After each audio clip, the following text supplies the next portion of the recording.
What is up, everybody? Hey, guys, it's Phil here. We got 4 people in the chat already. Holy shit. UFC. Let's see. Make sure my sound is. How do I sound, people? Do I sound good? Let's see here. Can you guys hear the broadcast? I'll turn it up a little bit if I need to. For those of you guys don't know, if this is your first time here, my name is Phil. This is Random Shit, Random Guy. We are going to be live streaming and watching the fights tonight. We are losing people left and right. We got 2 people left. But yeah, we are going to be live streaming the card from good old-fashioned Washington, D.C. And we're going to be talking until the fights start. They, I believe, are currently on a weather delay. It looks like it has cleared up, but that being said, they are currently having people inside the fights. The desk is inside the White House currently with Dominic Cruz, Brendan Fitzgerald, Chris Weidman, and Michael Bisping talking to kill time prior to the fight starting, because there was a storm that happened, I want to say a little bit ago. Most likely we will not get a first fight walkout until 9 p.m. The weather looks like shit. They currently have the weather up on the screen. I'm going to pull up my weather as well. I have that. Let's see where am I at here. Let's see here. They're showing the radar. Let's see if I can get a radar open for you guys right now. Make sure you guys say hello in the chat. Let me make sure the chat's even working. Can you guys see this? Hello, everybody.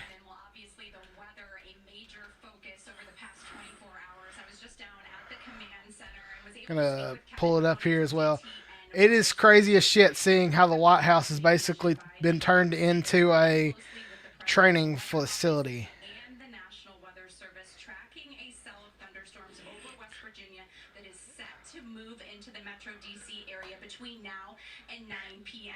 So there's going to be weather until 9.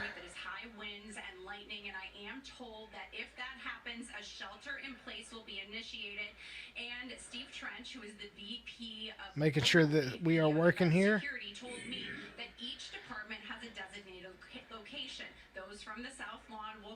Where's everybody watching from?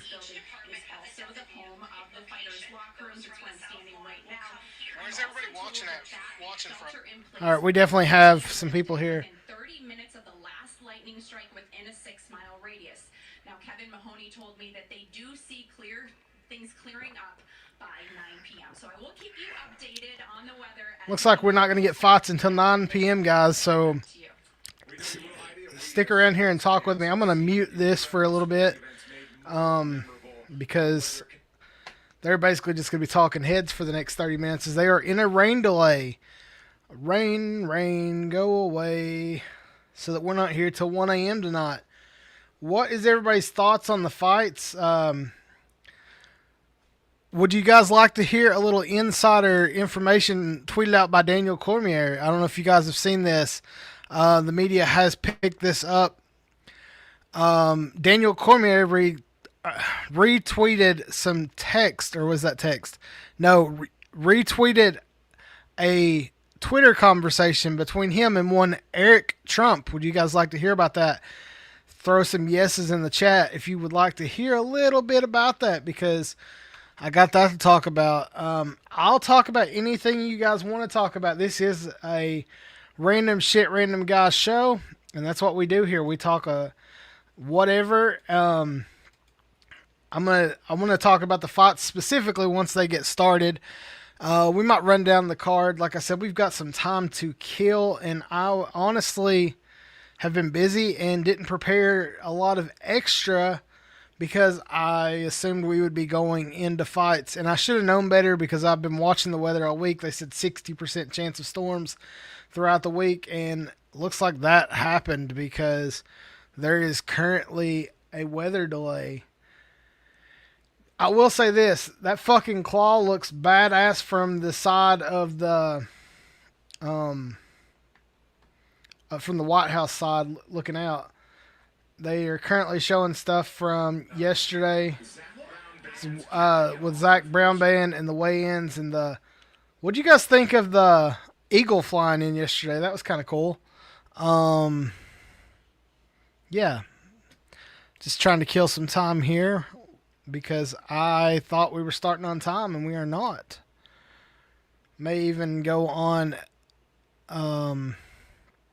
What's the other? We may log on to the old Tiki Talk as well. Weather is currently 82 degrees and it's looking like thunderstorms until 9 p.m. I'm going to see if I can pull up a radar here and put it on the screen from Washington, D.C. Currently, where's the radar? We got no radar. Ladies and gentlemen, twice yearly prep is here. One office visit every 6 months. 2 times a year for HIV. Sorry about that, guys. I'm going to play a little music while we are waiting to kill a little bit more time. Like I said, you guys you're definitely not here for this, and you're not hopping in the chat yet, so I'm going to kill some time with a little tunes. Let's see here.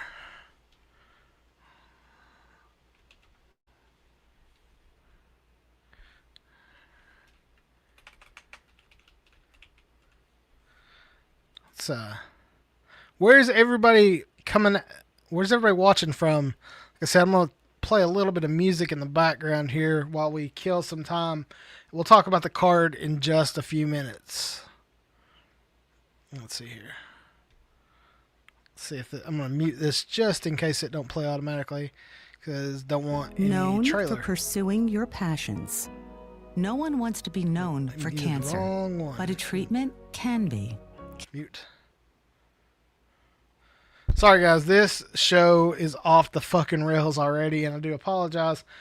Once we get the fights going, I think we'll get more people in here. I think we will, I think things will get a little better. See what we got here. Let's turn the audio back on, see what the fight team is talking about right now. It's one of 2 title fights. There's an interim heavyweight championship between one of the biggest superstars in the fight game. He is Alex Poatan Pereira. He's won a championship in 2 different divisions, at middleweight and light heavyweight, already in. So they're talking about the main event, the co-main event. I'm going to break down this card, and we're going to talk about that a little bit. Take those off for a minute. Let's stop this poll and hide it. And can I delete it? Yeah, let's just delete that poll. All right. This fight, it's a 7-fight card taking place, like I said, from the White House lawn. We will not see the fights start for probably another 45 minutes. So I'm just trying to kill some time while we wait. So I'm going to talk a little bit about the fights. If you guys want to, make sure hop in the chat. Tell me where you're watching from, and all that jazz. Like I said, make this show. I want this to be kind of a conversation type show. So if you guys are in the chat, tell me where you're watching from or who you got. I'm going to break down the card as soon as I can get it back open. We're going to start with the first fight of the night between Diego Lopez and Steve Garcia. Diego Lopez coming in at 27 wins, 8 losses, and Steve Garcia at 19 wins, 5 losses. This should be an interesting fight to open the card with.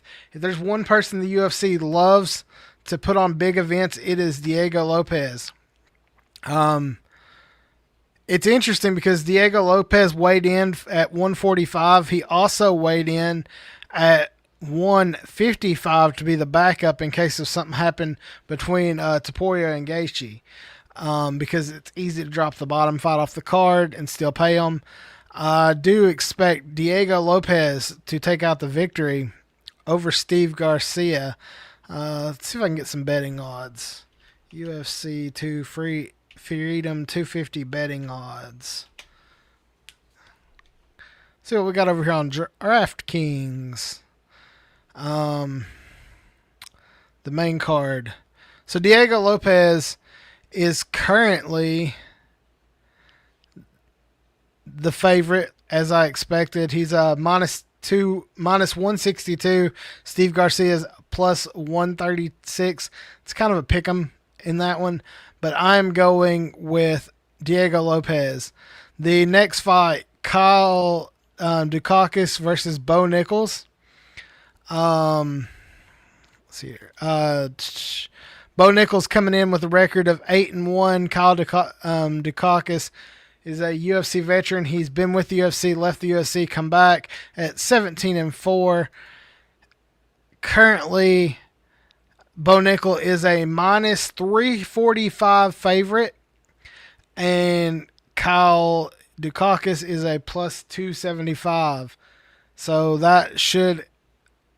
the fight lines are not going to be even on this fight. That's one thing about this card.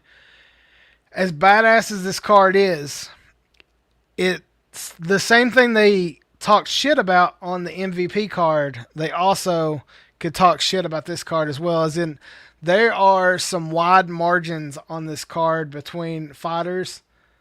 And holy shit, they have painted the grass green on sorry. They just flew over top of the mall in Washington, D.C., and you can see the squares where somebody had taken lawn killer and put in 8647, and they have spray painted that shit green so that you can't see it. That is insane. Sorry. Did not expect that. I'm not shocked, but I did not expect that. Where were we? Yeah, I expect Bo Nichols. But yeah, what I was saying is this fight is one of those cards that you're going to have heavy favorites over top of the other. Like there's just nothing you can do about that. I expect a lot of knockouts on this card as well. It's going to be a lot of live action, bam, bam, bam. There's going to be video packages between each fight. Think of how UFC Noche was from the spear. That's going to be similar to how this card is tonight. It looks like we're about 40 minutes probably from it starting. The last shot they showed of the crowd is people starting to take their seats. But if one strike of lightning happens, we are back to fucking right where we were, and we have to start all over. The next fight, Mauricio Rufy versus Michael Chandler. Michael Chandler is coming in with a record of 23 wins and 10 losses to Rufy's 13 wins, 2 losses. Chandler is not getting any younger. He is 40 years old, fighting a fighter who is 11 years younger than him, 29-year-old Rufy. I want to say Michael Chandler's also coming off of a loss as well. So this is a very tough fight for Michael Chandler. This fight for Michael Chandler, however, is you didn't get the Conor McGregor fight, so at least we're going to let you fight on the White House card. Ugh, I did not realize it was that bad. Michael Chandler is coming in on a 3-fight losing streak. His last win came in 2022 versus Tony Ferguson. And that was an aging Tony Ferguson who was getting ready to leave the UFC. Prior to that, he lost to Justin Gaethje, who's in the main event. He also lost to Charles Oliveira. He has 2 wins in his UFC career. You heard that correct. 2 wins in his UFC career. He's lost to Paddy Pimblton, Charles Oliveira, Dustin Poirier, Justin Gaethje, and Charles Oliveira again. So this is not a... this might actually be, and there's a good possibility if he loses, this will be Michael Chandler's last fight in the UFC. He is plus 400 underdog. With Mauricio Rufy being minus 535. So that is definitely that's a rough fight ahead for Michael Chandler. I'd love to see the American pull out the win, but we shall see. Up next, a heavyweight bout between Josh Hokett and Derek Lewis. Josh Hokett has been the character of this whole fucking fight card. He has really been an asshole, embarrassing. I don't like him. I would love it if Derek Lewis would knock him out. But that being said, Josh Hokett is coming off of one of the best heavyweight fights of the year, if not, or the last couple years, if not UFC history, when he pulled out that late knockout, I want to say in the third round. And Derek Lewis is not a spring chicken either. He's coming in with a loss, I want to say, as well. Let's see here. Derek Lewis. Derek Lewis is on this card because Derek Lewis is President Trump's favorite fighter. Derek Lewis is coming into this fight on almost got it. Well, he's only on a 1-fight losing streak. That being said, he's won 1, lost 1, won 2, lost 1, lost 1. So he's like bam, bam, back and forth. So it is possible. Derek Lewis's last 1, 2, 3, 4, 5, 6. Last 6 wins that he's had in the UFC have come by knockout. His first 2 wins did come by decision.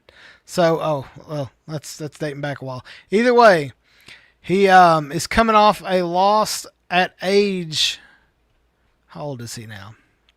41. This is another fighter who could be fighting his last fight here at UFC Freedom 250 at the White House. He's currently a plus 350 underdog, with Josh Hokett being a minus 455 favorite. I would love to see Derek Lewis knock out Josh Hokett and take him off of our screen. That would make me very happy.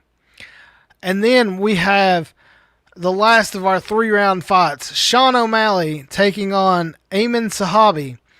Ayman Sahabi comes into this fight as plus 320 with Sean O'Malley being a minus 410 favorite. O'Malley comes into this fight with a record of 19-3. 2 of his losses were to the current bantamweight champions. So 2 of his 3 UFC losses came to the same guy. We have Ayman Zahabi and 14-2. I'm going to go ahead and wrap this up real quick. We also have Alex Pereira going for his 3rd belt at 13-3 over Ciryl Gane at 13-2. Ciryl Gane has been the belle of the ball, the number 2 person for the last couple months, years, as he lost to John Jones. He lost to Tom Aspinall. He has lost several championship matches, and they are currently fighting for the interim heavyweight championship belt, which is held by Alex Pereira. Then we also have Ilia Topuria. Oh, I'm going to stop that because Donald Trump is walking in right now.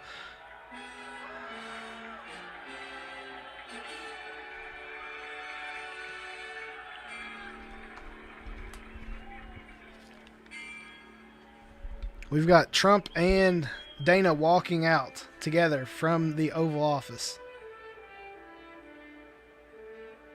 I'm not sure if that is the what is it? God, that's a lot of gaudy gold. I'm not positive if that is pre-recorded music or if that is the White House Marine Corps Band, which is there performing. That is a long walk. I hope that's not where the fighters are coming from.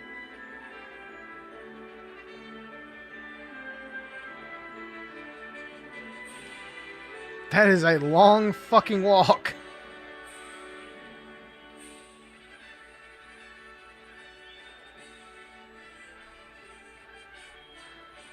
Trump's not looking as orange as normal.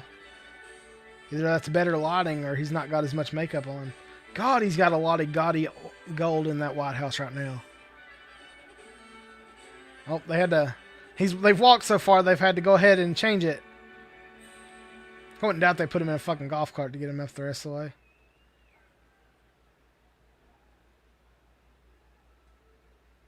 I would say they're going to play. Yeah, here comes the flags. The flags are up. Oh.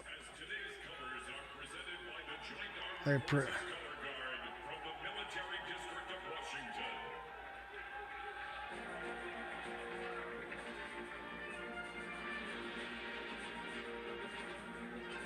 This does look badass, I will say that. Can you guys hear what's going on in the background?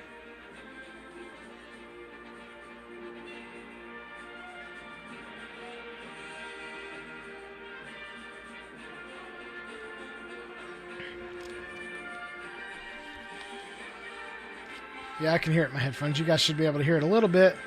With me a little bit louder than that is. So that's good. Turn that gain up just a tad so you get a little bit more. And Trump's coming out because all hell the Chief is playing. They just got a shot of that fucking crane in the background. Welcome to UFC Freedom 250. Here is the President of the United States of America, Donald J. Trump. Wow. So they are definitely making sure you know that this is Trump's birthday party.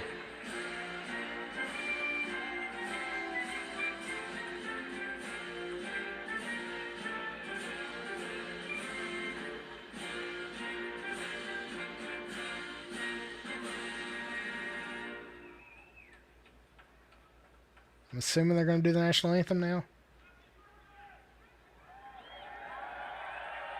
You can tell this is a very pro-Trump crowd. 4,000 people that Dana and Trump picked to be there. Yeah. Please welcome three-time Grammy Award-winning artist Zach Brown Band. Shit.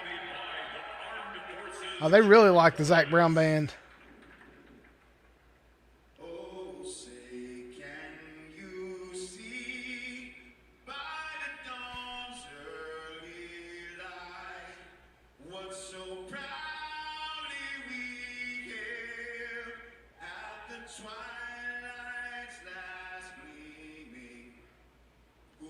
Stripes and bright stars through the perilous fight.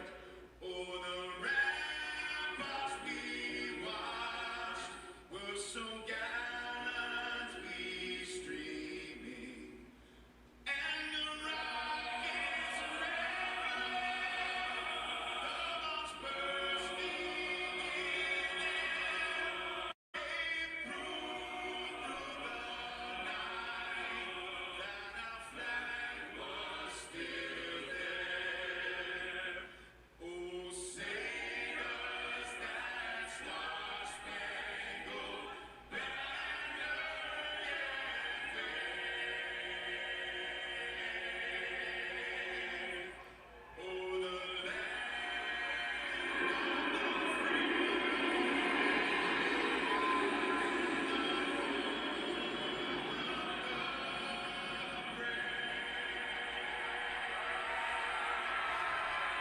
That was fucking cool, I will admit that. Seeing those, the flyover, they flew fucking low over top as well.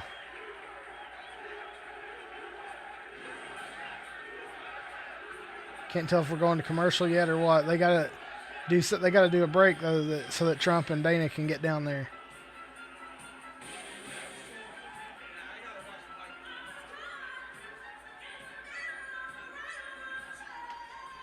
The Super Delta formation unites the U.S. Navy Blue Angels and U.S. Air Force Thunderbirds in a rare combined flyover, showcasing the precision and professionalism of the nation's premier aerial demonstration teams as we celebrate 250 years of American excellence. This formation symbolizes... All right, I'm going to turn that down while Annex talking here a little bit. So, yeah, we broke down that card. Who does everybody got? We got two people in the chat. Say hello. Let me know you're there. Let's see here. I was right. They went off Dana and Trump so that they could walk down the stairs. I'm sure that they are going to be sitting the cage side.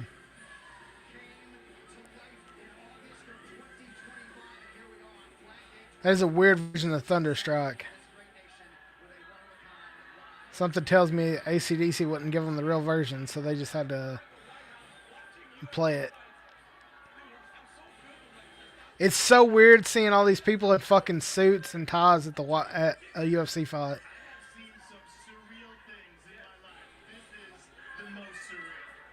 This is so fucking weird. Oh, there's the family. Is that Mark Shapiro? God, this is weird.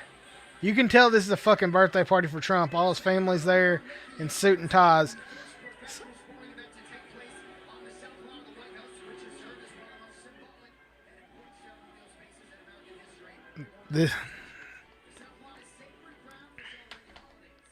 So, before the fights start, I do want to go over this.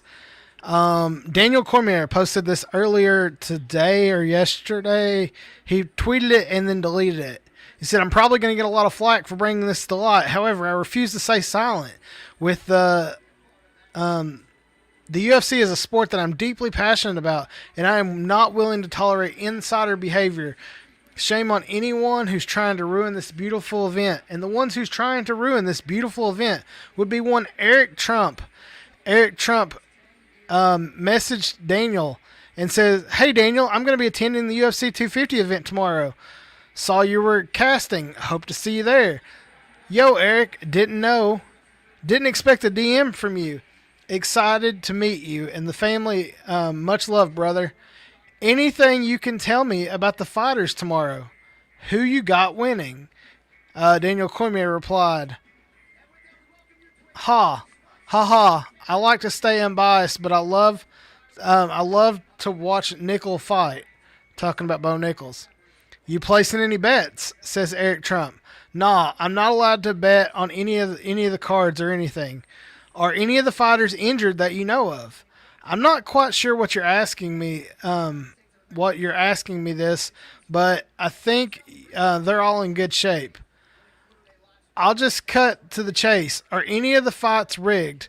I've been eyeing the Lopez fight, and I'm thinking an upset wouldn't be too unrealistic. No, none of our fights are rigged, and honestly, I'm appalled that you would even ask me something like that." Talking about Eric fucking Trump, the president's son, who's asking, are the fights rigged? Who should I bet on? Holy shit, Joe Rogan's got a tie on. Yeah, it's insane that Eric Trump would ask such a thing of a commentator on the show of Daniel Cormier.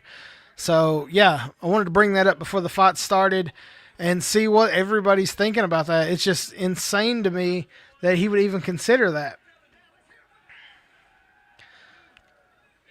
I'm assuming that the first fight will start around 9 o'clock. We've gone through the flashy start, getting Trump to the arena. It's so weird seeing fucking... That don't even look like Joe Rogan right now. He's grinning so damn ear to ear with that short-ass tie on. They should not have made him wear a fucking tie. He looks weird. So, the first fight is about to start, I'm sure, in the next little bit. I'm going to retweet this now that it is closer to fight time, see if we can get some more people in here. Let's see here. Share the show. Copy.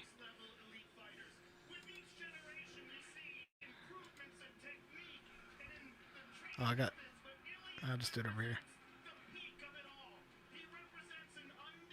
Oh, Daniel Cormier is acting like he didn't tweet that earlier, even though it come from his account saying, "Are you people really this dumb?"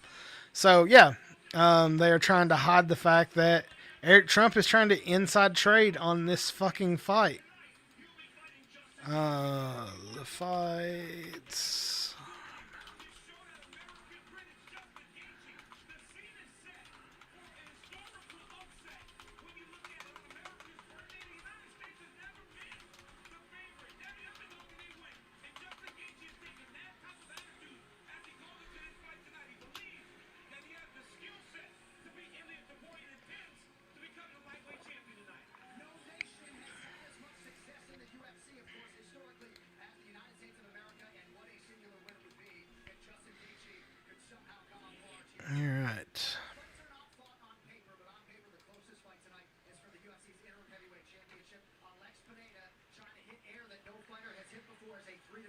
They are killing time like a motherfucker.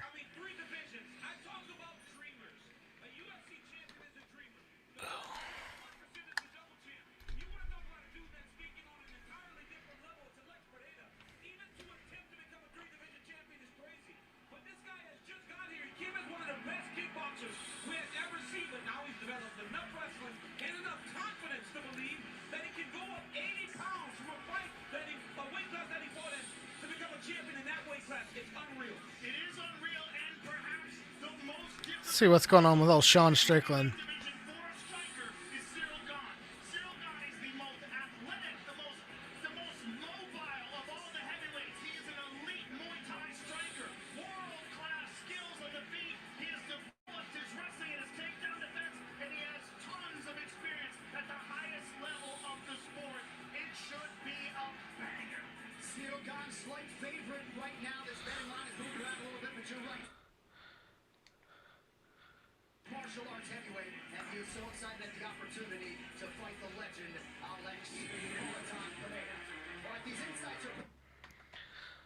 Sean Strickland tried going to the. It says earlier today, well, you guys, I couldn't get a ticket to the Ellipse. There's no grass boxing matches. Sorry, I tried. I thought kissing the wall was going to do it. Evidently, Trump. Oh, shit, he's making fun of Trump there. Yeah, that's probably not the best idea. And then there's him getting escorted. Let's see if I can share that screen. Let's see here. Share screen. That is Sean Strickland currently being escorted away from the Ellipse by Secret Service and police.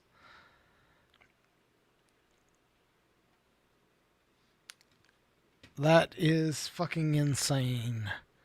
You have a UFC champion who can't even get to the fucking fights.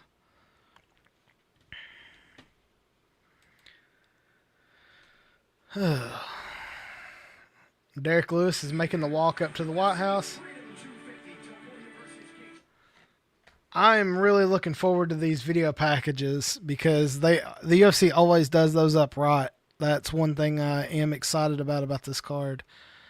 Turn that off.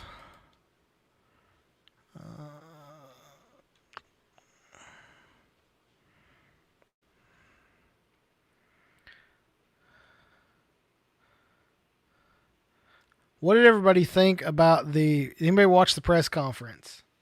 Because I thought it looked cool, but at the same time it was kind of weird. See, I think this is the first video package. Nope. And the White House became a statement to the world this new democracy was here to stay. Adams became the first president to live inside its unfinished walls in 1800, and a blessing from a letter to his wife can be found on the state dining room mantel. It reads, I pray heaven to bestow the best of blessings on this house and all that shall hereafter inhabit it. May none but honest and wise men ever rule under this roof. Well, that didn't exactly live up to things.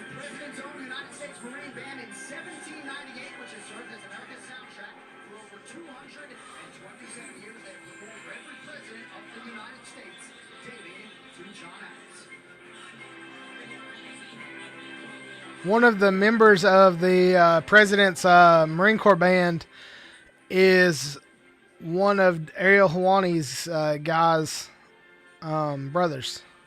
Thought that was a fun fact. I wish they would hurry up and fight, but I know they're trying to get everybody in here.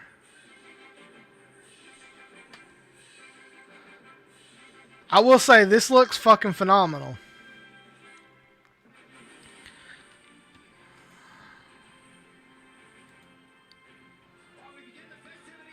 All right, looks like we are getting ready to start.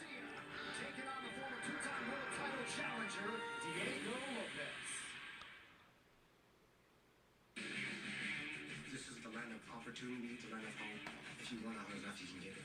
I feel like this country is built on that. Chasing the American dream, working it out. So that's what I've been trying to do. Steve Garcia versus Diego Lopez, first fight of the night. This guy is a flat-out dog. He brings the fight in every situation. Diego Lopez comes into this fight, age 31, 5'9", with a 72-inch reach. He weighed in at 46.1 pounds, I think it was. 146. Steve Garcia also weighed in around that weight. Till the tape's not up, so I don't have the exact numbers yet. But yeah, Diego Lopez 27-8 versus Steve Garcia. Let's get the widget up. Start a poll. Who wins first fight? Question mark. Diego Lopez or Steve Garcia. Create poll. Start and show. For those of you guys wanting to get involved, hit 1 in the chat for Diego Lopez, 2 in the chat for Steve Garcia. 1 for Lopez, 2 for Garcia. Keep in mind that Diego Lopez is coming into this fight on a 1-fight losing streak. He just lost to Alexander Volkovsky at UFC 325 in February.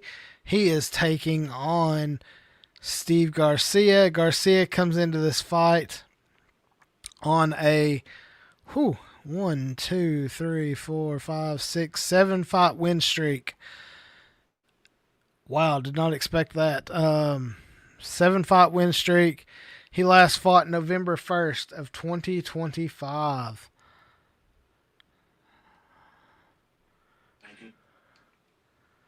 His last, he won his last fight by knockout decision. Before that, knockout.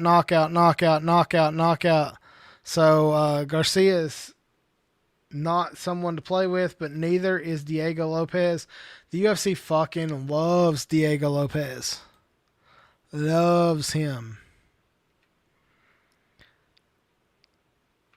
The UFC has a privately hired weatherman who's tracking the storm that's set to move into the metro between. They are not concerned about rain, but instead fast winds 30 minutes ago.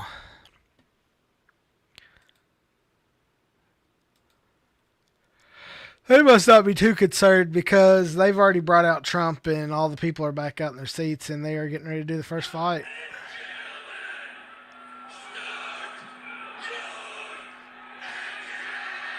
That's fucking weird.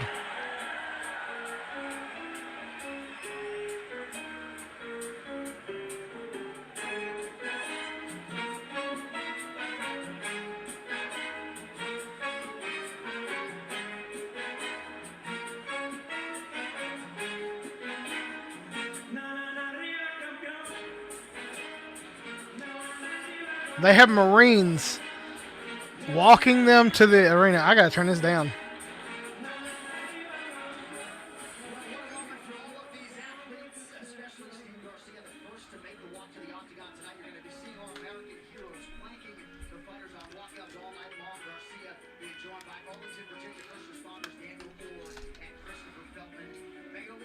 That is kind of cool that they have police and stuff escorting them to the cage.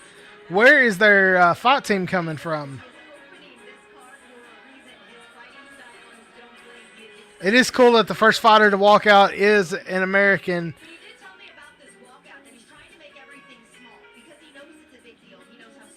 They're making this a huge fucking deal.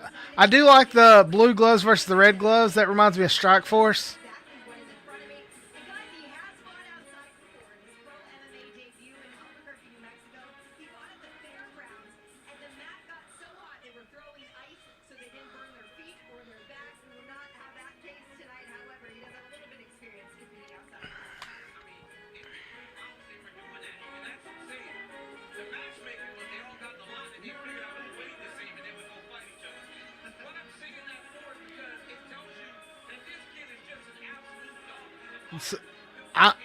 At first, I didn't really care for these fight kits, but I really like this one.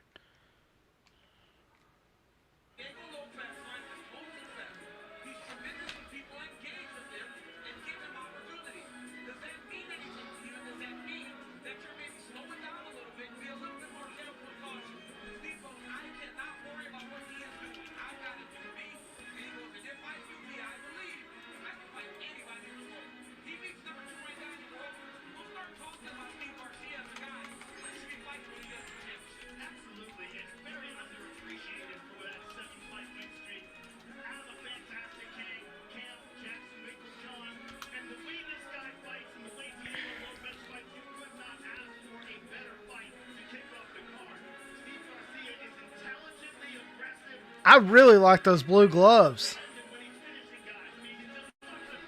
I think it was Strikeforce to use the red and blue gloves.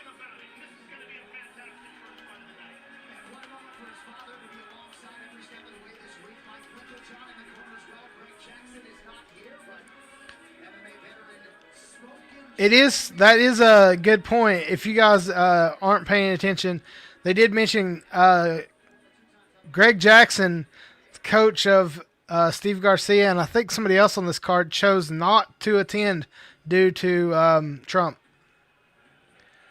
Coming out of the... So it was... Yeah, Bellator used the red and blue gloves at one point. Where the red corner wore the red gloves and the other wore the blue. They are doing that here tonight.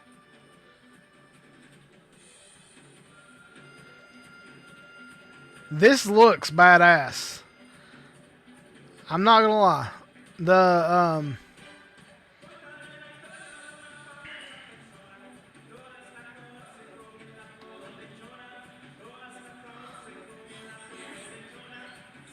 Diego Lopez got that cowboy hat on again.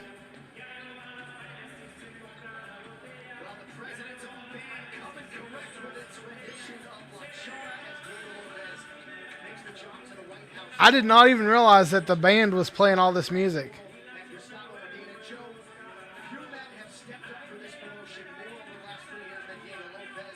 That is insane. That's impressive.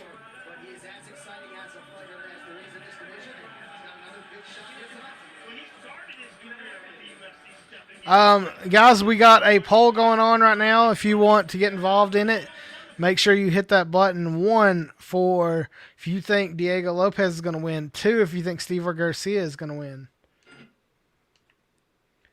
And I think maybe more importantly, he's been in there with the greatest featherweight in the world twice. He's been in there with Volkanovski on 2 separate occasions. And DC, you've talked about this many times. To get in there with the champ, win, lose, or draw, to get that rub. You know the next level. Yeah, absolutely. You get to the next level by being in there with those guys and spend that amount of time. When I was under Volkanovski, you were just learning. But look right there. That's David Taylor, the head coach at Oklahoma State University. Is that... Changed the program and the culture. Diego Lopez trained with them for a couple weeks one time. Felt that he was learning so quickly that now he has through this entire training camp down in Stillwater. He's working the wrestling. He's working everything to make sure that when he gets a chance inside the octagon, he doesn't miss. I said, Diego, I want you to hold. It looks like Sean Strickland might be getting a disorderly conduct charge for sneaking into the White House event.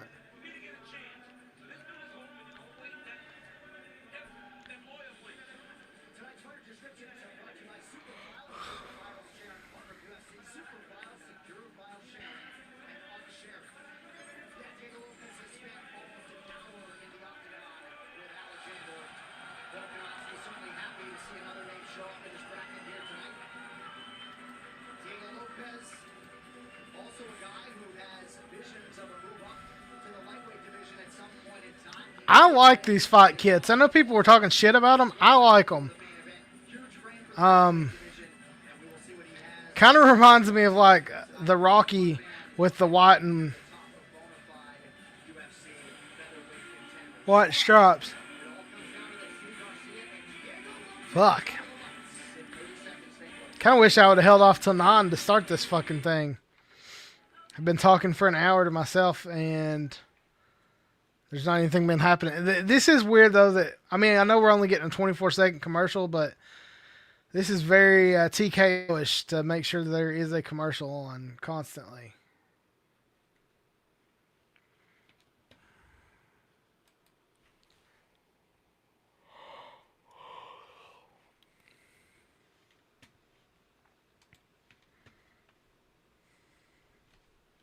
Damn, that, like I said, I'm really impressed with the claw.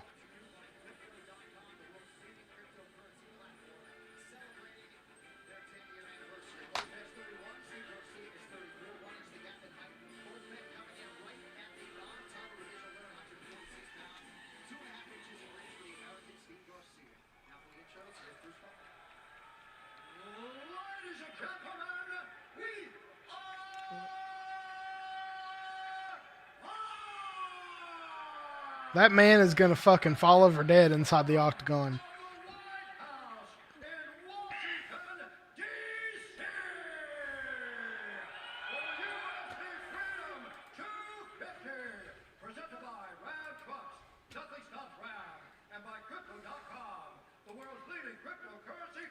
It is really weird. I'm not gonna lie, seeing all these beer ads and shit on the White House.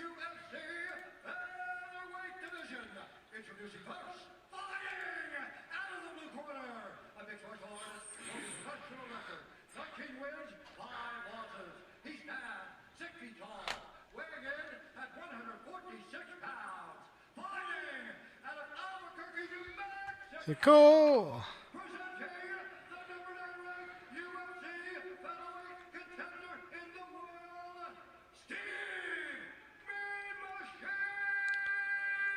Garcia.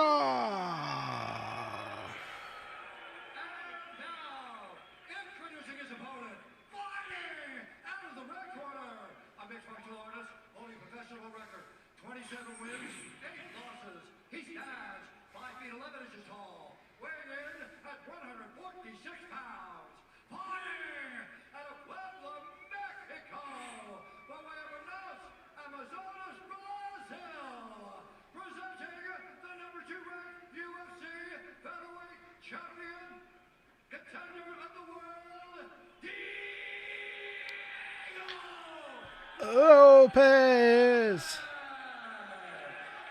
These fucking troops are going insane for this.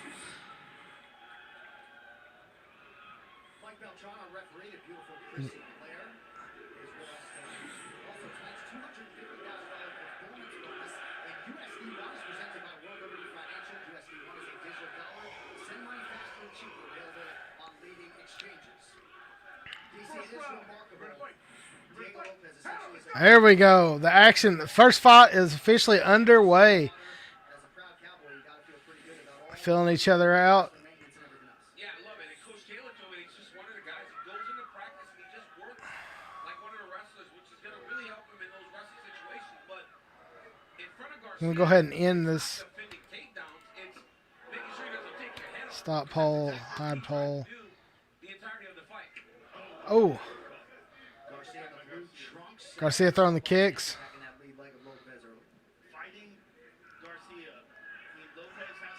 Oh, he tagged him right there. Oh, Garcia got a big fucking hit in. Garcia going for the takedown. I mean,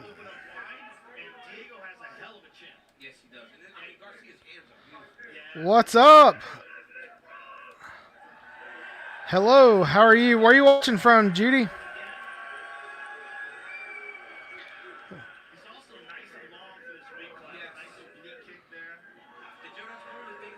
If you haven't already, please like this video, subscribe, hit the notification bell so you know when we are live again. Oh, nice kick.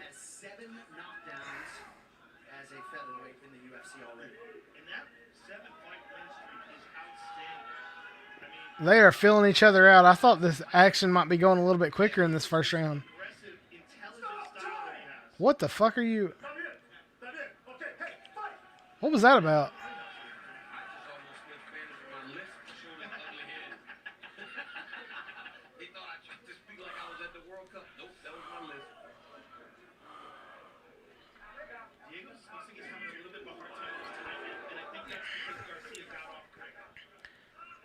Can you guys hear the fights?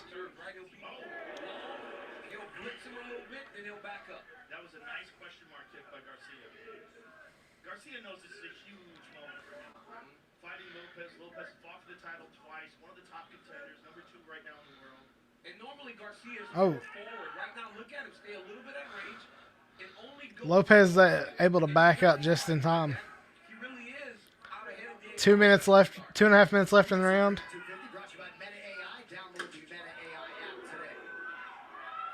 It's just weird, and I know this is standard for a UFC event, but it's so weird seeing all these fucking ads and hearing all this at the White House. Like, I know they had to do all that extra to pay for this shit, but it's just a little weird to me. Oh.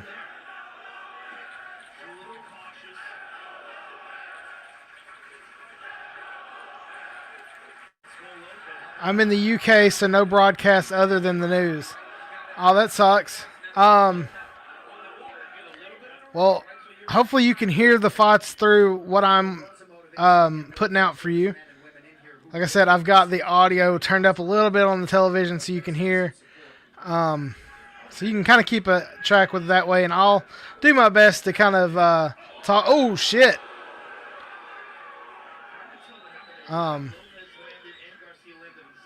They like hit each other at the same time.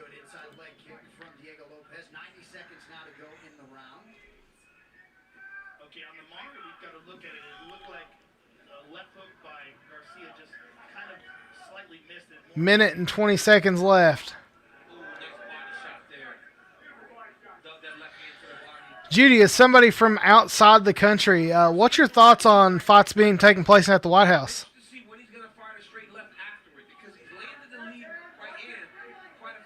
You got can see Trump and Dana right there, watching it on the monitors when they're right in front of it. Melania is just kind of there.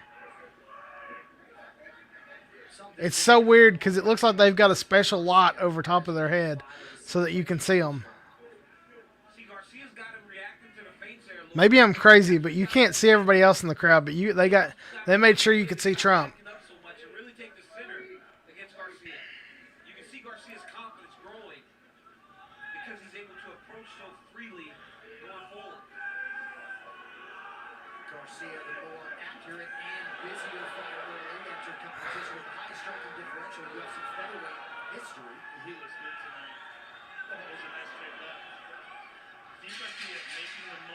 Looks like it's the end of the first round. 7 seconds. I assume that Garcia is going to be the winner of the first round, if I had to guess. It's so fucking weird. Going to a Bud Light commercial instead of giving us the coaches. I don't know why it's still weird to me because, I've been watching these live streams like this for a while on Paramount Plus since January, and they do it for WWE on their live streams as well. It's owned by the same company, TKO. So the fact that they're going to commercial instead of showing the coach's corner shouldn't shock me. But you would think a fight as big as this, they would show, them going to the coach's corner, talking to him. That's just something you would think would happen, but not here. Looks like we're about 15 seconds out from returning. You think it's an embarrassment? I mean, here's my thoughts. Should it happen? No. But as a fight fan, it is cool to see. It is a good visual. And like I said, I don't think that this should be the place for this. That being said, I'm not shocked. What was weird was the fact that they had Nitro Circus jumping the White House fountain yesterday. That was disrespectful, but Dana White owns Nitro Circus, and if there's one thing you know about, this is basically the marriage of the UFC and Trump, put out there. I mean, that's just what it is. Call a spade a spade. Turning the audio back on.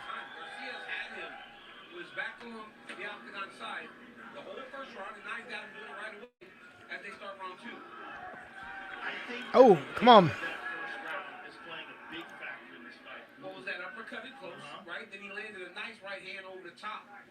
Come on, Lopez. Garcia, always technical, working off of that jab. Eats a jab from Lopez now. Judy, are you a fight fan, or are you just tuning in because it's taking place at the White House? Well, his career has methodically built to this point. Tremendous family support comes from one Come of on. the best teams in the nation. And this week he was just poised yet confident, and not surprised to see him get off to a good start. And we've seen Diego Lopez in some big spots. We saw him at the Sphere, but he had a much better start against Brian. I can't believe Lopez is starting so fucking slow. I really thought Lopez was going to come out hot and get this victory quick. What's coming back to him, so he's 2-3 in his approach. Own your money at Exodus.com. Oh, nice clean straight left. Straight left. It's so weird hearing Anik just be like, oh yeah, and Exodus pay. You know, what the fuck, man? Like, call the fight. Quit advertising. I have these same problems with WWE. That could really hurt Diego Lopez. And I'd like to see Diego throw some kicks. Yeah, to the body, right? Yeah, It's not like so Garcia's going to take him down. Yeah. You're in open stance here, and there's openings, and even the inside low kick is available. Overhand right partially lands for Lopez. Left hook got through. He's moving forward now. This is what he's going to have to do, though. Oh, shit. Just the hesitancy is Tap, tap, tap. Another headshot. Oh, that woke up fucking Lopez. Let's go. Let's go. They are throwing. Oh, fucking knockdown, knockdown. Knockout, knockout. It's coming. There we go. Yes, there we go. Diego Lopez got the knockout in the second round. And he's about to do a fucking back. No, he's not. Fuck yeah, thank you.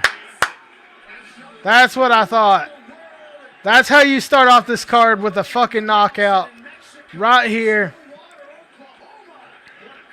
Diego Lopez was getting his ass kicked in the first round, and he come out strong in the second to get the knockout win.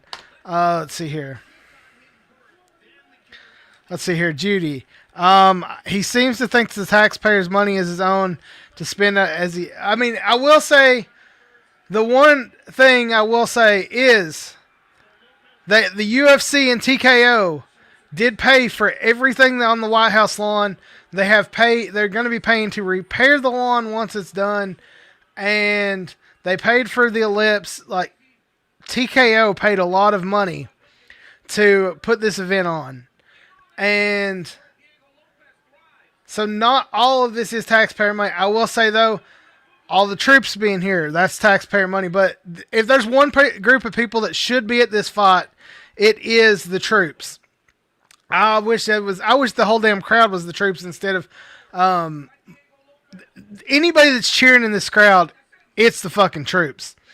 But like the flyover and all that, yeah, that's taxpayer money. Security in the area, that's taxpayer money.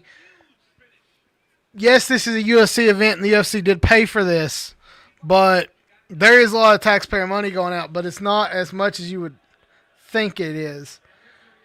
See who? Mayhem. Hey man, hey yo, thought I'd swing by, tell the haters of this event to leave the country if she don't like. Well, she's not from America, so Judy is actually from the UK. But yeah, they said I mainly wanted to see if the weather would hold off for the event. So yeah, the first fight's over though. That was pretty sick. Like, I mean, I understand where Judy's coming from. I'm also a UFC fan, and I think it's cool to see. It's kind of like how they've had fights in Times Square. They had a boxing match at the Pyramids. Like, it's visually stunning. Is this America's finest? I don't think so, but at the same time, I'm okay. You know, that's one thing. We don't all have to agree. We don't all have to love this. Comment on a group post you shared, so I wanted to swing. Oh yeah, thanks, man. For sure. Thank you for checking out the stream. I know you guys are a wrestling page as well, I believe. Every Thursday I put out a live podcast. This week I didn't because I was doing the live stream and I had some family stuff going on. Typically though, I am always it's every week. So yeah, make sure you subscribe to the page if you haven't already. Hit the thumbs up. It helps us out a lot. Oh shit. I know who sorry. Yeah. I got you confused with somebody else. Yeah, for sure. There was another podcast who was liking my stuff. I know exactly who you are now. Yeah, we've talked a couple times on it's Michael, right? Yeah. But yeah, thanks for popping in. If you aren't already, like I said, hit that thumbs up, the like button. Let's turn the volume back up.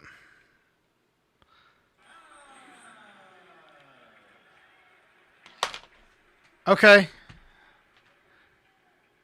Yes, the headlock. Yeah, that's you. Sorry, I got you another page that's similar to yours. Like I said, I've got 2 or 3 podcast pages that have messaged me in the last little bit ever since this. But yeah, thanks for stopping in, JD.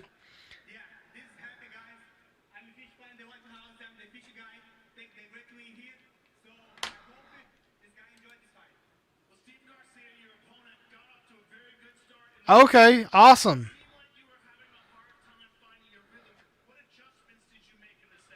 Sorry, I was listening to see what Rogan had to say.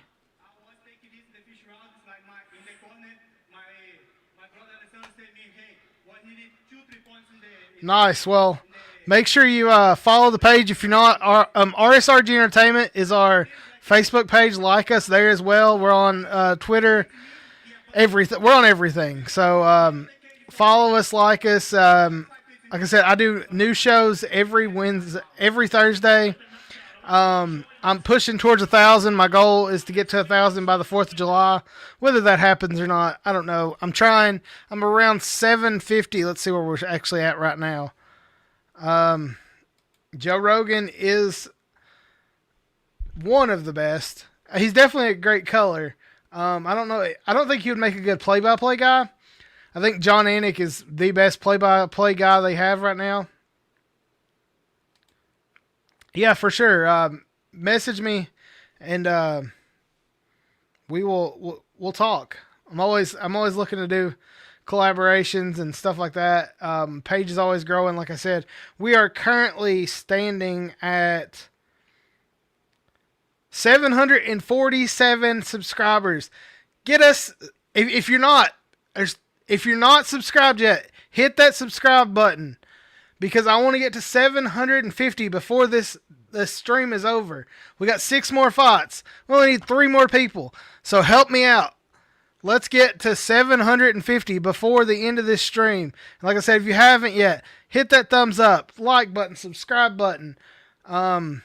Yes. Yeah, Joe Rogan is a great color guy for sure. I also like Goldie. I wish Goldie was there. If I do miss, I will say I miss Goldie. Let's see who's the next fight. Sorry, I got so much going on this screen at once. I've got the fight on this monitor. I got StreamYard on this monitor, and I got fight information on this monitor. So it's kind of crazy. I really thought they were going to play some.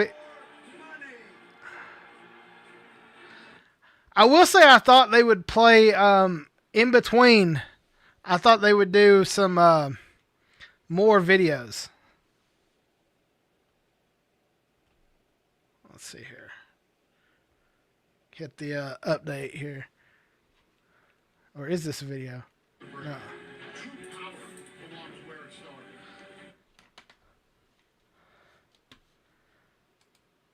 Thank you very much. Yeah, all that goes a long way, man. Every little bit helps. Like I said, we're pushing our way to get there. It's a slow build, but I'm trying my best to get there as quickly as possible. And I need you guys to help me make it there. So, thank you. Sorry, I'm trying to get a bunch of different things going at once.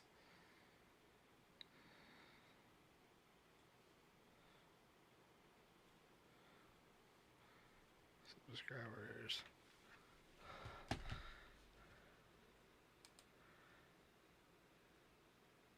Just remember JD, he's the true crowd. Fuck yeah, man. Thank you. Oh. These, I don't know, JD, if you've ever done one by yourself, but doing these long fight cards by yourself with commercials and shit, it gets long. And it takes, it's insane. Let's see here.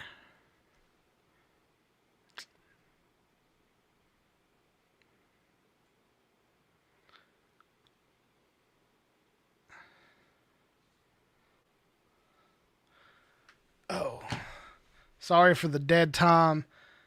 We got 6 seconds and we will be back live on the fights. Do you think they'll show a video package before the next one? I kind of hope they do. I really thought they would do this similar to the way they did the UFC Nocha with the video packages in between everything. I do think it's pretty badass that they have the Marine Corps band playing the music in between each thing with the fights going. It's pretty special. I'm happy with that. Let's see here. Our next fight, is American versus American. So we will have our first American win of the card, no matter what. This could be a career-defining moment. The gravity of the event is so historic. Fighting at the White House, just a massive opportunity to compete and continue to build my reputation. I subscribe back to you there.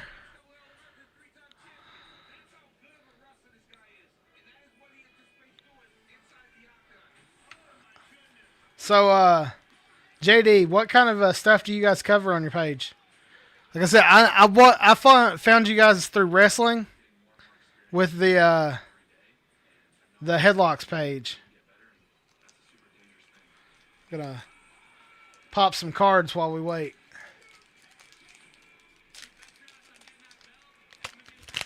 See what we got here. I'm working my way through getting a full set of these WCW cards, which is pretty fucked up because they're from '92, and I probably have had these in my whole life 100 times, but now I'm trying to redo it and recollect them by buying packs at conventions because it's really hard to find. Let's see, we got the Southern Boys, Sid Vicious, Ric Flair, another Southern Boys, Missy Hyatt, Arn Anderson, Flying Brian Pillman, Doom, El Giante, Terry Taylor, Steiner Brothers, Ricky Morton. This is the first pack of these that I've bought that hasn't had a Sting figure in it. We cover all entertainment, TV, movies, sports. So I used to be a pop culture show and covered comics for the most part. We'll be doing boxing, MMA throughout the summer. Lots of football coverage this fall. Yeah, that's awesome. I used to be a comics, movie, pop culture podcast. And honestly, I burnt myself out because I literally made a comic with my friends while selling it at cons. Then I was doing all this different shit to the point where I couldn't do it no more. And I got to the point where I don't read comics like I used to or anything, all because of the podcast. So now I've made it strictly just a wrestling and UFC podcast because I'm a huge wrestling fan. If you can't tell by all the toys behind me, they're all wrestling toys. But I'm also a UFC fan, so I'm doing a lot of live streams on these big cards. We're doing the Marvel series. We're doing Star Wars. What did you think of the Daredevil show? Yeah, I'm a one-man show. So that right there. I used to record with some other people, but I am a one-man show now. So it makes it difficult. And like I said, you're covering a 4-hour show, talking the whole time. I thought that Daredevil show was this past season was the most real life thing Marvel's ever done. We got Bo Nickel coming out. It is cool as shit that they're playing the original music with the band playing over top of it. I am really impressed with that. I did that whole show by myself. Well, not the whole show, the main card. I didn't do the prelims. I did the main card. That one was a little bit... This one's been tough for me because I had to kill an hour before the fights even started. It is great, though, that first one ended early. I'm hoping these fights end early, over and over and over, because if not, we're going to be here till 1 o'clock in the morning. I really thought that we were going to get some big video packages in between each fight. I I don't know if you watched the Spear card where they had all the video packages playing behind the fighter, like on the Spear beforehand, and they played the history of Mexico. And originally, Dana said that this card was going to show the history of America throughout the fights. Well, we've not even had. This is the second fight. We have no videos of that, so it's interesting. Solo episodes are rough, especially the watch-alongs. I've done them for football games, though. Someone like me, the carpet bombs. Hey, fuck yeah, man! I love when people come in and talk while I'm doing this. It helps a lot. I actually have a friend who is a YouTuber as well. He's actually a lot more successful at it than I am. I don't know if you are a college football fan, but he runs Talking Vols. Boogie Bentley, he's a fucking master at this shit, and he usually comes in and talks to me. Sometimes my goal is to have him on with me in one of these because he's a huge wrestling fan. He's also a huge MMA fan.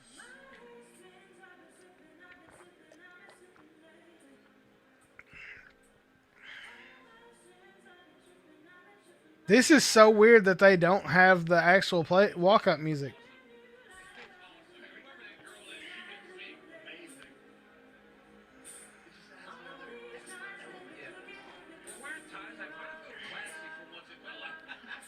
This is cool. Like I said, I'm just amazed by the music on this. I'm not going to lie. The production on this card is fucking phenomenal.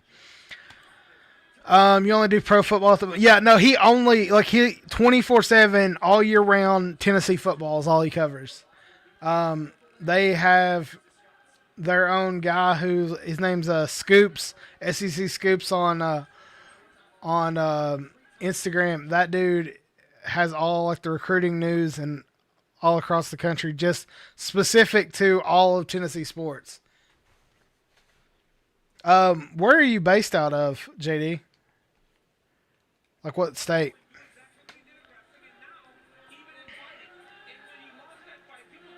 This is cool as shit. I don't know if you can hear it.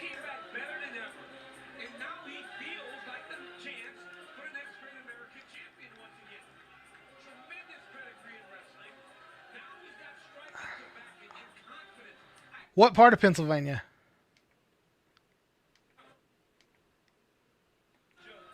So I over the last couple of years, my family, they have we did a bunch of work contracts in Pennsylvania. We lived in Selinsgrove for a while. I don't know if you know where that is. We lived in Harrisburg for a while. We lived in Hershey for a while. We lived in Allentown for a while. So we were all over that. And then there was one section, it was some small city. We stayed there as well. It was like right above West Virginia. I don't remember where it was. But yeah, I really liked Selinsgrove. Small little town. We went up to Nobles. I think I don't know if you say it Knobles or Nobles. That's probably one of my favorite theme parks I've ever been to. Was Nobles. So that was fun. Let's see here. All right. They are taking so long getting these fighters in there.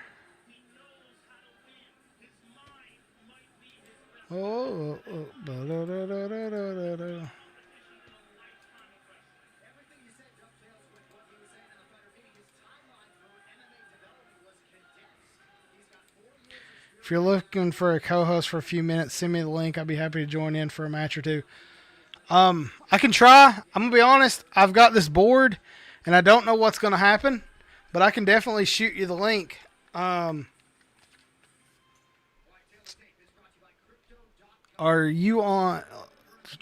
Send me a message on my Facebook, and I'll shoot you that link.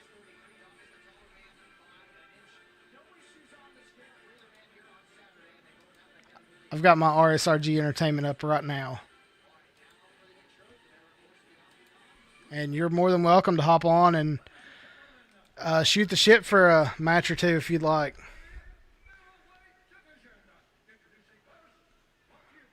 Let's see here. Got to remember. Let's see here. Invite, guest, copy.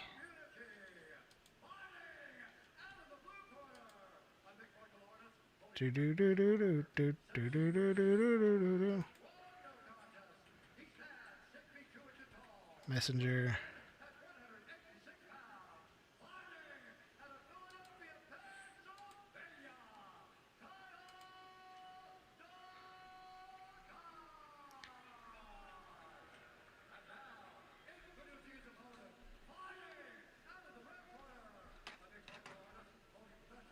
Yeah, send me a Facebook page on the RSRG message on Facebook, the RSRG Entertainment Facebook, or on Instagram, one of the two, and I will shoot you that link. And we'll see what happens. If it don't work, I'm sorry, but it should work.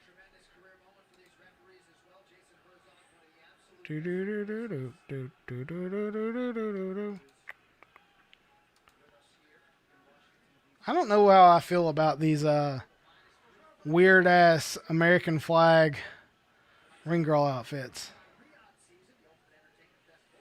And I definitely don't feel good about the Rehot season sponsoring an event at the fucking White House.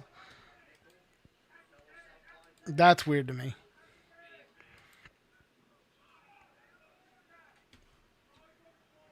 I think Bo Nickel should win this fight, but I'm not positive on this one.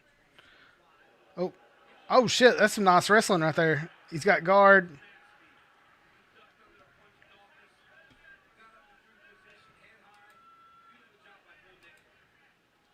I see you.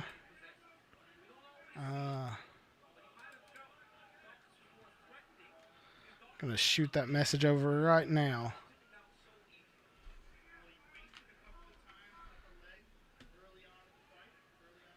I sent you the link. Hopefully it don't echo. If it echoes, I'll figure that out in a minute.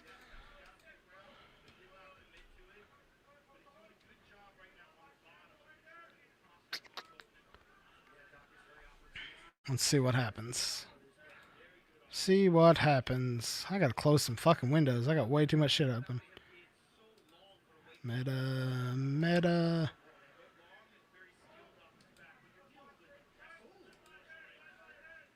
Comments. Oh shit, there you are. Hold on. Let me add you to the stage.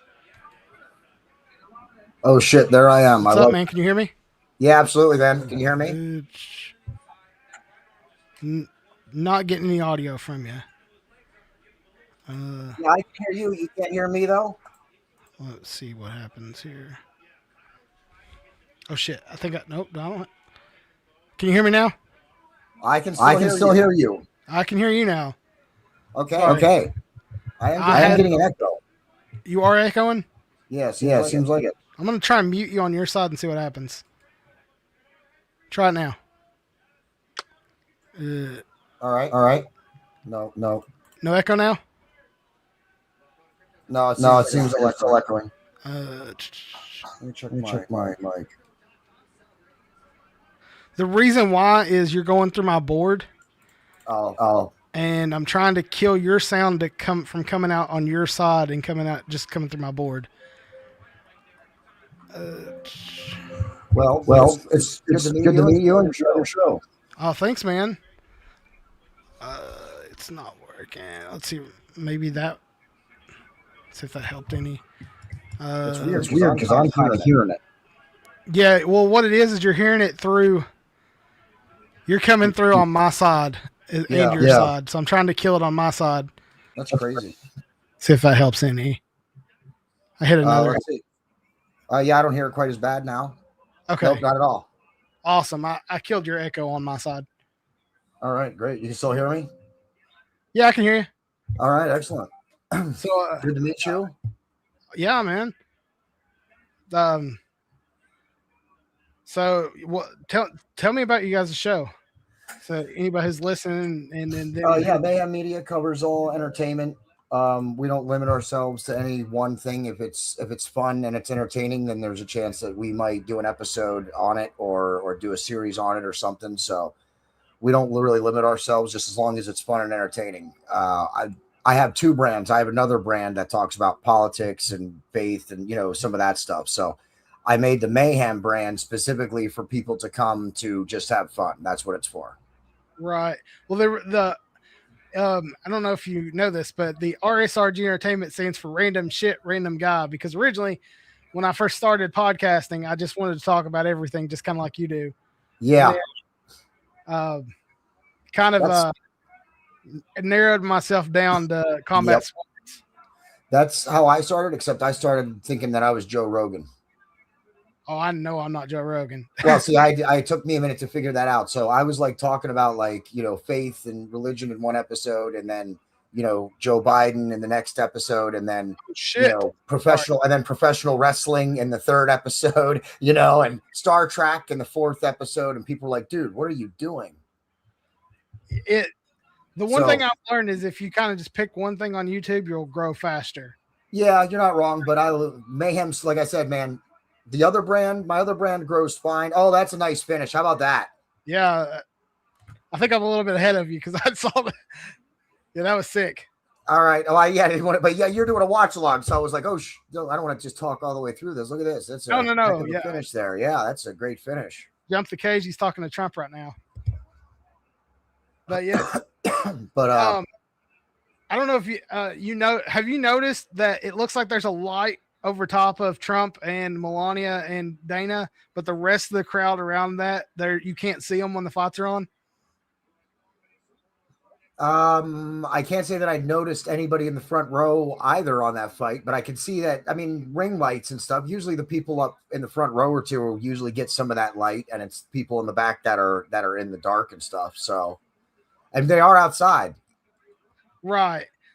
But no, it looks like there's an overhead light. I didn't notice it on this fight as much as they did the fight before this. I was just trying to look. They just went to the whole thing. I was just trying to see. Yeah. Nice front kick. But anyway, what I was saying was I separated the brands. Mayhem's for fun. You know, we grow fine. You know, we're doing all right. But it's for fun. You know, we do it for fun. Everybody that's doing it, you know, believes in what we're doing, and so it's good. We're having a lot of fun. Yeah. I've been on YouTube since last year. It was a strictly podcast only. I started podcasting in 2013, I believe it was. Oh, nice. Well, you got a couple of years on me then. I just started in 2020. Yeah. So I did it for, I think it was 9 years straight. And then my mom passed away and I just kind of stopped doing everything. So I just kind of disappeared from the whole world. I can understand that. And then in the last year, that's when I burn out on everything, man. So then I just kind of become MMA wrestling only on this. That way I could kind of things I enjoyed, I could live at in another world, if that makes sense. Yeah, absolutely. Oh, see, that's what actually I kind of like it. That's what gives my podcast, Mayhem Media, a little bit of the edge, right? Because everybody else, all the podcasters that I work with are very, you know, like wrestling or MMA or boxing or whatever. Like they stick with one thing. And that's where I fit in, though, because then you can come on my show. We can talk about Marvel comic books. We can talk about Star Trek. We can talk about football. Like, you come on my show to talk about the things you don't talk about on your shows. Right. Yeah. We definitely should. It's giving me an edge when I'm collaborating with people. It gives me that edge. I'm like, oh, I'm doing this episode, and people are like, yeah, absolutely, I want to do that. Yeah. And it'll let you get people who like specialize in certain areas to come on just to talk about one thing. Yeah. So that is definitely nice. I'd have my camera on, but it is 95 degrees with 90% humidity in Pennsylvania right now. It was bad. I'm in southeastern Kentucky, and it was pretty bad then. I seem to run into a lot of people in Kentucky. Not run into, but hook up with. I mean, that's where Headlocks and them are from. J Mac and Uncle Slam from Headlocks, Heels, and Havoc are from Kentucky. Yeah, that like I said, yeah, that's how I saw that you guys was I follow their page. I want to say a lot. There's a big indie show in Lexington, Kentucky tonight that my friends run, but I kind of chose this over going. Yeah. I wanted to. Was it the EWA show, right? AMW. Oh, AMW. I'm sorry, I got it wrong. I've been following a lot of indie companies, so keeping them all straight in their shows. Yeah. They had Nick Nemeth, Dolph Ziggler was there tonight. Yeah. And then another big fight or match was I'm trying to think of his name. I can't think of it now. But he's a big guy on the indies. Richard Holiday. Richard Holiday was there. Is there tonight too. So they that was their first like big, not big show. I mean they do several big shows, but that was their first big. He's the first big independent name outside of the state that they've brought in. Usually it's a lot of like local guys, and they are growing. They're actually doing a huge show next to my hometown, August 22nd in Corbin, Kentucky at the Corbin Arena. And it is going to be headlined. Do you know who FTR is? Yeah. I'm a big AEW fan. I'm an AEW fan, not really a WWE fan. Yeah, so it's going to be FTR versus the Good Brothers is the main event. Oh, nice. And they also, because we're in that area, Ricky Morton, his son's going to be there. They announced somebody else that's going to be there during the pay-per-view. But like I said, I'm watching this, so I don't really know who it is. But yeah, they are growing. Appalachian Mountain Wrestling, for everybody out there, go check them out. Yeah, they're good. They're also good too. Yeah. And a buddy of mine who's also a podcaster, I told him that we were chatting when I saw your stuff and was like, hey, I'll jump on. So I told him, I gave him a link so he could tune in. He said that not to go through your board, just StreamYard. I mean, you already fixed the problem, but he was sending me messages while you were trying to fix it. Yeah, the problem is all my audio goes through my board, so I don't really know how to fix that. Because I have a Zoom board. Yeah. Because I record the audio on it just in case if I need it for a backup. I gotcha. Yeah, but basically to fix it, if anybody's ever wondering out there, just make sure both sides has the echo turned off. So for future reference. Yeah. They are doing. Hey, we gotta help each other. We gotta help each other out, right? That's what you gotta do. Hell yeah, man. But what's your thoughts on this card so far? This was the first one I had tuned in like just as the last match ended, so I didn't even really get to see the last match. I had plans on Sunday evening, so I wasn't able to tune in right away. So this is really the first match that I've gotten to watch. It's not bad. This match wasn't bad. It seemed like a good match. So it's been the first fight was a knockout. You got a knockout in the second fight. I expect a knockout on most of these fights. Like it is a very one-sided card throughout the matches until you get to the main event and the co-main event. Well, not the main event. The main event should be a knockout too. And that I really see Justin Gaethje getting knocked out in that one. But people, what are your thoughts on quick fights? Like, because the MVP MMA event that just happened, people were going crazy over the Ronda Rousey and so if you know anything about MMA, fight. Right? If you know anybody who knows anything about MMA knows Ronda Rousey finishes fights fast. That's exactly what I said. I said, well, too bad that's her 11th fight under a minute. Actually, it's her 9th fight under 30 seconds. So explain that part. See, I have no problem with fast fights. No, me neither. People are like, oh, waste of money. That was such a waste. Why did I even watch that? I'm like, dude, it's a fight. A good fight is usually when someone goes in there and just gets knocked out or tapped out in the first couple of seconds. Like, you're not going to get a knockout, drag out every time you watch a fight. Right. And my the one thing that I don't like when it's a fast fight when it's very lopsided.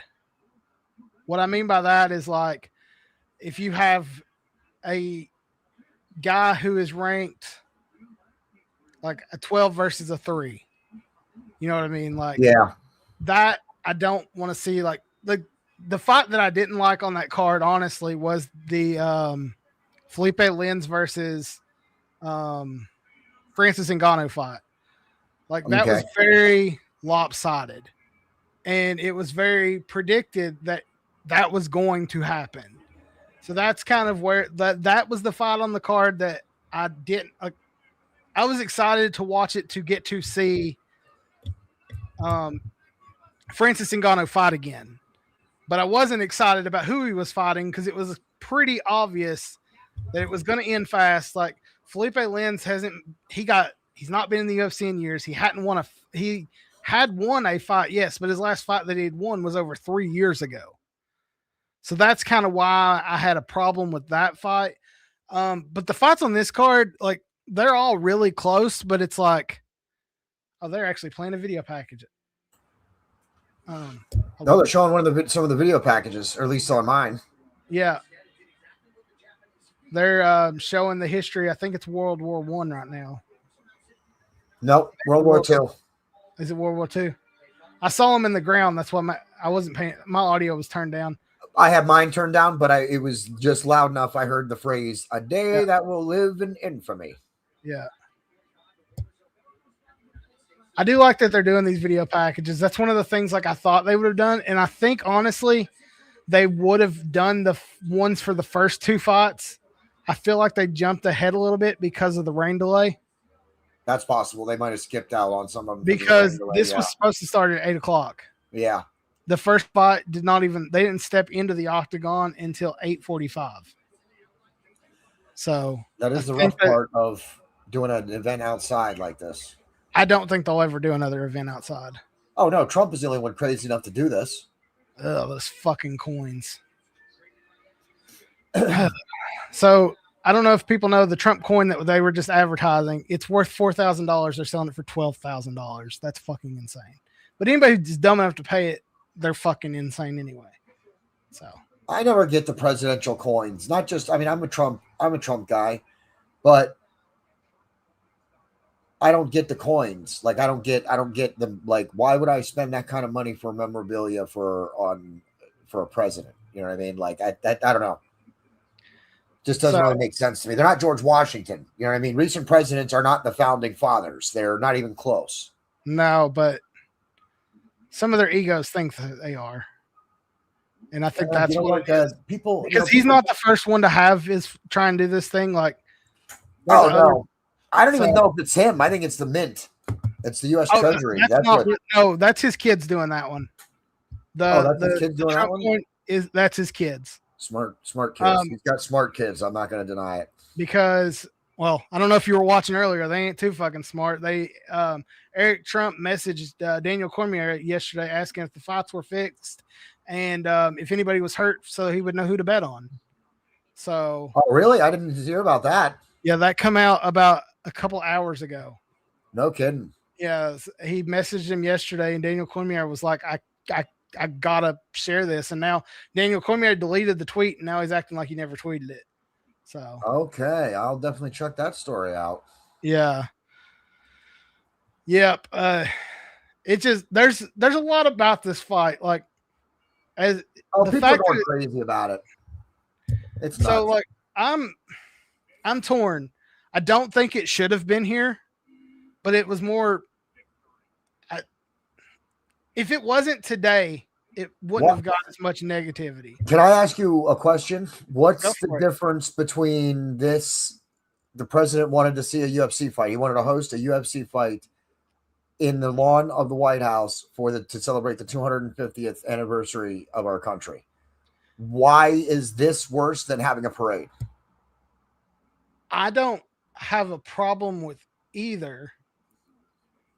And I'm not my thing with this fight is the day it was going on. What's wrong with the day? Today is Trump's birthday. Oh, I mean, and here's why I say that. If this was for the 4th of July, like it was supposed to be, this would have taken place on the 4th, the week of the 4th, during this big state fair that we're supposed to be hosting. But it wasn't. Let's call a spade what this fight is. This fight is the marriage between the UFC and Dana Trump, Dana White. And Trump, because Trump and the UFC have been dating each other since 2016. The first labor bill that went through Congress this year was for TKO boxing, which is ran by Dana White. This is not ran by Dana White, but he does have a position within TKO.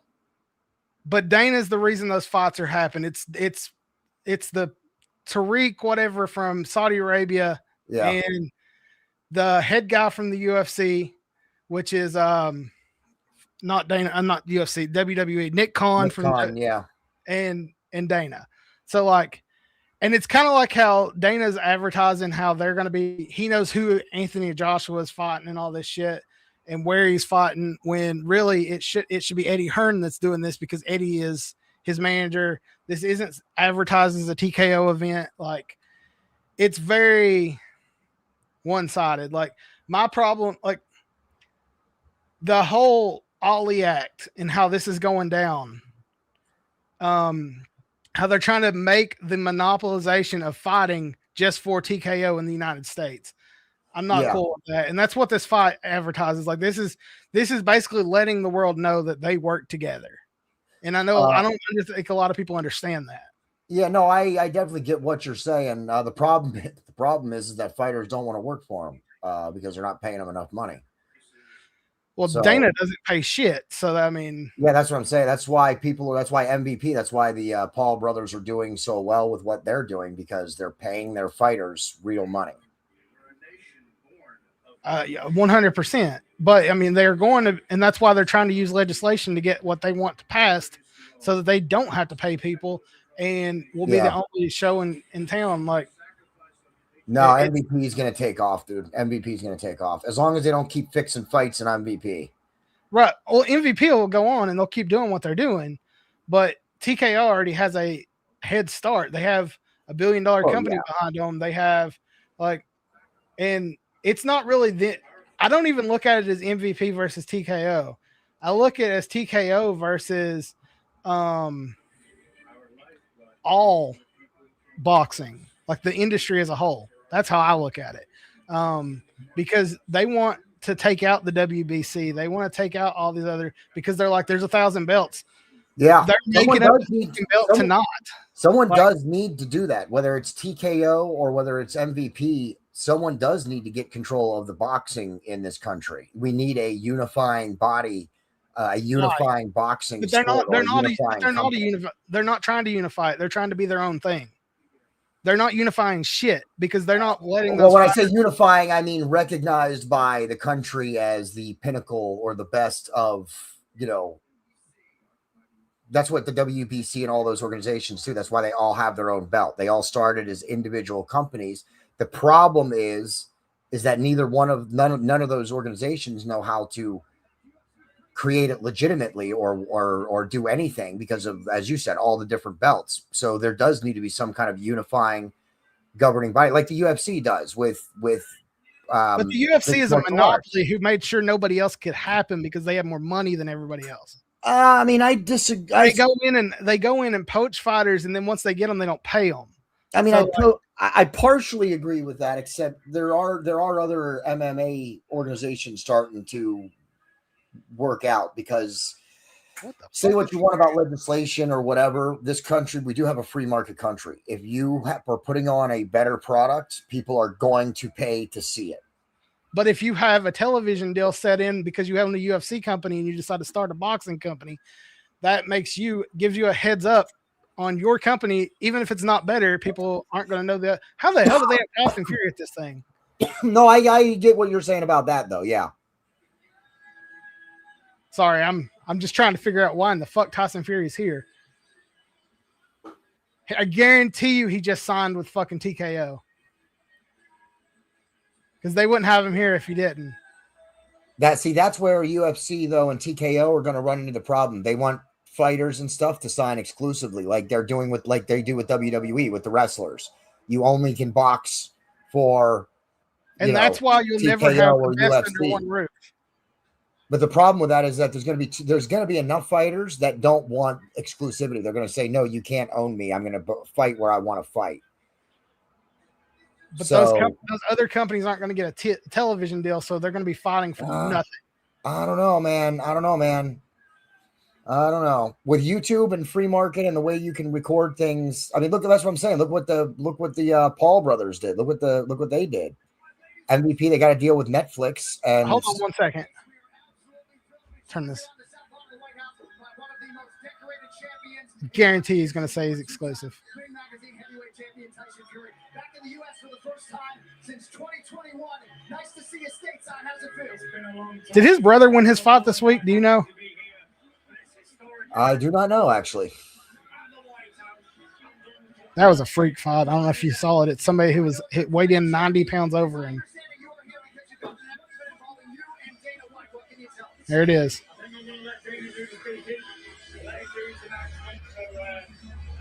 Why would you bring him out and then have Dana do the talking for you? I love his hat.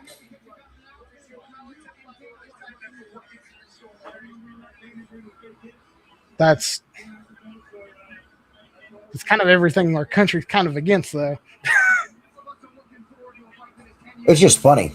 Donald Trump for prime minister? That's great. There's nothing that says he couldn't go run for prime minister after he's done being president. I mean, if it's up to him, he'd run the whole fucking world. Except of course, the British Parliament and their laws. I mean, obviously, I don't know if that's allowed. I'm just saying.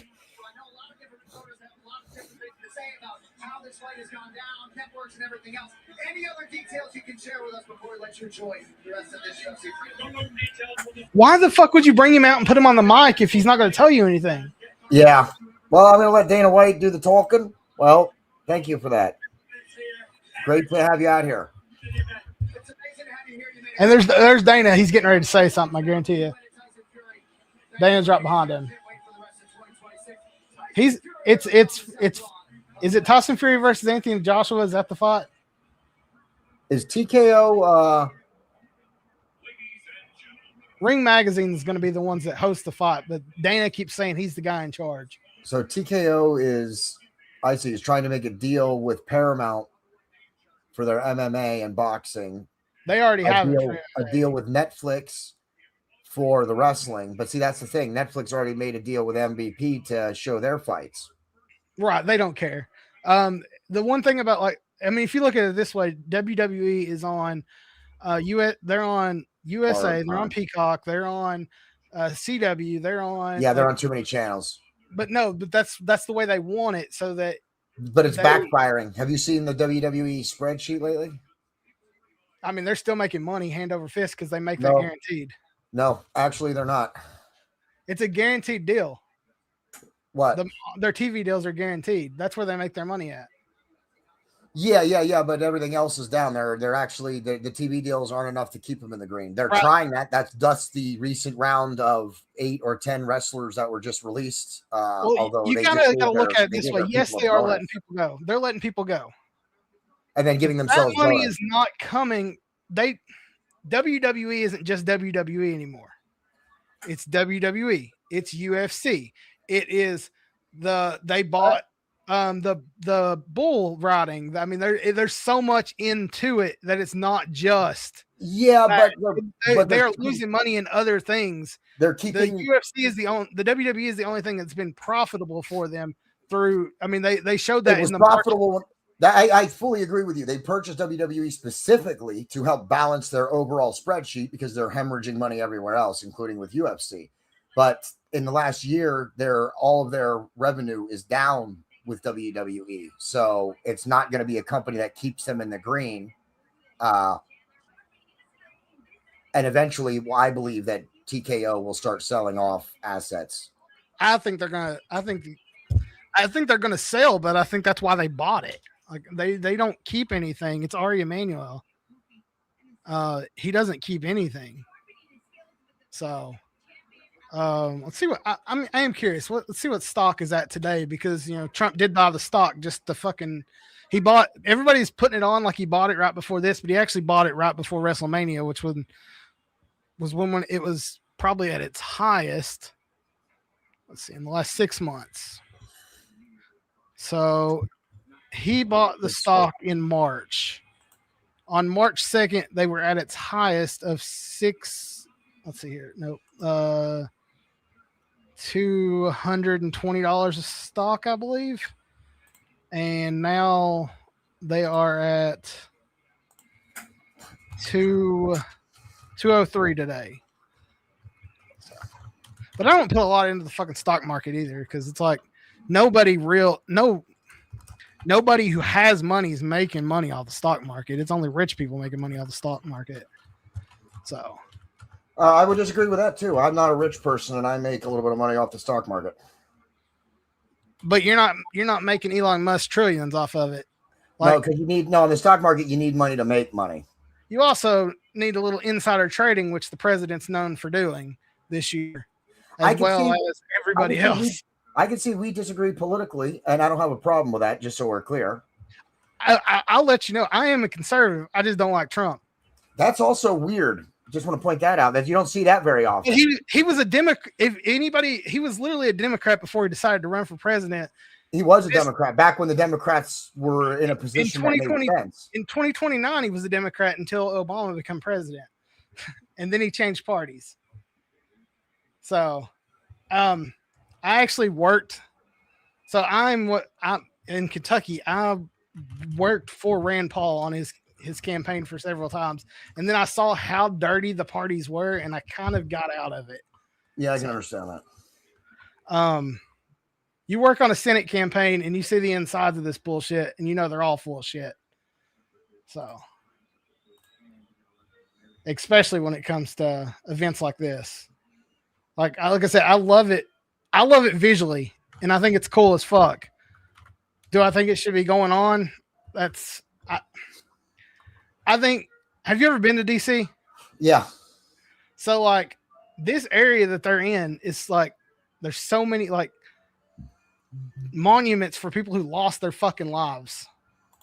Like the did you watch the press conference? No. I was busy all afternoon. Like I said, I got to even tune into this late. So the press conference took place on Friday night at the Lincoln Memorial. And they were playing fucking music and shit. And I don't know if you know how close it is. Have you so you've got the Lincoln Memorial, and then not far from it you got the Vietnam Memorial. And they literally have signs up in the area being like, hey, this is a reverend area. You don't make noise. Like you're not supposed to talk. You're not like people get yelled at for their dogs barking in that area. And they held a press conference with like all these people in it. Like that just, so that kind of stuff bothered the White House lawn doesn't bother me as much as some of the other places they've been.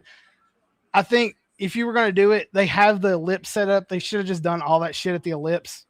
Like that's just my personal opinion on that one.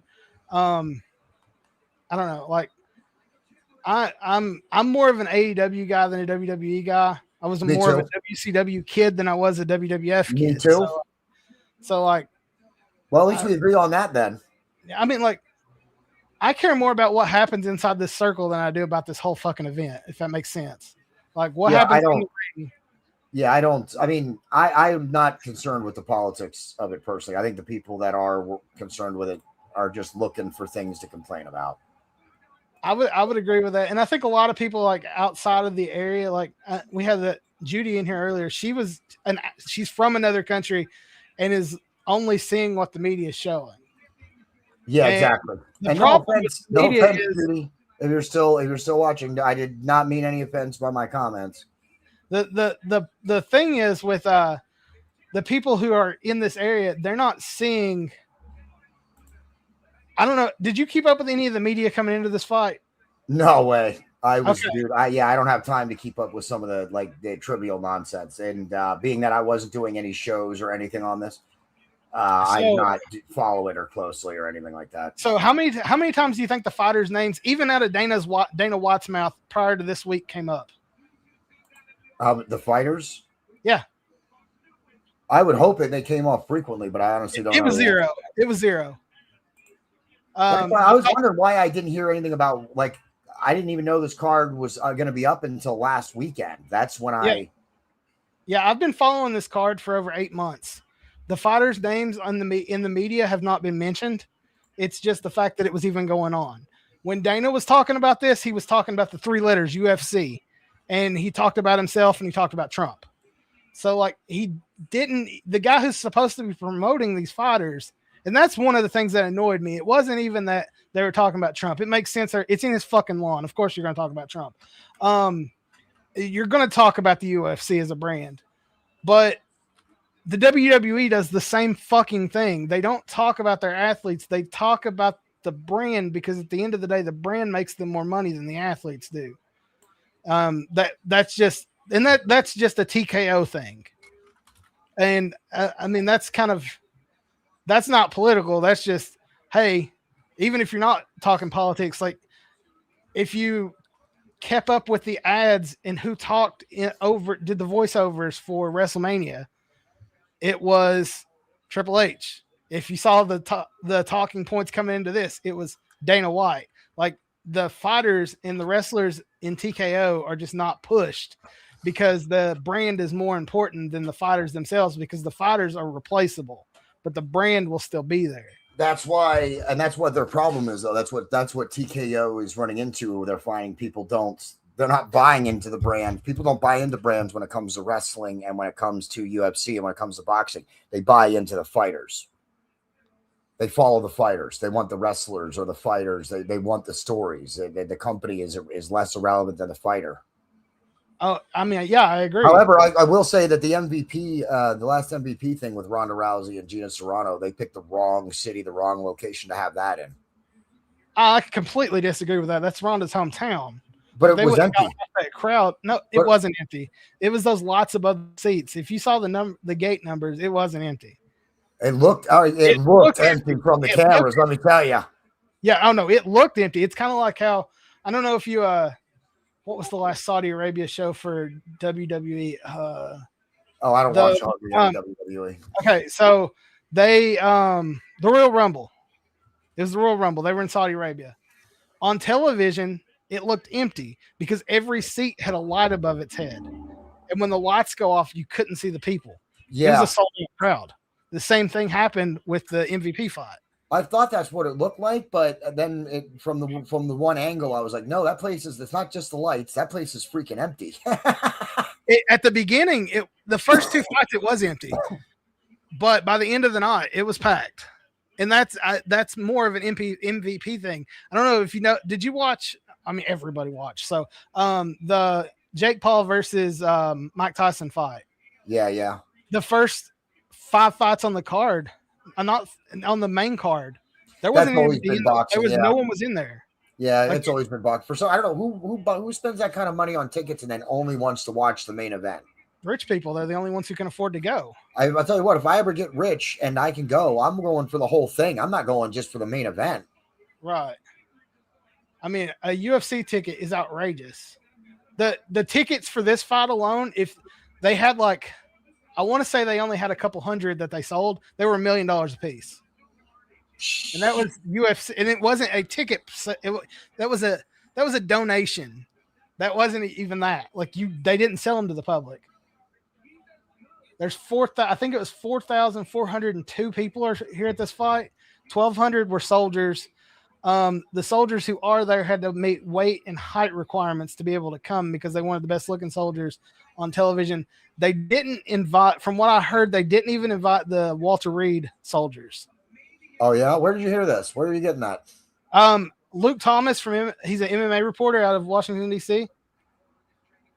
I'll check that out. I'll look into that. Yeah. If they did invite them, they did not advertise at all that they did, and they have not put one on screen tonight. I will definitely check into some of that. Yeah, and after this fight, there is a reception in the White House. I think it was 180 people was invited. Dana invited 90, and Trump invited 90. No media is allowed to go. From what I understand, there's no fighters even in the crowd. I don't know if do you know who Sean Strickland is? No, can't say that I do. So Sean Strickland is he just in the last UFC card just won the I think middleweight championship for the UFC. He's the only undisputed American champion. He was originally told that he was going to come to this card, and then the White House briefed and said, No. And he got arrested earlier today at the Ellipse for just fucking showing up. Is the UFC middleweight champion of the world, got disorderly conduct charges for even fucking being at a UFC fan event. So I will check into some of this, and I'm definitely interested in some of the stuff that you're saying and finding out some facts about it, because that's interesting. Now, don't get me wrong, Sean Strickland's no fucking saint, but he doesn't agree with the politics, and he makes it very well known. So that's kind of what, and he does say some stupid shit. Like, I'm not defending him at all, but I think you should have your fighters in the fucking crowd. Like, tomorrow, what are they going to talk about? It's probably not going to be these fights again. And you didn't put the fighters in the crowd to sell your next fight. So you're not moving forward as a company. You're just kind of, hey, I'm at the fucking White House. And that's where I'm kind of like, with this card. Like, this is a very, like, it's kind of like the only people you've seen, like Mark Zuckerberg. And like, this is, if you're not a millionaire or a politician, you're not in this crowd. And the soldiers are here. There's one smart thing that they did besides inviting the soldiers, because they should be there. They know the soldiers are the ones who's cheering at this fucking crowd. Like, if they one third of this whole thing is soldiers. And if there's one thing about the military, is they love the fucking UFC. So they're going to cheer. I don't think if you didn't have them, I don't think you'd be getting very many cheers, because a lot of these people don't know what the fuck UFC is. They're only here because it's a big event on the White House lawn. Oh, I'm sure that's true. I mean, because you had a lot of like fight fans that they invited a lot of, the celebrity row that's normally at a UFC fight. A lot of them said no. Like, they just didn't come. Like, what I thought was crazy is they invited The Rock. Well, The Rock is on the TKO board and he still didn't come. But The Rock also doesn't like Trump. He donated money to the Biden campaign. Like, so of course he's not going to come, but they invited him. I just thought it was weird that, like, you work for the company, but you won't come to the event and you're on the board. Like, that's kind of weird. So, yeah. So I follow a lot of this stuff close, because, like I said, this is kind of MMA and wrestling to me are interchangeable. I know not all MMA fans are wrestling fans, not all wrestling fans are MMA fans, but at the end of the day, it is combat sports. And so I kind of keep up on all of it, and I'm a fan of both. So it's like, yeah. Like, this is only, like, I probably won't, I don't like doing these fight cards for the wrestling, the watch parties for wrestling stuff, mainly because I need to watch it a lot more closer, and I don't want to watch it again. If that makes sense. My buddy Andrew from Popcorn and Whiskey, shout out Andrew. He was saying he doesn't really he doesn't even like listening to watch alongs when it comes to wrestling, because of the time delay, and especially in wrestling, the atmosphere and the story that they're telling is a little bit more important. Right. Yeah. And with the delay, it makes it hard for you doing the watch along to keep up with, with everybody's time delay and everything else. So I think he kills some of the magic. I think he's right about that too. I think doing a watch along with wrestling is really hard unless you're there doing it live. Right. And even if it is live, it's still like 15-second delay to the people. I know a lot of people who do those, who watch those watch alongs, they pause it to line up with it. I've done that before. I do that with my football watch alongs because it's a little easier. There's 5 minutes left to go in the second quarter. I'm going to pause it here, let everybody get to the spot, then we'll hit play. Shit. But in wrestling and stuff, what are you going to say? Like, if you were doing this right now, like, I that's why I don't fuck with it. Like, I do it for MMA because, like, I can talk about other things, and kind of like how Joe Rogan does his. Oh, that was a nice shot. Yeah. Did you see him come off the cage a second ago? Yeah. That's what it was. Yeah. Yeah. That was sick. That got him. That got the other guy's attention big time. That's one of the things too about now that it's all on streaming. Like, nobody's timing's the same. Yep. It's like almost impossible. Like, mine says 156 on the clock, and I'm sure yours is like 210. Yeah. See. So, like, even though we're literally hit play at the same time, everybody's streaming is different. So it's like, Yeah, it makes it difficult to do that. Yeah. That's the other problem with it, especially when you're doing guests and stuff. I'll tell you, I'll probably bounce out of here shortly after this match. Oh, you're good. This one, I don't expect Michael Chandler to be in here long. Oh man. Michael Chandler's on a 5-fight losing streak. He only has this fight because he couldn't get he was supposed to fight Connor. And he's not gonna. Whoa. Yep, I heard. I'm seeing what you were seeing. Oh, hey, they're running now.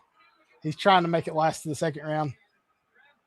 Oh man, I can't believe that Chandler's wrestling hasn't been able to take over Ruffy, because normally. I'm sorry, I don't mean to cut you off. That was a body shot he felt. I felt that one. Yeah. 45 seconds. Yeah, I'm in a minute. So yeah, you're 15 seconds ahead. Yeah. Oh, that's a nice leg kick. It's over. Yeah, it's over. The leg kick? Let's see. Leg kick. You'll see in a second. I'll see it in a minute kick, there. I think the leg kick's what knocked him out. And then the spin kick into the cage. Oh man, he's not protecting himself. That's it. Yeah, he's out. Well, he ain't on a 5-match losing streak anymore, man. That was his last fucking. No, that's who lost. That was on the 5-fight losing streak. Oh, I had him backwards. I'm sorry. Yeah, no. Yeah, Michael Chandler I don't know if you. Well, Michael Chandler was supposed to fight Conor McGregor like a year ago, and then it just never happened because they couldn't come to an agreement. And then originally when he was supposed to come back, the original rumor for this fight card was Conor McGregor versus Michael Chandler for the main event, but they can't sell tickets to this. So you can't have Conor McGregor headline a card that's free. Yeah. Because you got to make that money back to pay Conor. Yeah. And now the only way that Conor's going to get to fight Michael Chandler is if Conor loses his next fight, which is also a very good possibility, but I just don't see it.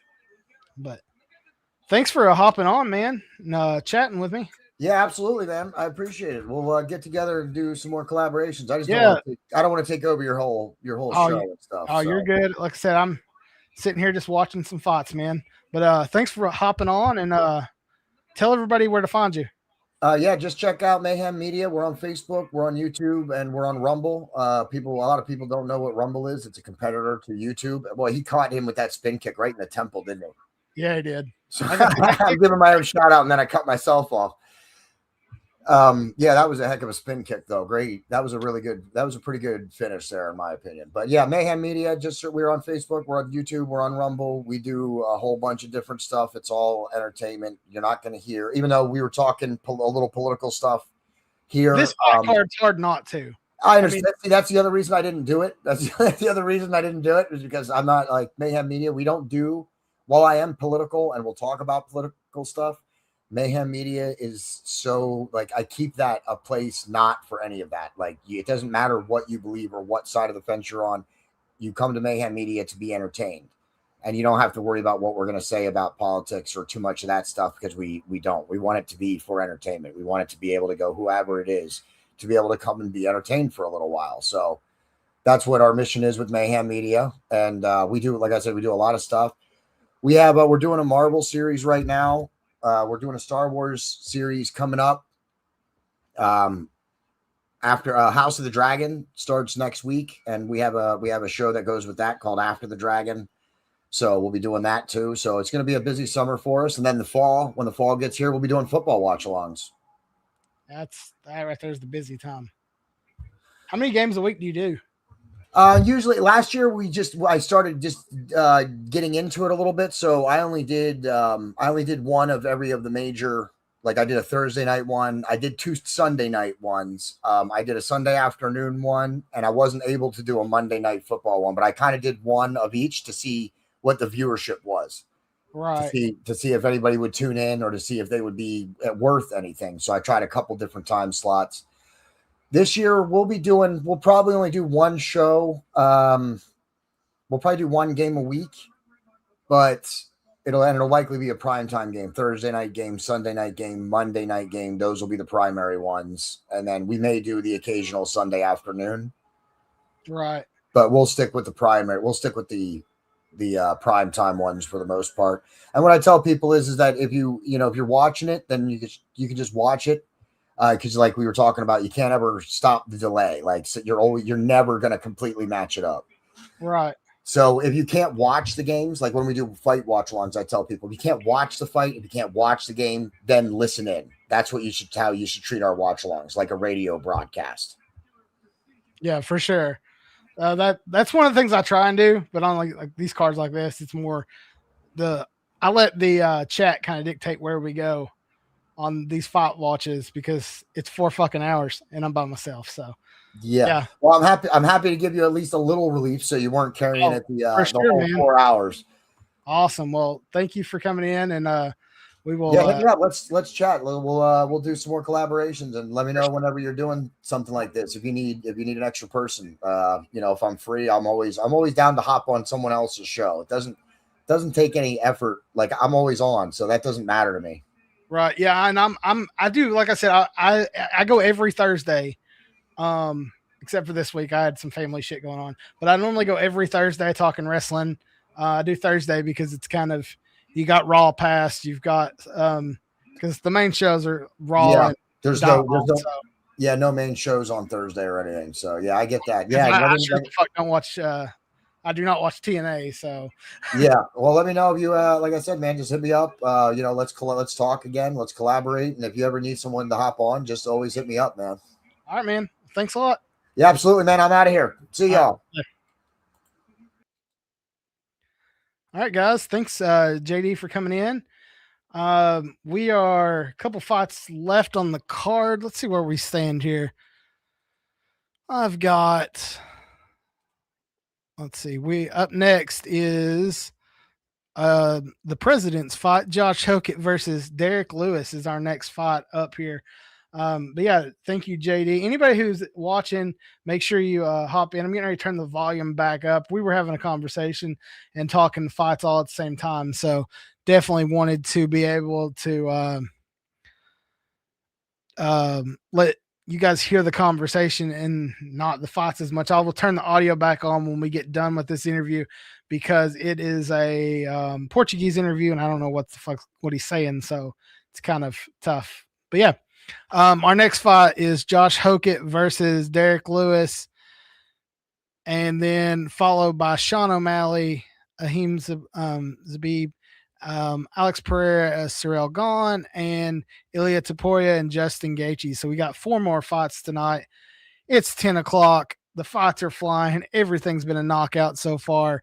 Fight of the night going like crazy. So far, my knockout of the night probably goes to probably Bo Nickel. Maybe, I don't know, that Diego Lopez knockout was pretty sick. The Rufi knockout with the kick, also pretty badass. But yeah, definitely excited for this next one. I don't just say this is the president's fight for a reason. Derek Lewis is the president's favorite fighter.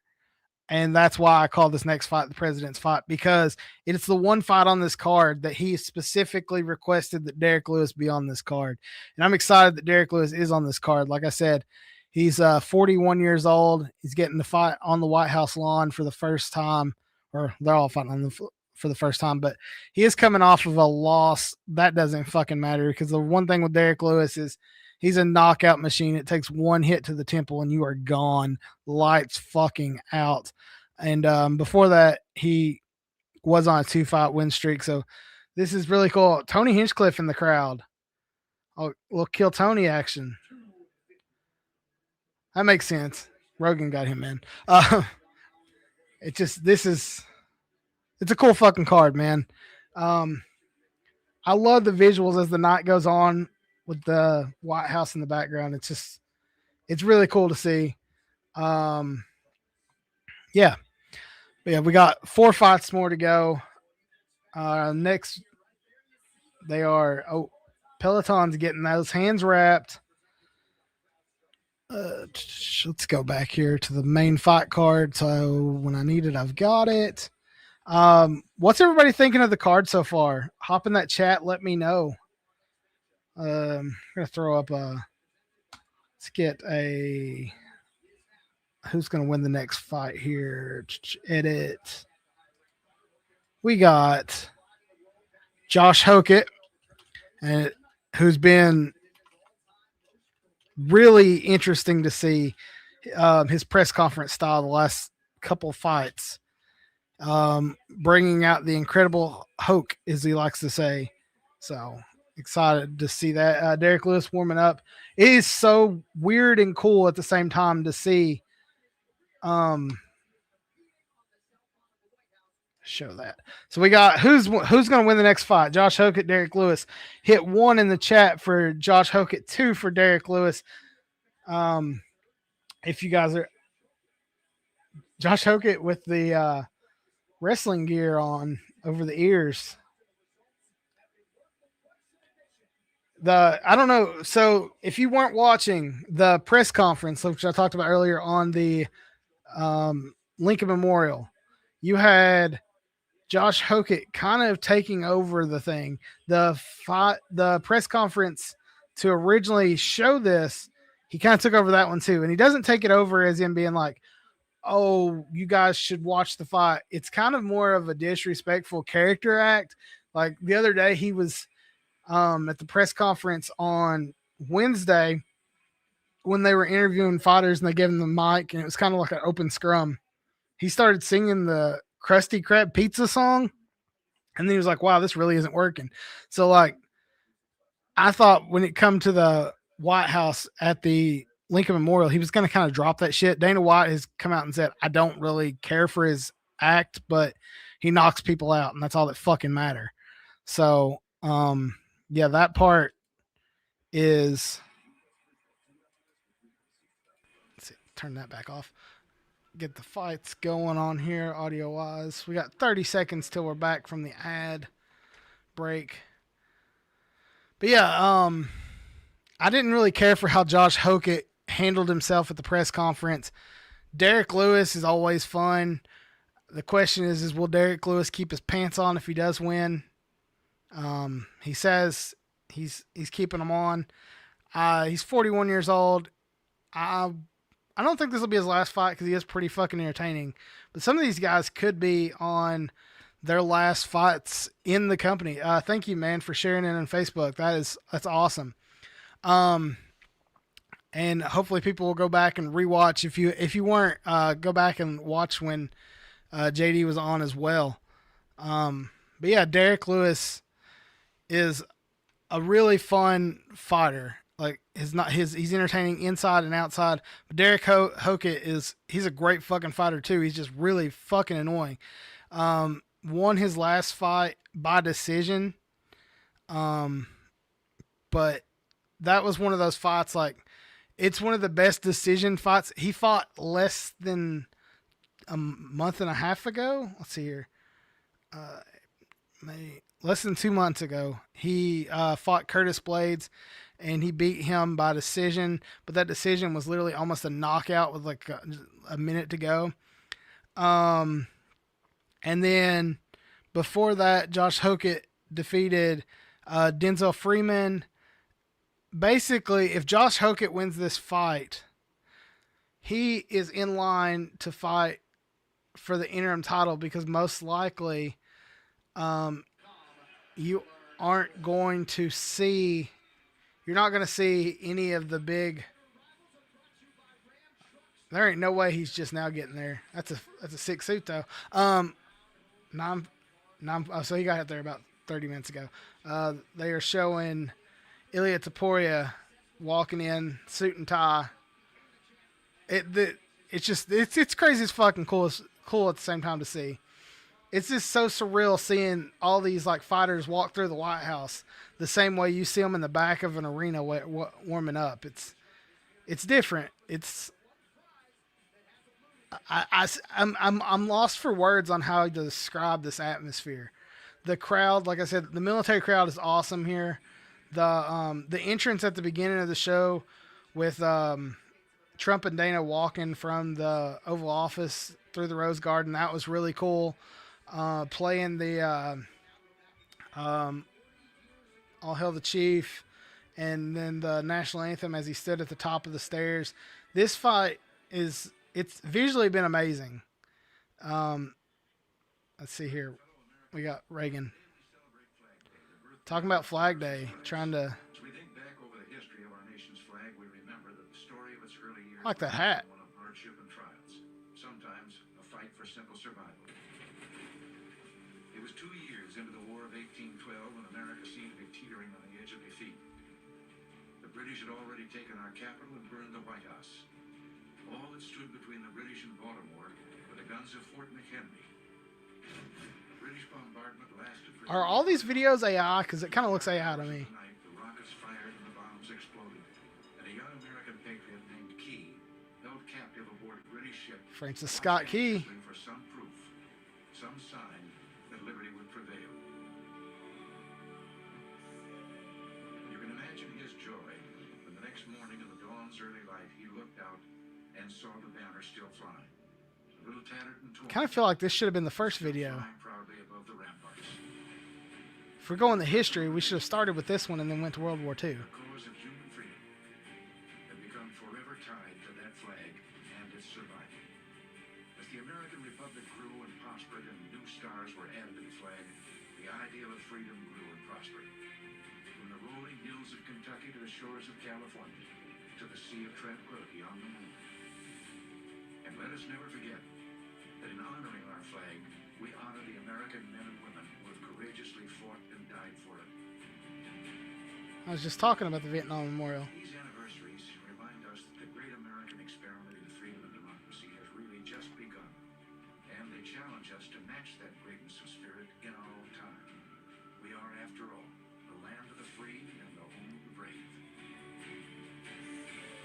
These video packages have been good outside of the AI. And the AI is not horrible on them. I'm just not a huge fan.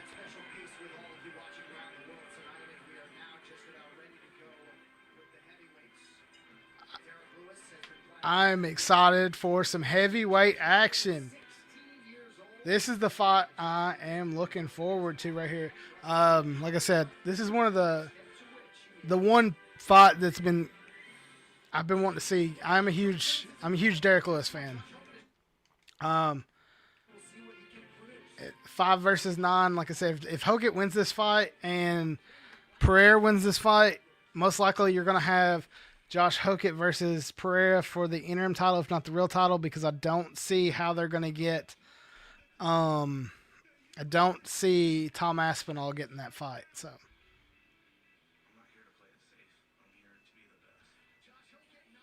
That's yeah. I wish Josh Hokett would be that person all the time instead of being a character.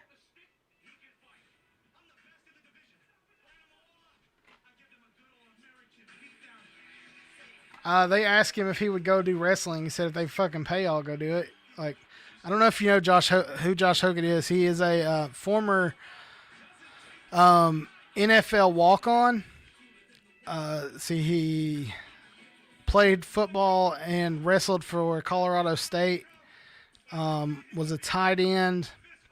He played 3 years in the NFL, 2 years with the San Francisco 49ers, 1 year with the Arizona Cardinals, all on the practice squad. But hey, the practice squad guys are better than most regular players. He started his career in Bellator in 2023. He did 2 fights in Bellator before, 3 prior to going into the UFC.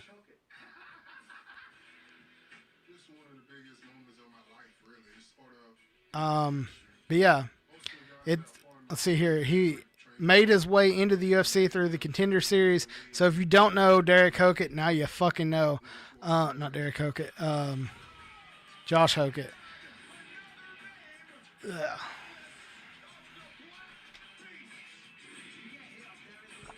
Oh, excuse me. I gotta get a water.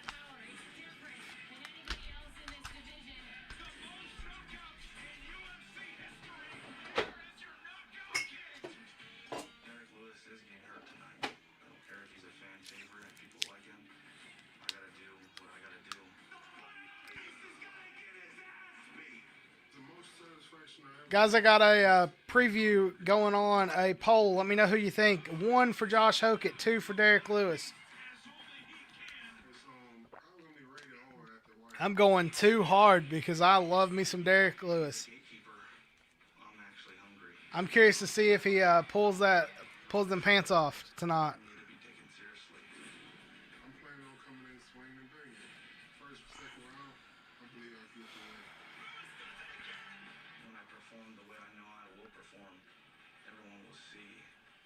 Guys, if you haven't yet, like the video, hit subscribe, and hit that notification bell so you know when we are live.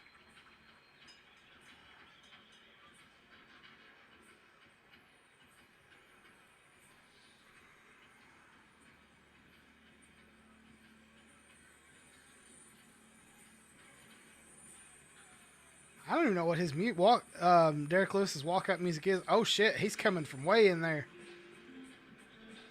Is he? Yeah.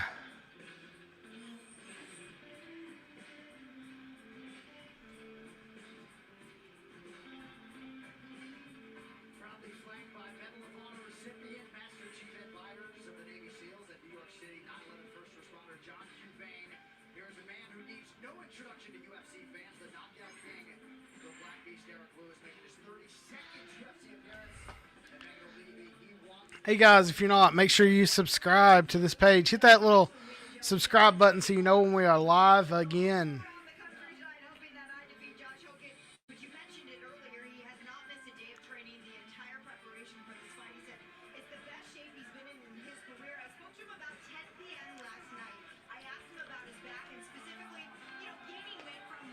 Derek Lewis is coming down to the ring right now.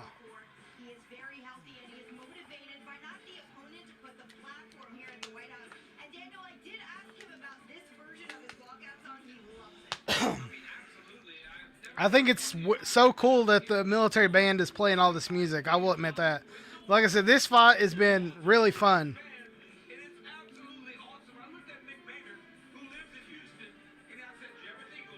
He is jamming out on that guitar.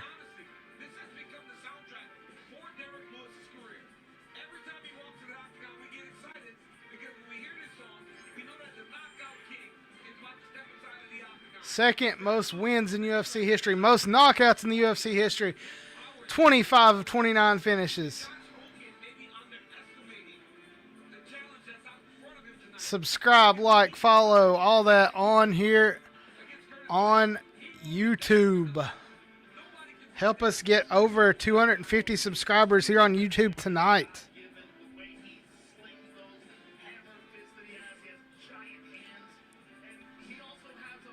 Derek Lewis walking into the cage.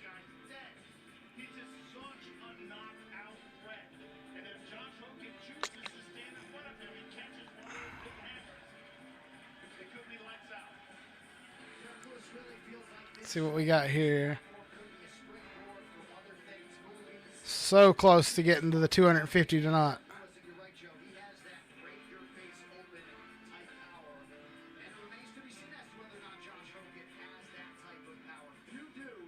I'm only live on YouTube. Where I'm still on the free tier of StreamYard, you can't do both at the same time.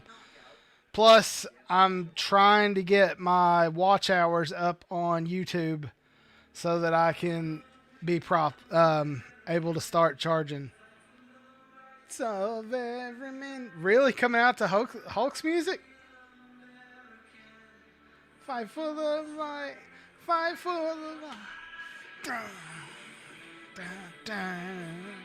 Got a little real American right there.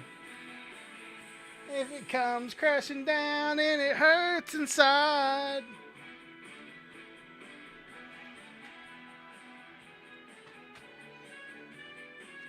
Little Hulkamania right there. Coming from Josh Hokett. This is fucking cool. I'm not gonna lie. I'm a real American. Fight for the rights of every man. trajectory for Josh Hogan. He was competing on Dana White's Contender Series around the time that this Fight for the right. it's been a fast track, and now he's got Derek Lewis firmly in his way. Yeah, you know, for Josh Hogan, this guy is tremendous. Listen, when he came out the Contender Series, he had such an explosive post-fight interview. It sounds amazing with the military band. All right, guys, this poll's getting ready to close as soon as this fight starts. If anybody wants to get involved, hit 1 for Josh Hokett in the chat. Hit 2 for Derek Lewis. 1 for Josh Hokett, 2 for Derek Lewis.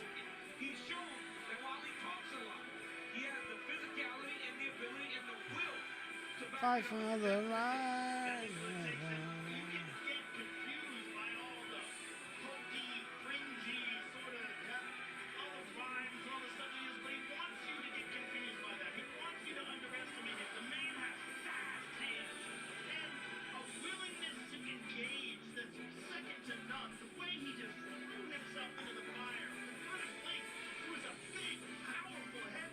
I'm going. I want Derek Lewis to win, but I think Josh Hokett is going to pull this one out. But in my heart, Derek Lewis, I want him to fucking shut up Josh Hokett. But Josh Hokett's career is only going up, where Derek Lewis is near the end. Da, da, da, da.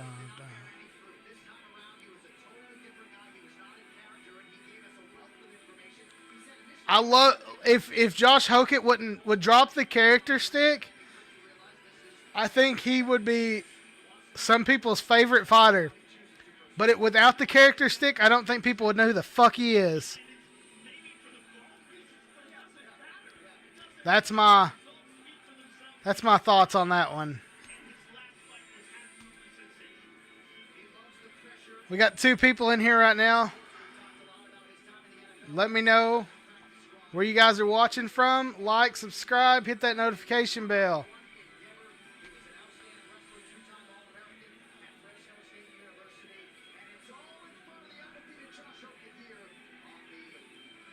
We are pushing towards 1,000 subscribers. That is our goal by the 4th of July here on... mute that while the commercial's on. Yeah, our goal here is to get to 1,000 subscribers by the 4th of July. We have like 2 weeks to hit that goal. Or no, 3 weeks. Yeah, 3 weeks. 1, 2, yeah. Sorry, doing my math. So that is my goal. 1,000 subscribers by the 4th of July. When the fireworks go off here in Barberville, Kentucky, I want to be celebrating not only our nation's birth, but I also want to be, thank you, also want to be celebrating 1,000 subscribers. So, got the Buc-ee's gear on. But yeah, we got Josh Hokett, Derek Lewis coming up next. UFC Heavyweight division. This bout is proudly sponsored by Truth Social, the real voice of President Trump. Oh, that's a Social today. interesting sponsor. Now, fighting out of the blue corner, a brawler, holding a professional record, 29 wins, 13 losses, 1 no contest. I'm so excited. Like I said, I'm so excited for this. Derek Lewis is a plus 320 underdog.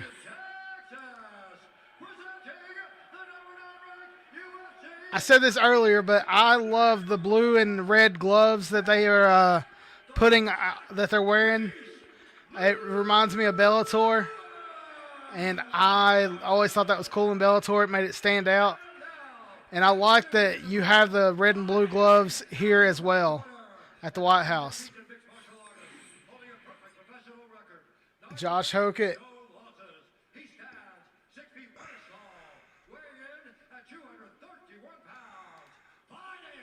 Out of the Mexico. I wonder how not having Jackson in his corner is going to affect Hokett. Oh, that's classy. Flipping him off in the White House lawn. They had to put security in the fucking cage. That's what's insane. Because Josh Hokett starts so much shit. Let's go. Herb Dean calling the action. Fight.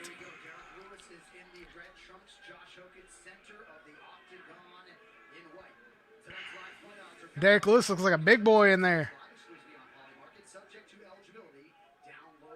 Hokett throws the kick. Derek looks fucking huge compared to Hokett in there.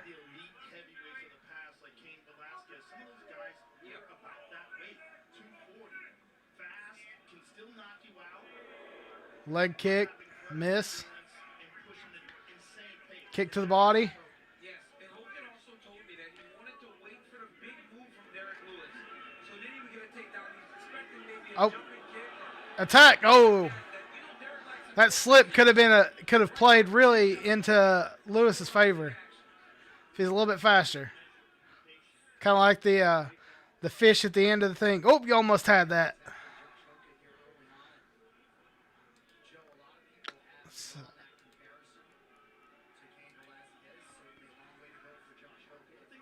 That's a name to be comparing somebody to. Josh Hokett, Cain Velasquez.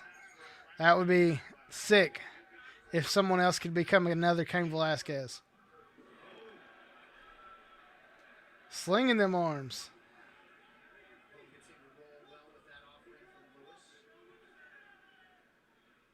Come on, Black Beast. Oh, he took a right down the middle.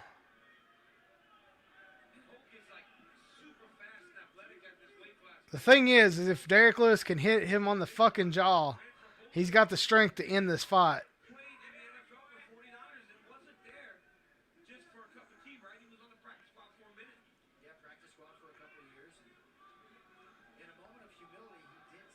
That's the thing about, oh shit, I did not expect that. That's how you fight Derek Lewis. You go to the ground, and because he can't get up once he's down there.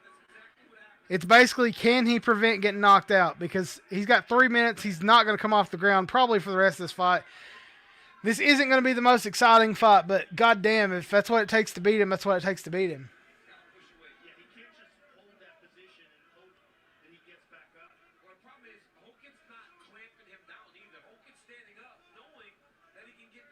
Yeah. Let him up. I mean, he's still fighting, so you can't do that because he's tagging Derek Lewis on the head, but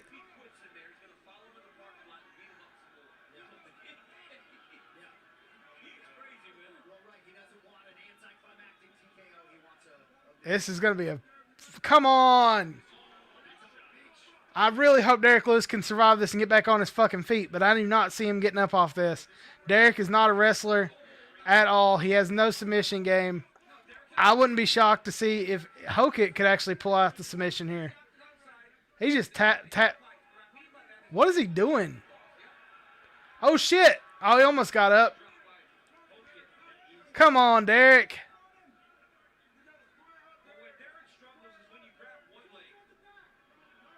Oh, Derek's bleeding in the back of his head.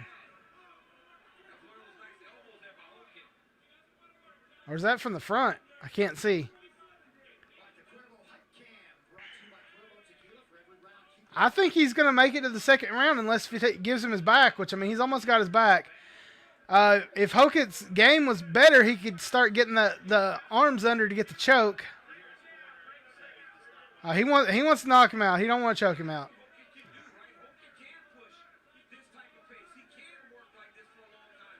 Oh, shit. Derek is fucked. I can't believe he's got up that much. Oh, he's back down.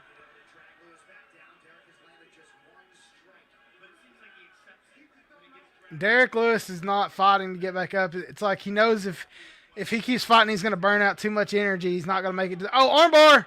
Armbar. Derek ain't tapping. How is he not fucking tapped or snapped that arm yet?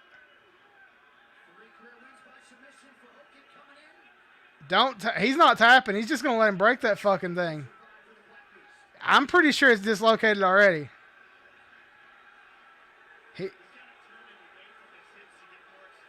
Yeah, he's not got enough extension. That arm's just straight.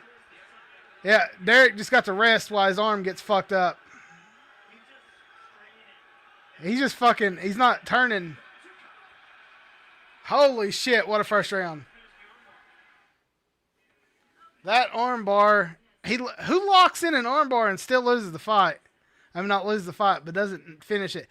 I will say that arm bar should have been off to the side so he could get more submission to leverage to pull down on to straighten it out.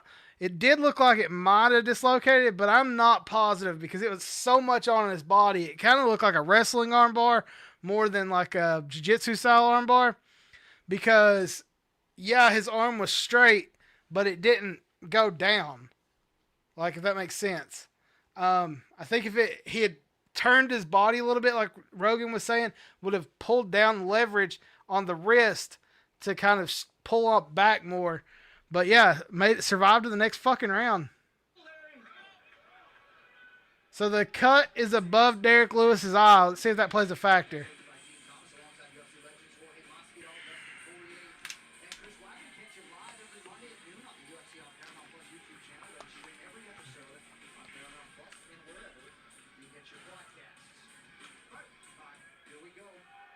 Round two.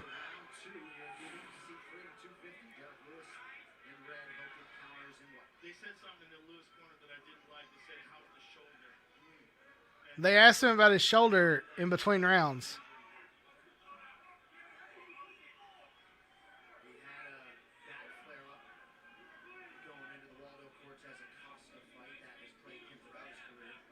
I don't think Derek Lewis is going down unless he gets knocked out. But these heavyweight fights that can be boring as shit if they don't get a finish. So I really hope it's an exciting 2 more rounds if we're going the distance. Oh, no, he's trying to go back to the ground. Come on, Derek. Yeah, that's how you stop the takedown.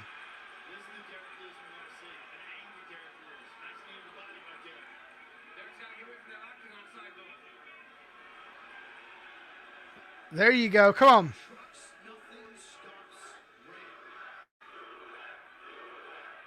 That crowd is cheering on fucking Derek Lewis like crazy. They hate Josh Hokett.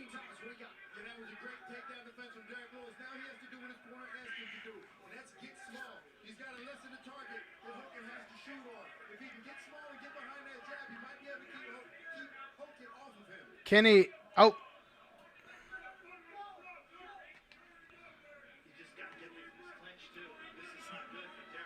Yeah, you don't need to be clinching right now. He's going to take... Oh, he went for that trip.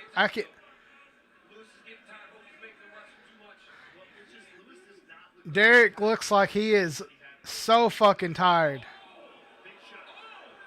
Oh, shit.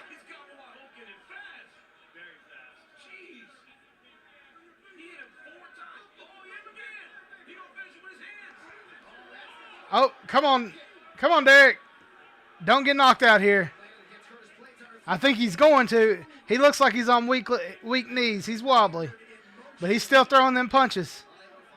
But I think he's exhausted. I think that wrestling from the first round, wrestling going into the second round, prevented. He's out. I mean, he's not out on his feet, but he's like out of energy. His gas tank is running fucking low. But he's still throwing those heavy punches. It's like, honestly, it's like Derek Lewis wants to be on the fence so he can just lean up against it on the fence and his weight just kind of not have to be on his feet. And then he just kind of throws those uppercuts because he's still, even though he's got no fucking energy left. He's wobbly. He's wobbly. If Lewis can attack right here, if Hokett can attack Lewis right here, he's going to take this fight. Derek is just like a standing gorilla right now, just kind of floating. He kind of looks like, he's just throwing everything big just to try and get the fuck out of here. Derek Lewis is like, if I'm gonna win, I have to win by knockout because I'm too fucking tired to make it another 5 minutes. I mean, this heavyweight fight is nice elbow.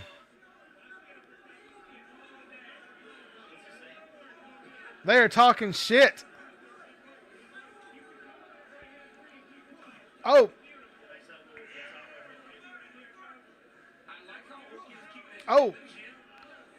I don't know how Derek Lewis is still in this. He's literally leaning on Hokit to keep himself up. And it's not because he's knocked out, it's because he's fucking exhausted.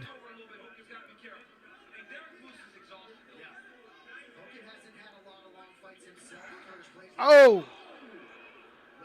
It's like you just can't knock out Lewis. Oh, he's down. He's down. There it goes. He's out. Nope. He's out. He's out. Stop the fight. He's out. Damn.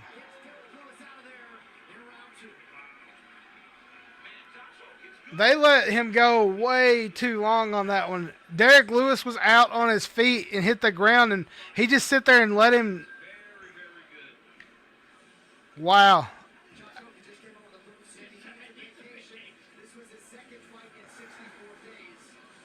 Derek is on another fucking planet right now. This, I don't want to compare it to this, but this looked like kind of how Kimbo and Dada 5000 looked, where they were so fucking exhausted. Like, to the point where Dada 5000 had a fucking heart attack in that fight. Like, that's how, that right there is how Lewis looks right now. And Lewis has been going strong for the last little bit.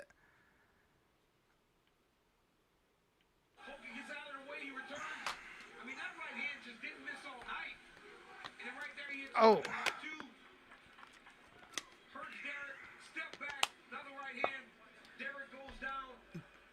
Boom, boom, boom. Oh, shit. Like I said, Herb should have stopped that like 4 or 5 punches before.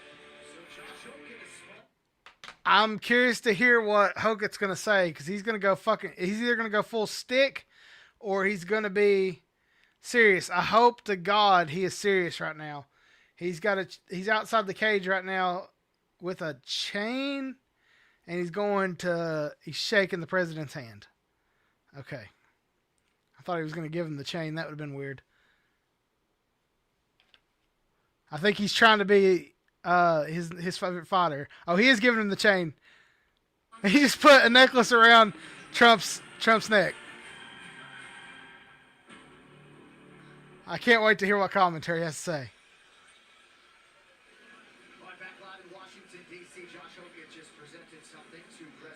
Nobody knows what it is.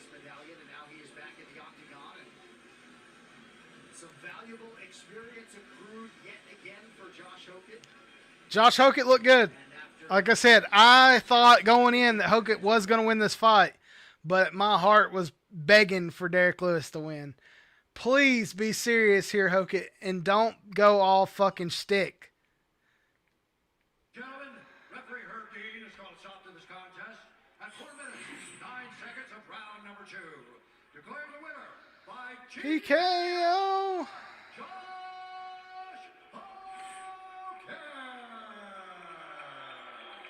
No, it's not that he was honoring. I'm just wondering what the fuck he gave him, because he's really weird. I don't know if you know anything about him. Moved to 10-0 and knocked out one of the biggest knockout artists in the history of the sport. I'm the man with the plan. Okay, we're going to do the stick instead of be serious. You know what? Fuck the speech. Thank you. Hey, shout out to Trump for having the balls to put some shit like this on. And if I'm going to say anything, there's only one. It's a graded card. Okay, that makes more sense.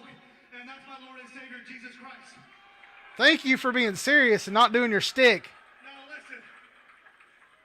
Alex Pereira, I want a shama on your mama. There he goes back into his stick. And lastly, Michelle Obama is a man. Am I right, America? Okay, what the fuck? Ladies and gentlemen, Josh Hokit. He had to go. He could not stay serious. He's always got to go into the character. But whatever. That's why he is who he is. It looked like he gave. Oh shit! The tribal chief is there. At UFC Freedom 250, great to have them in the building, and of course the one and only Zlatan Ibrahimovic is with us. Octagon side is UFC Freedom 250. Roman Reigns and the one and only.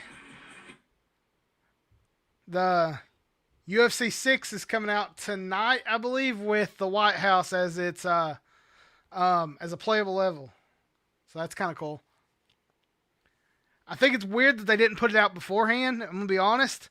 I would have had the White House as a playable option prior to the fight to help promote the fight. Just as a promotional thing, not as a celebration thing, because everybody knew they were going to do this at the White House, so it would have been an extra promotion to remind people that have the game to be like, oh yeah, shit, this is coming on this weekend. Because, hey, who knows? So we have had a knockout on every fight on this card. We got 3 more to go. Ayman Zahabi versus Sean O'Malley is next. Can we get another American win? That is the question. Can another American pull out a win here at the White House? Of course, American was going to win the last one because it was American versus American. Let's see here. Update. Sean O'Malley versus Zahabi. Let's get a new poll going. If anybody new popping in here? Oh, who we got here? Is that? Okay, that's Sean O'Malley's coach. That's fine. We're moving. We might get out of here by midnight. We got 3 more to go. If we get 3 knockouts in a row, we can be out of here by midnight. Probably not. I'm going to say 12:30. Originally, I said we'd be done at midnight, but that 1 hour delay pushed it kind of back to 1 o'clock. Let's get a new poll. We got, who you got? You guys know how this goes. In the 1 spot, we got Sean O'Malley. And in the 2 spot, we have Ayman Zahabi. Create poll.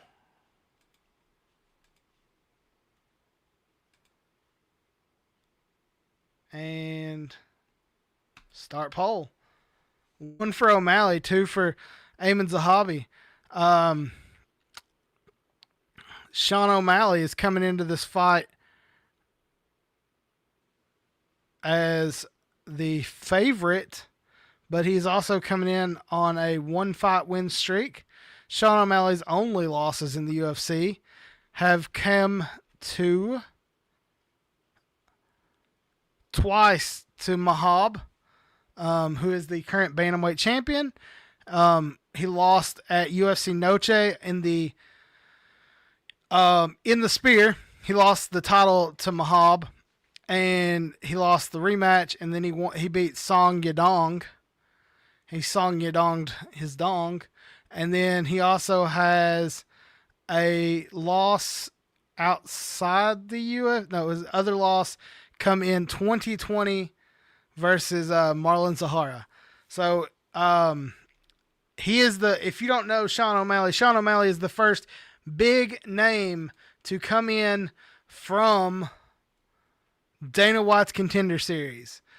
Dana found him in LFA back in 2017, and he brought him in on the Contender Series, and then he got a fight against Tyrion Wayne on the Ultimate Fighter, I don't know what season because they quit doing the numbers. And then he's been around ever since 2017. He was so big and such a big name that when Reebok was doing the fight kits, Reebok put together a 420 fight kit just for Sean O'Malley. The more you know. Ayman Zahabi is coming into this fight at, let's see here, on a 1, 2, 3, 4, 5, 6, 7 fight win streak. Ayman Zahabi has not lost since 2021. Get this audio back on the fights. And CEO Mark Zuckerberg, every blind veteran in America will receive a free pair of these life-changing glasses. They're giving free Meta glasses. If you know a blind veteran that would benefit from these glasses, visit bva.org/glasses. Thank you, Mark Zuckerberg, for doing something good for America. That is absolutely incredible for Don Overton and everybody else. Mark Zuckerberg and his company doing so much good for so many people. That's one thing about Zuckerberg at these fights is he's a huge fucking fight fan. It's weird that it took so long for him to become such a big fight fan. But once he started doing the jiu-jitsu on his own, he became a huge fan to the point where now the Apex is named after Meta. It's crazy. They announced that earlier tonight, or no, I forgot who did it, but one of the Trumps announced that earlier tonight that Zuckerberg was giving those glasses to the blind veterans. That was a cool time lapse they just did there from putting it together till now. Well, when the rumors were swirling after the fight card for UFC Freedom 250, a lot of fans felt Sean O'Malley was a logical inclusion as one of the UFC's biggest American superstars. Oh. Good intuition. Now we will see if the show is show. We got a poll going right now. 1 for O'Malley, 2 for Zahabi. This is a bantamweight fight. Sean O'Malley weighed in at, I think 136. They don't have the full tell of the tape, but they're getting ready to play the promo package. This is it. If there's one fight that has been good for the UFC, it was for sure Sean O'Malley. He brought in a whole nother crowd. Oh. Let's see here. Limp Bizkit and I don't know when the last time I heard Limp Bizkit on a UFC broadcast. That's pretty badass. Down on me. I'm kind of shocked that O'Malley didn't do red, white, and blue hair instead of just pink and blue. Fight about your leadership, and I hate up, leave your shit. Enough of this. I'm pissed. I thought about it until I saw the legs on it, but they have a Sean O'Malley action figure at Walmart right now that's pretty sick, but the only problem is its legs don't move and its skin tone's really off, so I couldn't do it. Would have been cool to add another UFC action figure, but that company who's making them is just not up to modern scale yet. They would have looked so fucking weird next to wrestling figures because of how small they were. I did like the UFC figures though that Jazzwares made when they had the license, when they were doing them at the same time they were doing the WWE figures, not WWE, AEW figures. Sorry, it's getting late and I'm starting to spear stories together. Action figure. Let's see who makes those.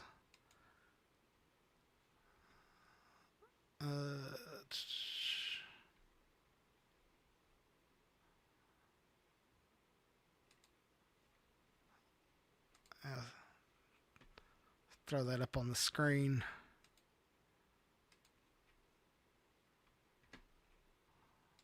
Walmart. Exclusive. There it is. Nope, not the McFarlane.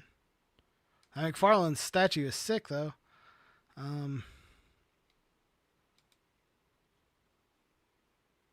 They are taking forever to get to... Here it is. Share screen. There it is. Oh, shit. Add a stage. So yeah, this is the figure I was talking about. But if you look, the knees don't move, and the skin tone is really off, and it's like really small. But yeah, definitely thought about picking that up, but decided against it. I'm just killing time, honestly, because they're killing time here. I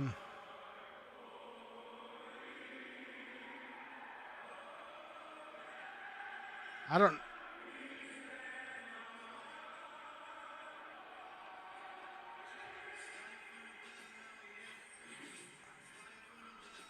They play O Canada going into some Drake. The bottom now, the whole thing fucking here. He's the only Canadian on this card to be fighting on this card.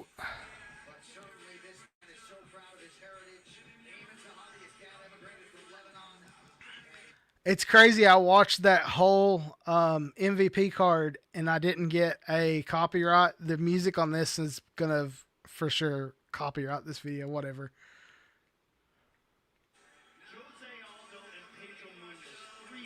From the bottom, now we're here.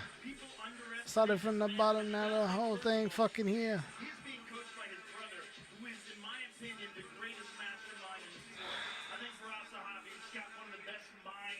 Started from the bottom, now the whole thing fucking here. Started from the bottom, now we're here. Who's one of the greatest of all time. So the coaching is fantastic. He's incredibly durable, and he finds a way to win. He doesn't do any one thing better than he puts it together in amazing fashion. So Eamon Zahavi said there is no amount of money that I could pay someone to care about me as much as my brother does. And you see, it's an undeniable kinship for these two men. Yeah, absolutely. And when you got your brother in your corner who has as much knowledge about from the bottom, now the whole thing fucking here. Started from the bottom, now we're here.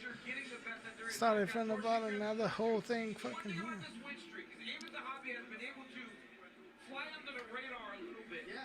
That's not going to be the case anymore if he wins this fight tonight. All right, keys to victory tonight are brought to you by Superfile. All right. That was a long gap. Like I really thought we were gonna get ahead here, but no, we had a huge long gap in between fights. I guess they weren't ready for either Zahabi wasn't ready or O'Malley wasn't ready, or they're trying to push it to where the main event's closer to midnight. I don't know, but we've had knockout, knockout, knockout, knockout. So definitely had to kill some time to where we could get to this fight. Oh. I'm really curious, like I said, to see where we're going to be time-wise when this ends. I'm not fading yet, but I'm close. I will definitely be going to bed as soon as this ends. Get the audio back.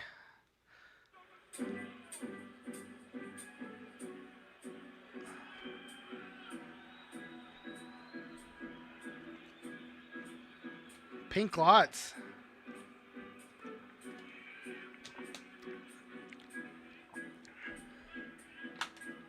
I don't think I've ever noticed like a video package like that before. Say you are a superstar. That's sick. Whoever she is, she's been singing on all these female songs, and she sounds fucking spot on.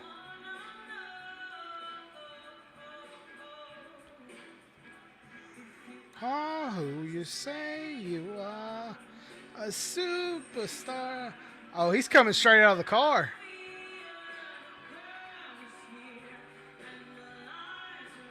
Well, the booker list, Hannah Davis, has stolen the show all week at rehearsals and here tonight, but now Joe Rogan and Daniel Cormier, all eyes are on the former undisputed bantamweight. Oh, fuck. I've been going for 3 hours straight. First responder Marty Mullen, champ, arguably the biggest American superstar. No surprise to see. Definitely the biggest American on this. I love that he went back to this original song too, as his walkout song. Sean O'Malley is a star, but honestly, stardom doesn't come if you don't have the skills to back it up. And he showed that We are who we say you are. course in his career, from the moment he was on the Superstar. And anytime you're a star of that caliber, you're in contention or at least close. Who you say you are? He wins again. You really start to consider him one of the top guys. He's an amazing striker. He set those beautiful tracks I talked about on The MVP of this whole event is the Marine Corps band. There, I said it. The MVP of this card is the Marine Corps band. That is probably my favorite part of this whole thing. Think of how many songs they had to learn just for this.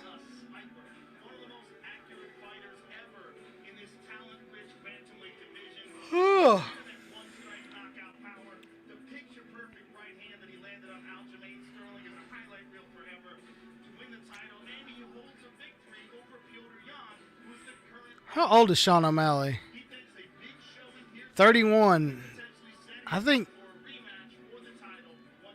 he's been in the UFC since he was like 19 or 20.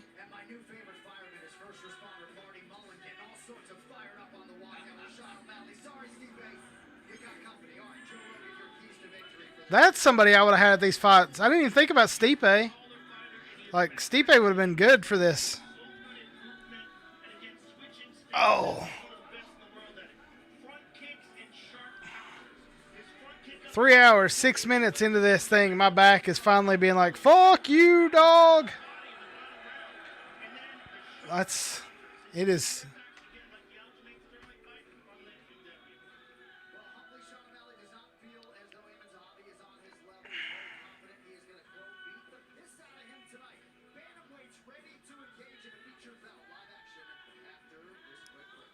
I still think it's weird. They did a walkout for Tyson Fury and then didn't announce anything. That's strange.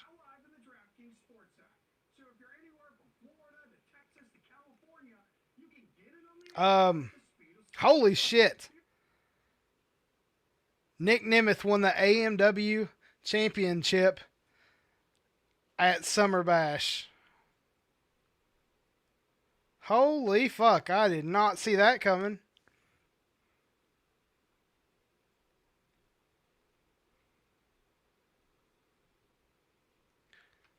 All right. Tell the tape. Height advantage, reach advantage goes to Sean O'Malley.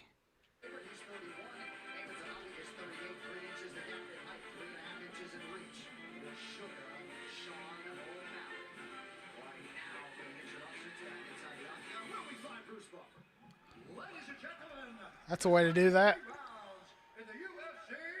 Welterweight division. Finally, we're getting ready to get started. That's a long break between fights.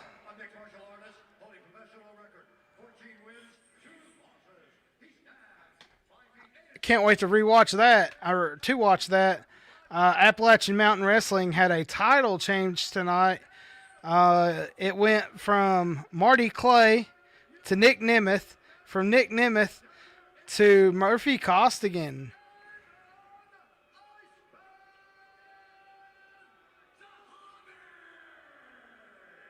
That's interesting.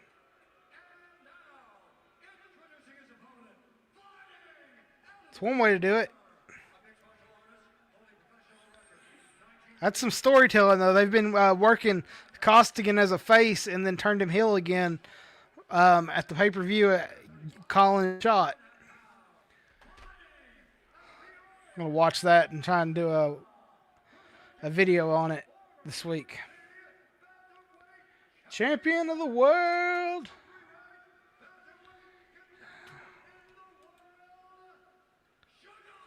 Sean O'Malley.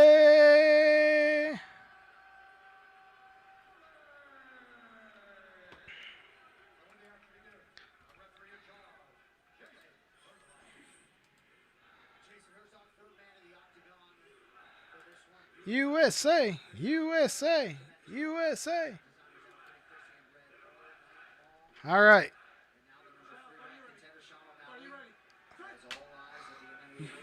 This has a potential to be fight of the night. You have two 135ers, lightweight, real fast action. The first bantamweight's on the card, I believe, tonight. I think the only bantamweight's on the card, actually. One thing about Zahabi that's allowed for him to find this level of success is he was coaching for a really long time. Whenever TriStar had a lot of fighters, I didn't realize the hobby was out of TriStar. Makes sense. He's Canadian. Oh, O'Malley. Oh, O'Malley.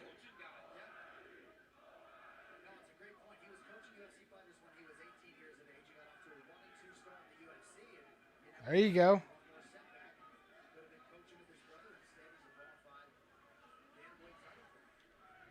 This is definitely, if Zahabi can beat O'Malley, he's definitely in the picture for opportunity to be the bantamweight champion of the world. If O'Malley wins, I still think it takes one more win before he's eligible, especially considering he's lost twice to the champ already. I definitely think it's going to take him a couple wins before, because it'll be 2 wins. I think it's going to take at least 3 before he's eligible to be fighting for the title again, especially at bantamweight. Let's see here. Let's see, bantamweight rankings.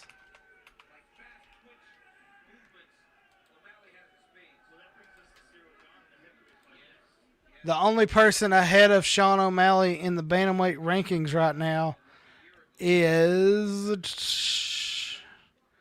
he ranked 3? Oh, he's ranked 3, not 2.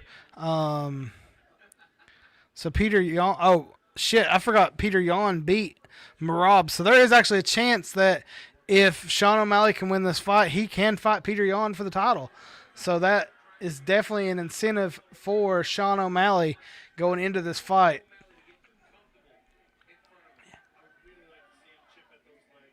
I would. They are definitely filling each other out, for sure.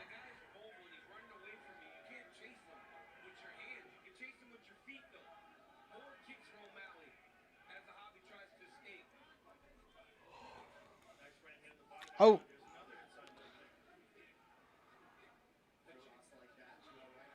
You see Sean trying to set up that counter though. Every time Zahabi takes a couple steps forward, you can see him almost like slide back out of position to try to drop that right hand on. There it is again. Kick again, yeah. Coach Dean Thomas, my man, what do you think? Well, part of the problem with Zahabi's movement is it's not very smooth. At times he's actually even... Sorry, I got into watching this because they are. I really thought there was going to be a lot more action in this first round. They're definitely filling each other out. That is for fucking sure. They're definitely running. They're track stars in this one. Zahabi is circling that cage.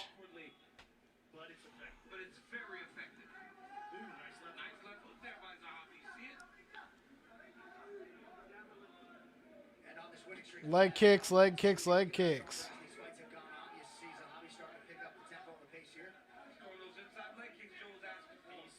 He's like blocking with his shoulder.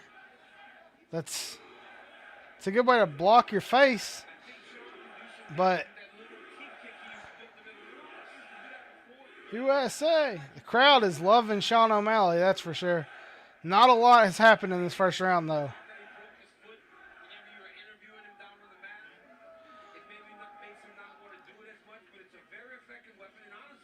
Come on, Sean. I mean, Sean is definitely controlling the octagon, so you're going to give him the cage. I mean, I guess that gives him the first round. This round is really hard to call, especially with like 45 seconds to go.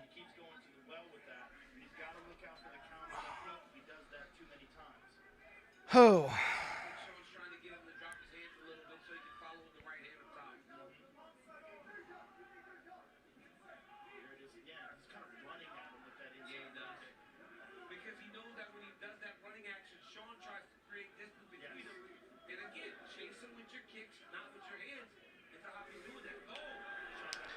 There you go.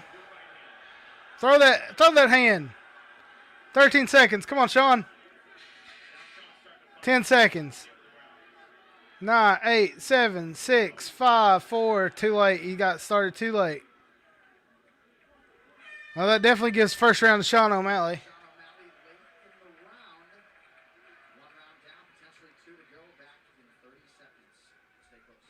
That was definitely a first round to Sean O'Malley, especially with that late finish in the round. I really wish he could have got that action going about a minute earlier.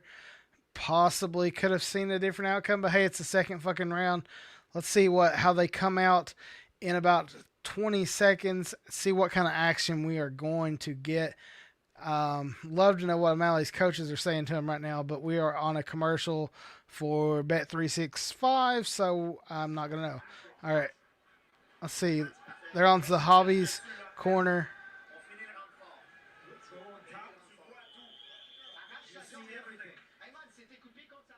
And they're talking French, so I don't really know what he's saying. But round 2 is coming up. First round, I believe, went to my man, Sean O'Malley. Round 2, Sean O'Malley's coming out fast. He's going to, Zahabi's coming out with a leg kick. Sean O'Malley goes to the body, leg kick.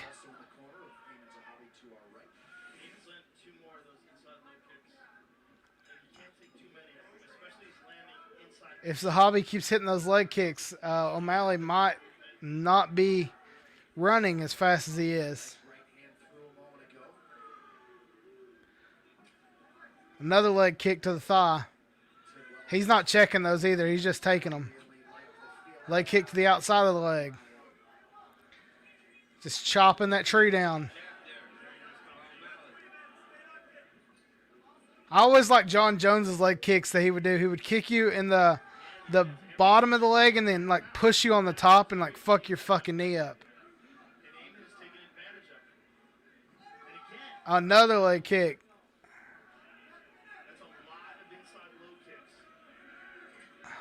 The thing is with those kicks that that Zahabi's throwing, one high kick, you're kicking him right in the fucking nuts.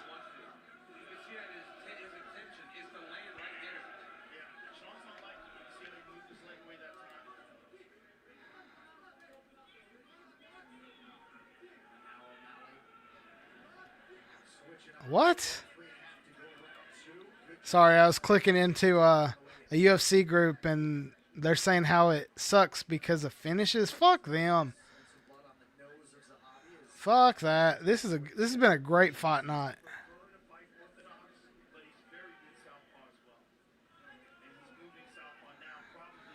I will say the Derek Lewis performance was probably the weakest of the card.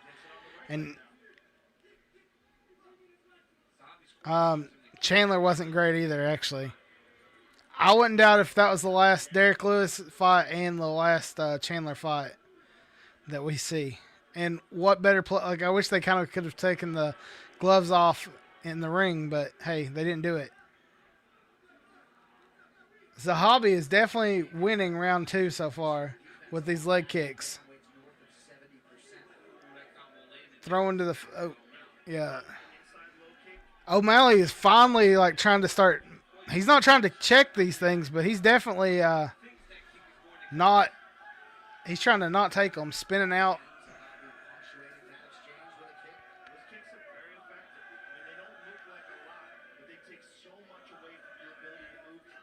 Another kick. I bet his shin is fucking swollen like crazy. He probably don't have much to throw off of either. He's lifting that back leg.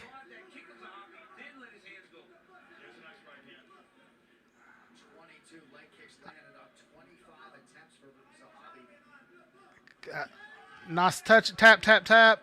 But then another leg kick. Another leg kick. But I think Zahabi's busted open, so something O'Malley's landing to the face, and he's got him busted open, but Zahabi's fucking tearing down his legs. Must have thought he went high there because Zahabi is like trying to take his fucking tree trunks down, but O'Malley's just going right down the middle, using his nose as a damn punching bag. There's another one right to the face. Oh, come on. Attack, attack, attack. There you go. Hey, what? Okay, thank you. Sean O'Malley with the fucking knockout. Walk away knockout right there. I thought they were going to take it away from him. I thought they were going to let him get up. He was out, knocked down. Fuck yeah. That's how you do that shit. Go outside, shake everybody's hands, have a great fucking time. Sean O'Malley for the bantamweight title. That was sick. Another knockout.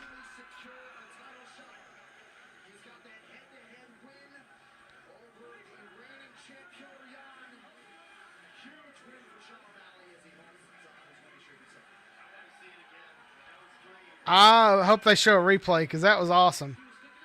That actually might... I don't know who's knockout of the night. I don't know who's knockout of the night because every fight has been a knockout. I will say O'Malley was losing that round and he came back with those fucking hands and walked away. Like that walk away knockout, I think is knockout of the night so far. Every time I say it, it's like, oh, which one's better? Which one's better? The next one. I'm like, this is sick.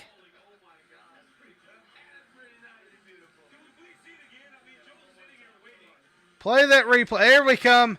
Here we go. Right down the middle. Bam! One punch right there. One more. Bam! And he's out. He's out right there, and he knows it. He just turns around and says, fuck you, I'm out. Oh, fuck, that was sick. Asleep right there. He knew it, too. He saw them legs go. He turns, salutes the crowd, and bam! Sean O'Malley is the fucking man. Way to go. All right, guys, if you haven't, time to chill again. Like, subscribe, hit that notification bell if you have not already. Share this video with your friends, family. I don't give a fuck. Who's up at 11:30? We got 2 fights to go. 2 more fights. We're getting ready to be in the main event territory here at UFC Freedom 250 from the White House lawn. This is insane. Insane in the membrane. UFC Freedom 250, 2 fights to go. Up next, we got the heavyweight interim title on the line. Alex Peloton Pereira going for his 3rd title. Does that make him the GOAT? I don't know, but he's going up against Ciryl Gane. That's what's next. We got 13-3 Alex Pereira taking on 13-2 Ciryl Gane. Woo! This is some action. I wonder how long we're gonna have to wait after that knockout. It went to the 2nd round, so Gane and Pereira should be about ready. Hopefully, we don't have to wait till midnight to for this next fight to go. July 11th is probably when you see me next. We got McGregor versus Holloway 2 coming up.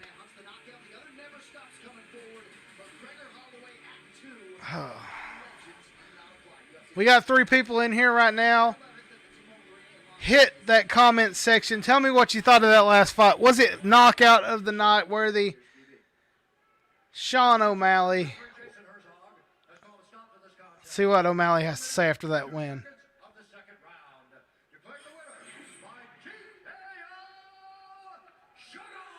Sean O'Malley.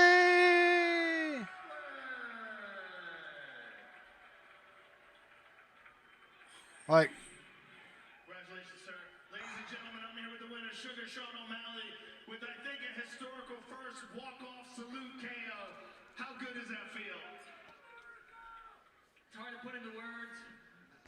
Manifestation is a real thing. I've seen this before. It's wild what your mind can do if you use it.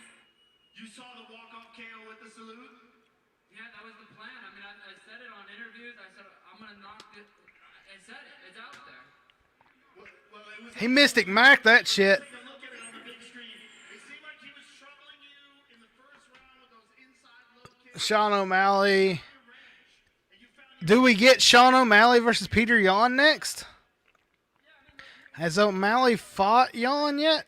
I mean, it is possible that he could jump up and fight for the title again. He beat Peter Yan by a split decision back in 2022. Does that knockout put him in line for the title?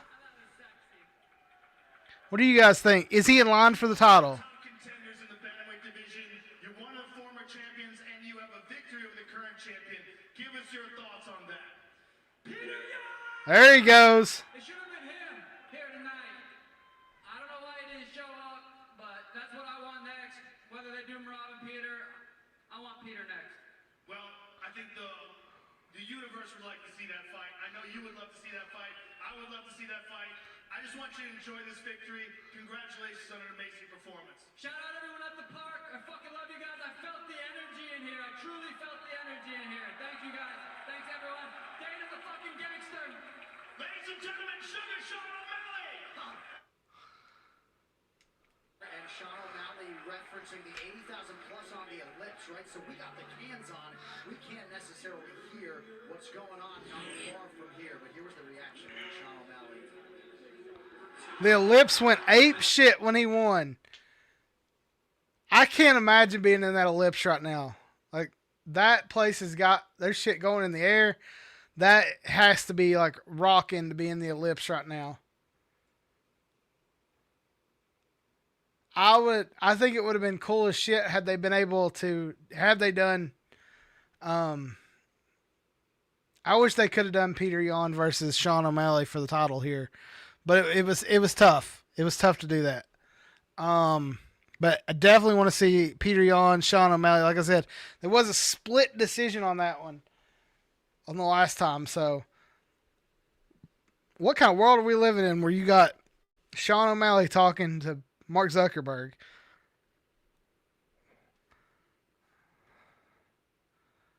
What is everybody thinking out there? Was that knockout of the night? Defensive end, we got a UFC live event of this magnitude, thanks to number 98, your program for let's see. also with us, Connor Ben and Jai opens. We got Connor Ben sitting next to Tyson Fury.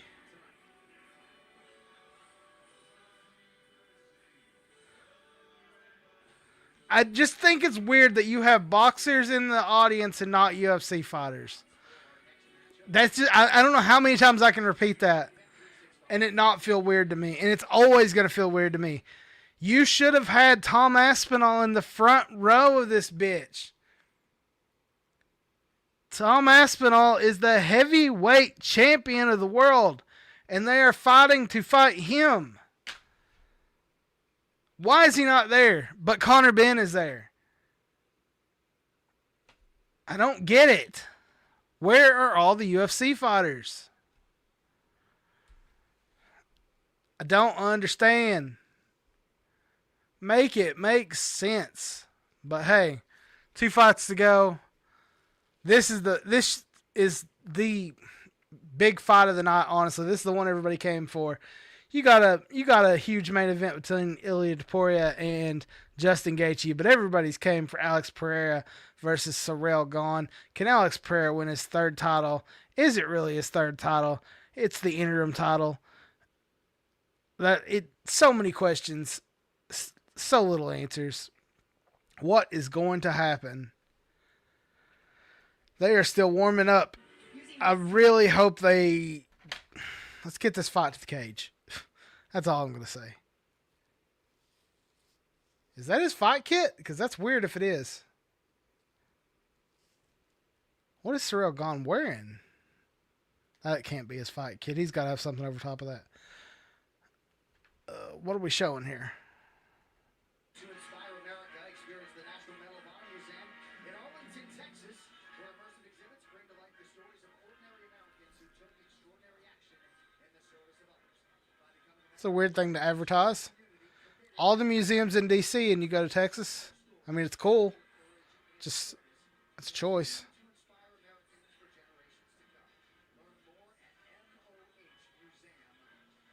I miss the old days with the Fight for the Troops where it was like Walter Reed was making money off the shit.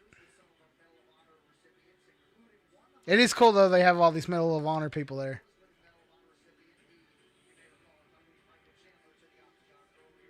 God, how many of those belts did they make? If there's 4, they gave out at least 4 of them right there.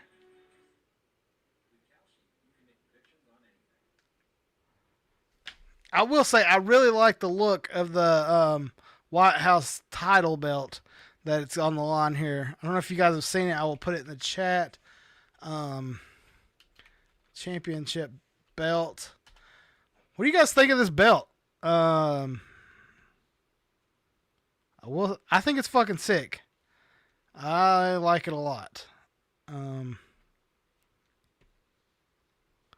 That's not the picture I want to use. Let's go with that one. Nope, not an eBay. Let's go. Yeah, the one that. Let's do that one. Make it bigger. Oh well, whatever. That's what she said. Make it bigger. Share screen.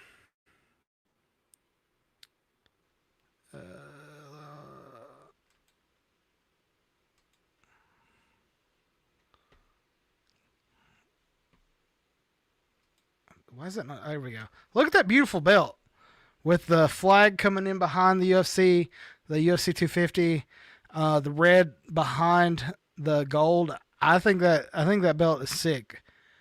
I think the cost of that thing though was really expensive, if I'm not wrong. So close. Yeah, I think the belt. Oh, Connor. I'm gonna laugh in your face. It's another world here against me, and it's another world at this weight. I'm gonna come out of this belt unscathed and in all glory.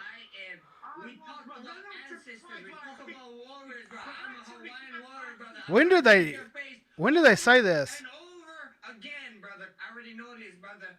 Joe, Max is my child, brother. Welcome to the Mystic Max era, brother. Welcome back. Welcome back. Rogan is having like the time of his life, just sitting between these two. A bunch of gloves is gonna get laid on that pretty face, brother. Keep it clean for me. I'm gonna bust his ears off with my hands down. Max, I'm gonna bust you around with my hands We saw down. last time what happened that you didn't box me. You didn't box me. Anyway, Charles, quiet. Come on. Joe, I gotta go out of this fight. Unscathed. I wanna go again. Fuck, that was sick.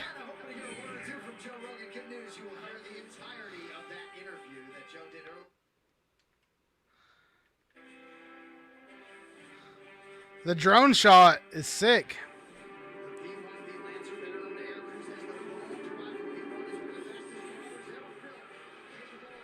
That's kind of cool.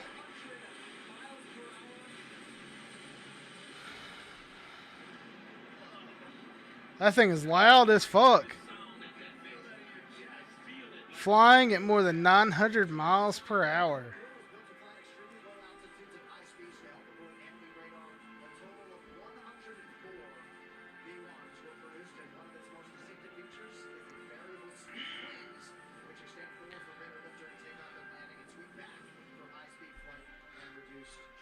Let's do another share on this, see if we can get some more people. UFC Freedom 250 presented to you by Ram Trucks. Nothing stops Ram.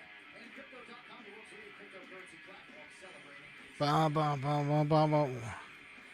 Getting ready to go into the main event. Main event time. To a man, to a woman, their walk pales when compared to the great men and women who make a different jobs in defense of their country and its dearly held freedom.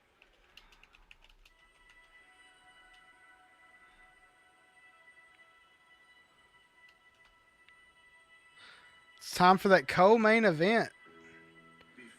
Got another AI video. We face a moment of truth. When we ask ourselves, do I dare take this step?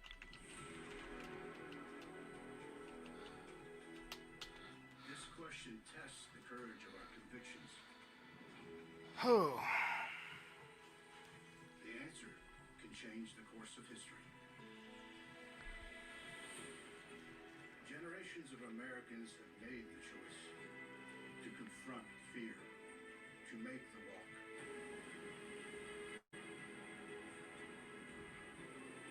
To march forward into battle for our country. To march in the streets for a noble cause. To take a giant leap of faith into a new frontier. To walk the path of the free, we follow in the footsteps of the brave, putting one foot in front of the other. These video packages, even though they are most likely AI, they are cool as shit. All fights are not the same, but the walk. It's weird though that you got. What is it? What's that flag hanging on with? That one's kind of weird. The flag just there as I don't know. Got the title belt out.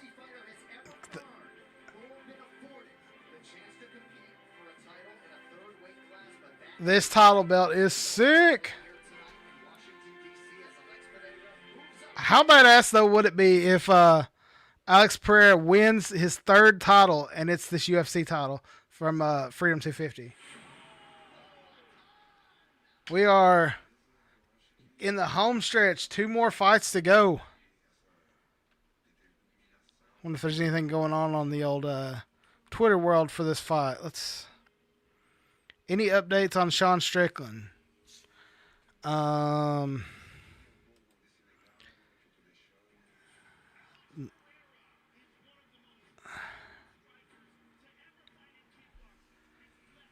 So evidently a fan is who snuck him into the ellipse, even though he got kicked out.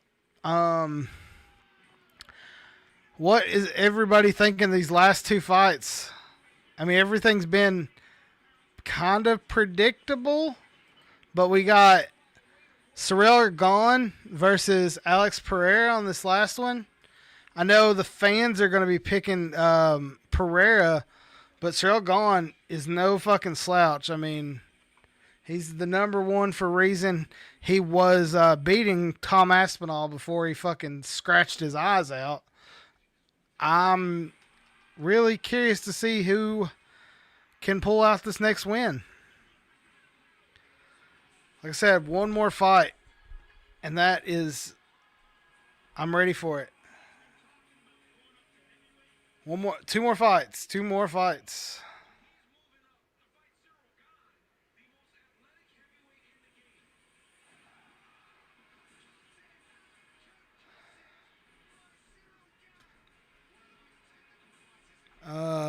Let's see here. What is his?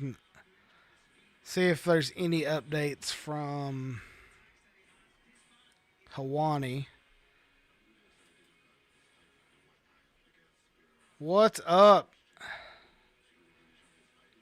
What is up, everybody? 1 fight to go, or 2 fights to go. Sorry, this 11:40 is it's starting to hit me 3 hours and 30 minutes in.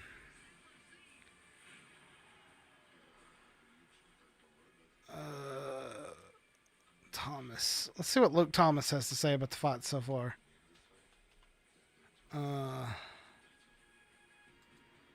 Luke Thomas news.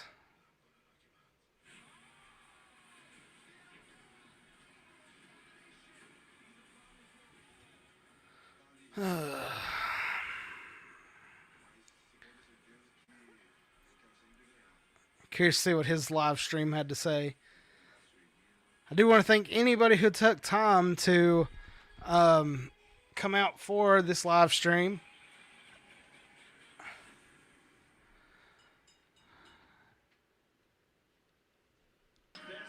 Opening me up a garage beer for the main event. If I drank any of this earlier, I would have probably fell asleep.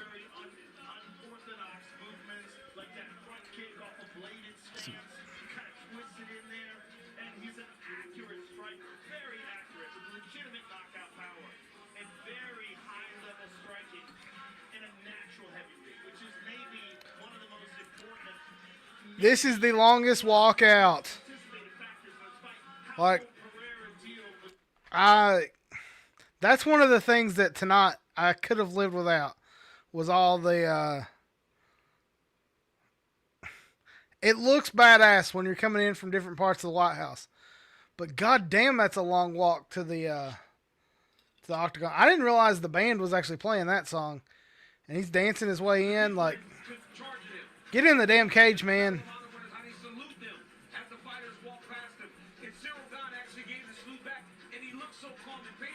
Because guess what? Cyril Gane is a bad dude, man.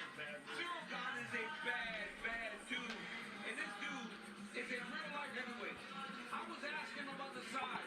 He said, I'm going to treat Pereira as if he's the best Pereira that's ever been inside the octagon. But I don't know that there's a tougher matchup in this weight class for him. Because when you think move up to heavyweight, you got to find guys that are a bit slower, that don't move as fast as the people you've been fighting. Cyril Gane has all of that. He has all that speed, all of that movement. He's big and strong.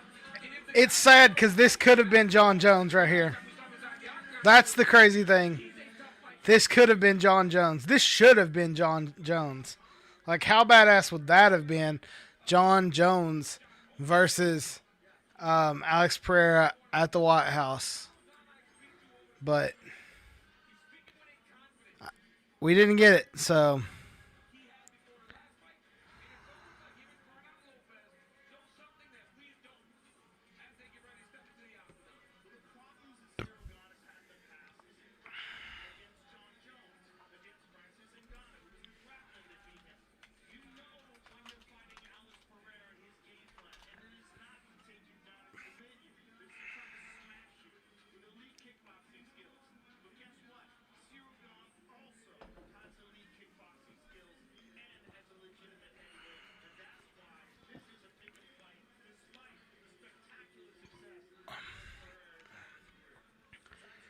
Trying to see who won the Tommy Fury versus yeah.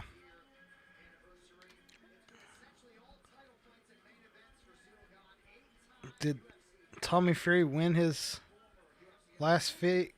Because there's no way he did.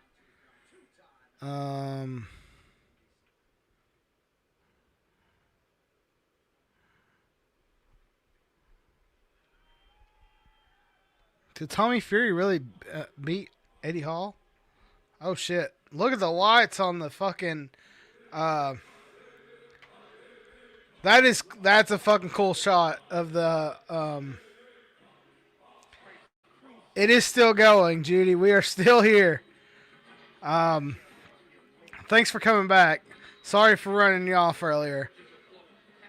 What time is it in the UK?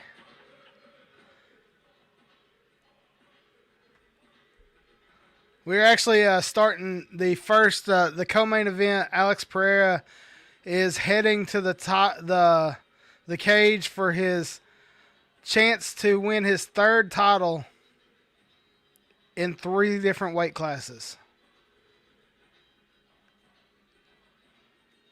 This one's a cool song from the White House.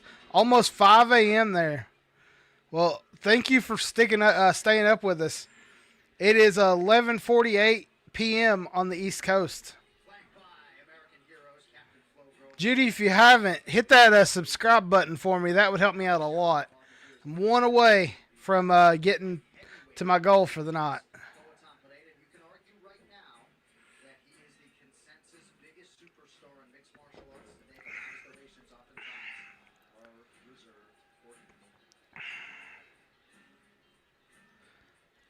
You talking about Tommy or Tyson? If you're talking about Tommy Fury, that's what I was actually trying to figure out.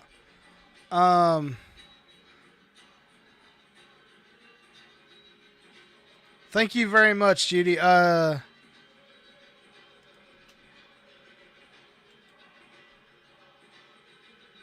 Tommy Fury did beat Eddie Hall at his last fight at Misfits Boxing yesterday, if that's what you're...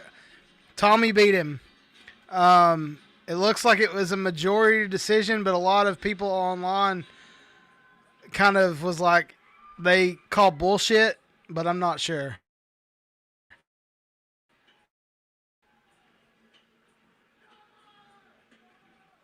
Oh, he's going to do the... Oh, that's sick.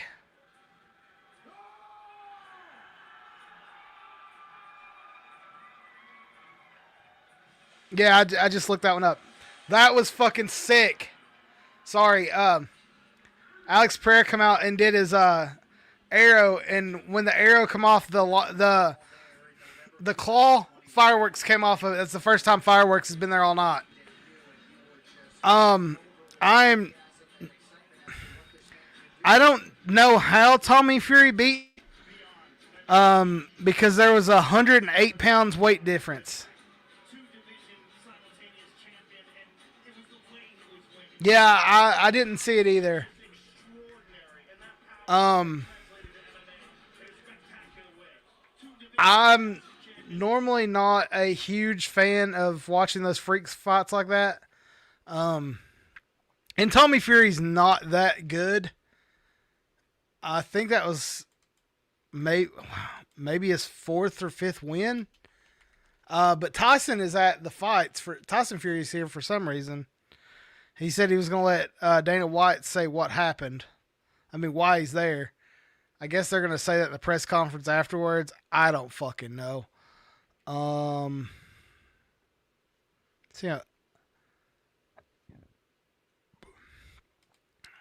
no. Tommy Fury's 12-0.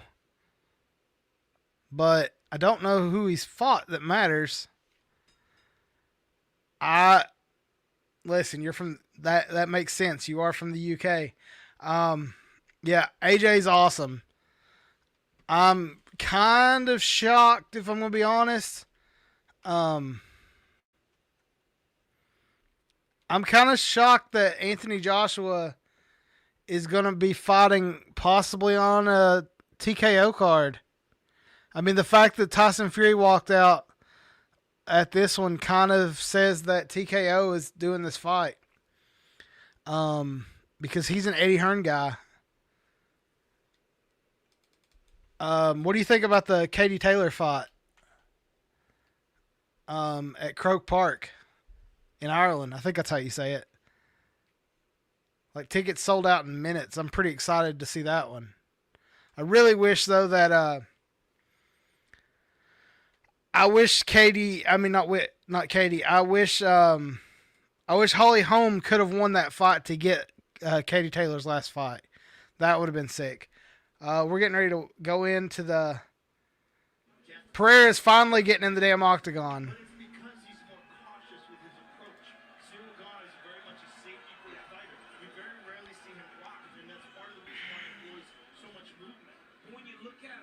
That took forever.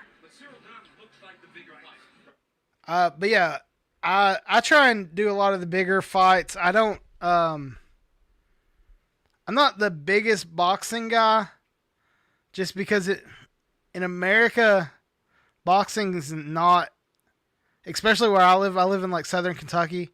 2 more fights. This is the co-main, and then 1 more after this one. This one's honestly the biggest deal. This has been a great fight card. Every fight has ended in knockout. They could not have asked for a better card as far as finishes.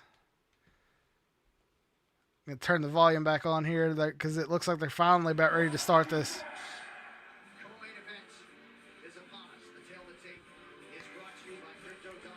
So Alex Pereira, 38 years old, weighed in at 251 pounds, which is shocking because he weighed 205 for his last fight. The fact that Ciryl Gane is the natural heavyweight and he weighs less than Pereira.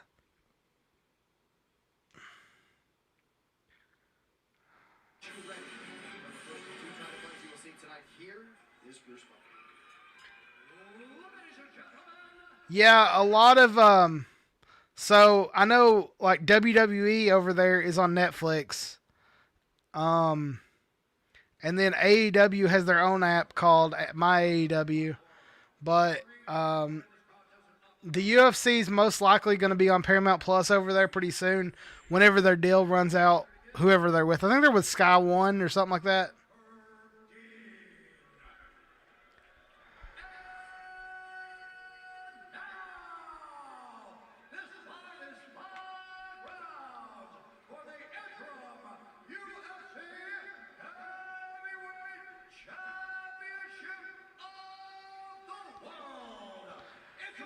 At least you can kind of listen.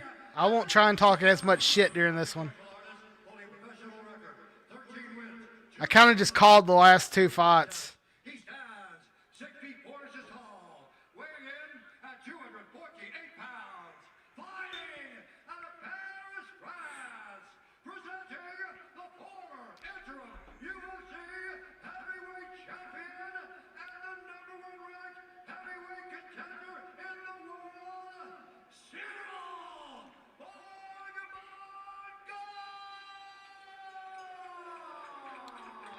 See, I didn't know if they were on Paramount over there yet or not.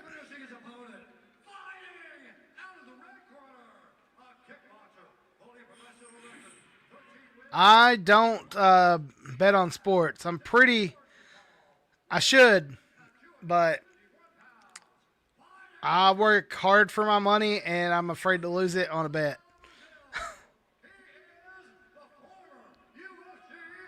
But yeah, I've called every fight right tonight, which I think most people did. The problem with this fight card with betting was a lot of these fights were the favorites. You wouldn't have made much money unless you bet a lot of money, because every fighter that's won was the favorite on these cards.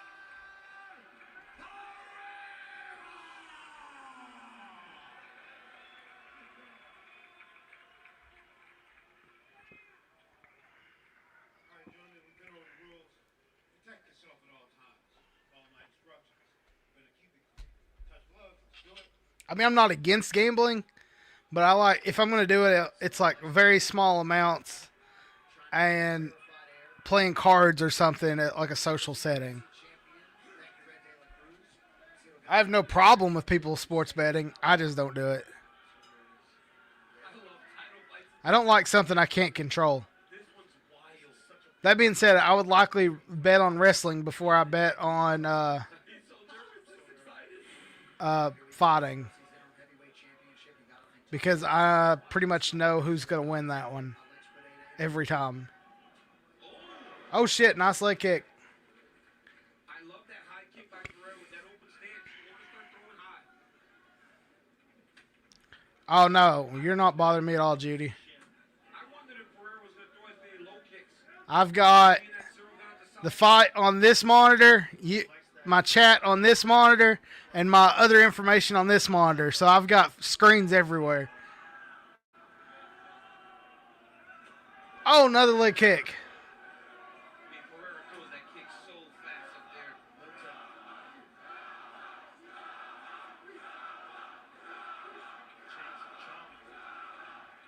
Who would have thought the crowd would be chanting for a Brazilian so strong?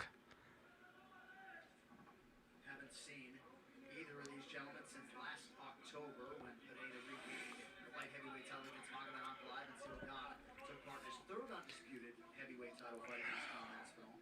I love when Cyril Gane speaks about him being in this position, because he says, I've earned this, man. Every time Cyril Gane fights anyone else that isn't the champion, he beats him. Yep. And when you win enough fights, you get the title opportunity. And that's why Cyril Gane continues to find himself in these positions. Oh, nice leg kick. Pereira tried to check that second offering. 90 seconds gone by round 1.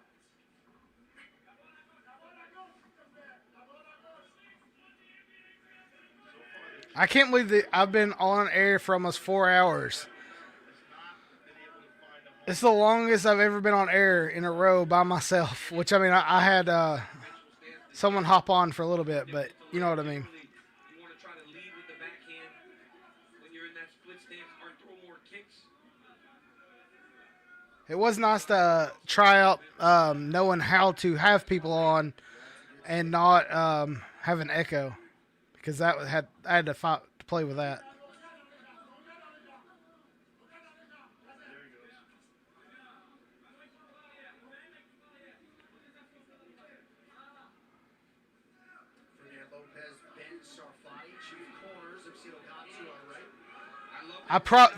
I can do this every now and then, because I basically only do these for big fight cards.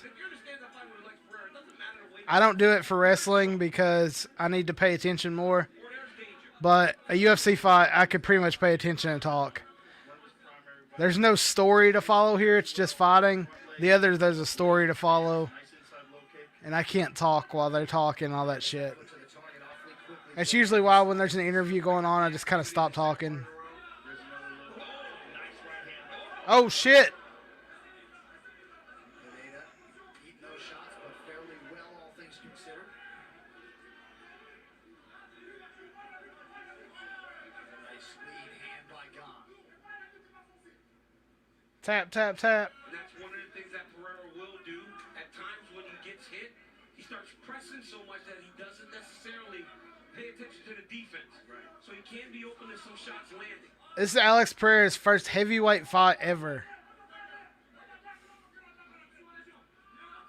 He also has a tendency to drop the hands looking for the counters. I will say you can tell he's put on the weight for this fight. I don't want to say he looks a little pudgy, but he looks a little pudgy. It looks like he put 40 pounds in his ass. Oh, you're good. I'm trying to help out as much as possible. It's a lot of leg kicking right now. That's why I'm trying to have the feed turned up a little higher. Oh. Pereira went for the head kick. Oh, shit. Cyril Gahn just tapping on his face like it's nothing.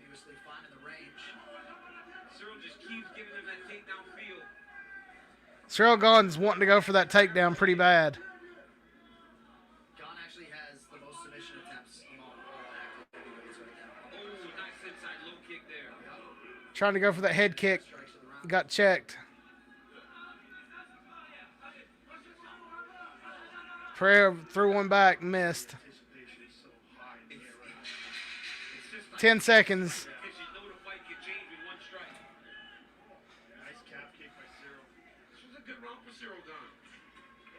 Oh, shit. Right at the last second, with like 3 seconds to go, Pereira starts tapping him, throwing hard shots to the head right as soon as it goes to the break. That was good timing for Cyril Gahn. He got saved by the fucking the horn. I guess it's the horn. I was gonna say the bell, but it's not a fucking bell. So round one's in the books. I'm giving round one to Cyril Gahn. I think Gahn won the first round. It was a good first round for Pereira for his first round at heavyweight, but Gahn did more action, did more damage. Faint always. Faint. And after the overhand, right. Always faint.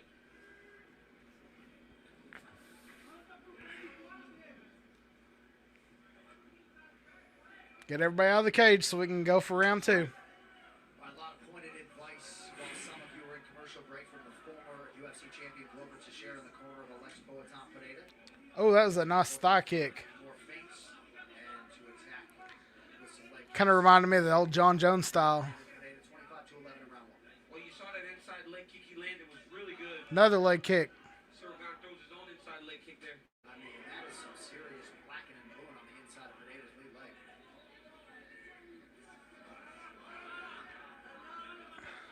Gahn is controlling this fight, trying to go for a takedown. Concerted effort on the shot by Gon, Pineda-wise too.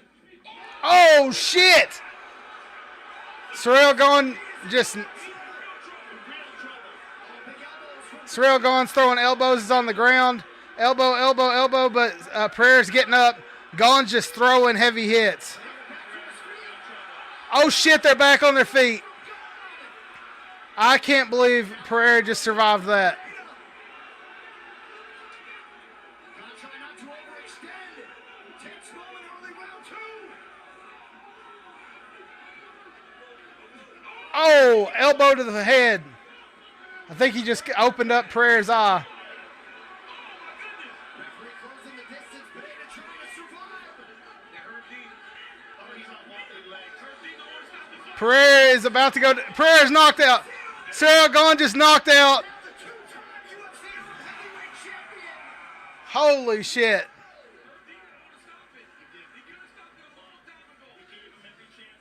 Holy shit. Ciryl Gane just knocked out Alex Pereira. No more. No 3-time champ. No 3 divisions. Holy fuck, that was sick. Ciryl Gane's just laying in the middle of the octagon just trying to catch his breath after that. He beats him. And now he's beating him in tremendous fashion. The counter was just so clean in the movement. The in and out was just so precise. Joe, he showed up. Ciryl Gane is now a 2-time interim heavyweight champion. Pereira just, man. Pereira was cut above his eye and below his eye. He was out of that. Whoa. Oh, yeah. Full. I mean, he didn't go to sleep, but yeah, it's full knockout. He was on, like, it's like 5 punches in a row. They could have easily not closed that before. Like, his lights didn't go completely out, but his feet went so fucking wobbly that he just went down. And actually, he went out for a second, but, before he hit the ground, if the cage wasn't there, he would have went, like, head down. And he didn't know where he was. It was one of those where Herb Dean literally, like, wraps him up so that he don't, like, fall. If Herb wasn't there, he would have fell forward or he would have either, like, it's crazy. This is the first upset, and it wasn't really an upset. This is the first person who was an underdog that won a fight. And this was a pick'em. With your subscription Saturday nights on Paramount Plus, and of course this special Sunday, well, now do we get Tom Aspinall, Ciryl Gane again? I mean, Aspinall beat him. All right, to make this one official inside the buff. Going to the interview. Has called a stop to this contest at 1 minute, 27 seconds of round number 2. Declaring the winner by GKO and new interim UFC heavyweight champion of the world, Ciryl Gane. All right, that's weird. They gave him both belts. It was just, it wasn't lucky. It was. You look spectacular. Hold on. The counters were on point. It looked like you really found your rhythm in that second round and connected beautifully. Yeah, we work on it. We did a really great job with my team during the camp. I'm really proud of myself. Really proud of my team. Thank you, everyone. Thank you, everybody. Thank you, my family. Thank you, the people behind me. And we knew that it was possible to do. We knew that. Ciryl, take a look at the big screen because it was a beautiful jab that started the trouble. You connected as he was coming in just with perfect timing here, and that's what rocked him, and that was the beginning of the end. Yeah, we knew. Everybody know. I'm a great athlete. I move very well. I'm very technical. But the people underestimate me. My mentality is very tough also. How does what work? The knockout or the 2 belts? What are your thoughts now? You had the title shot with Tom Aspinall, the unfortunate event. What are your thoughts about that? We will see. Now, I just want to say thank you. Thank you to Dana. Thank you, UFC. Thank you, Shama and his team. Thank you, guys. And next, everybody know already. Let's do that in Paris in September. Well, sir, congratulations. Enjoy. So, Ciryl Gane is now the interim heavyweight champion. What that means is he is really just the number 1 contender. And he can fight Tom Aspinall, who's really the champ, if Aspinall is ready. But I don't think he's going to be in time. I think they're going to end up stripping Tom Aspinall of the title.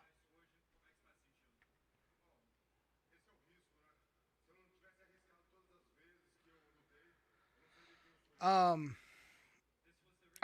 one's ceremonial. I just thought they would give him just the regular belt, but they gave him the regular, like the standard belt that they would give somebody, and then they gave him a USA belt that's specific to this event. Actually, I think I pulled it up a minute ago, but I can show you what the belt looked like that they just gave him.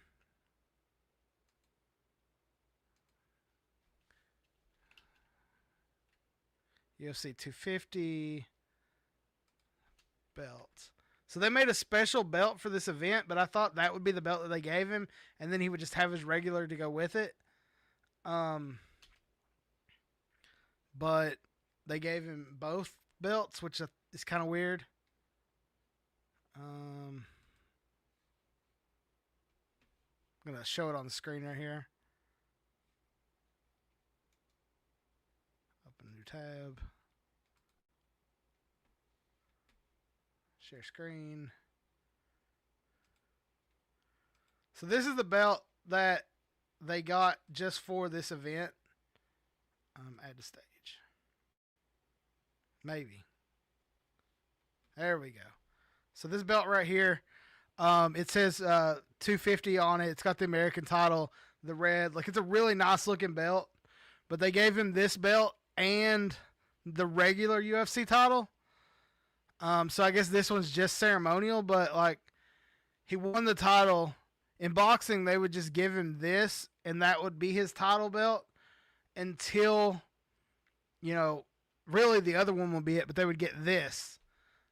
But I guess instead of doing it that way, they just decided to give them both belts. That part I don't get, but it is cool that they gave him, because like, traditionally, when you win the title in the UFC, you get one belt, and then they add diamonds. Like, you send it off, and they add it to it as you win. But I guess because they don't want to add it to this belt in particular, that they gave him both. Evidently, these belts are so expensive. Used to, they would like give them like a belt every time they won, and now, see if I can find.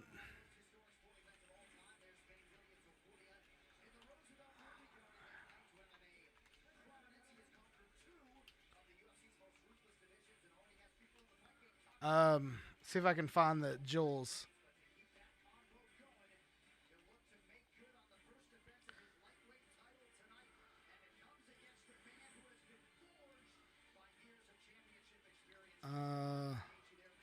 So here's an example of what I was talking about. So see if I can put this on the screen.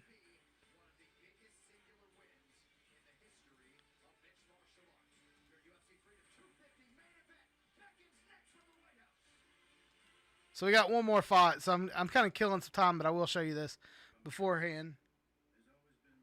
So this is the belt, the second belt. This is the standard belt. And as you see, it's got the regular, but on the sides they get where it says UFC champion. And it has 8 different spots for each. You get a new stone added to your belt every time you win the title. So my guess is, because this was a ceremonial belt, they did both belts so that he can add the stones to this one. Realistically, I would have gave him both belts, but I wouldn't have done it inside the octagon. This one would have been gave to him like at the press conference or some shit, and the other one would have been put around his waist, because there's 2 titles. You can't put one around his waist, so it just kind of takes the visual away. I'm just spewing. It doesn't really fucking matter, but you know what I mean. They're playing the last USA video. We, the people, are the promise of America.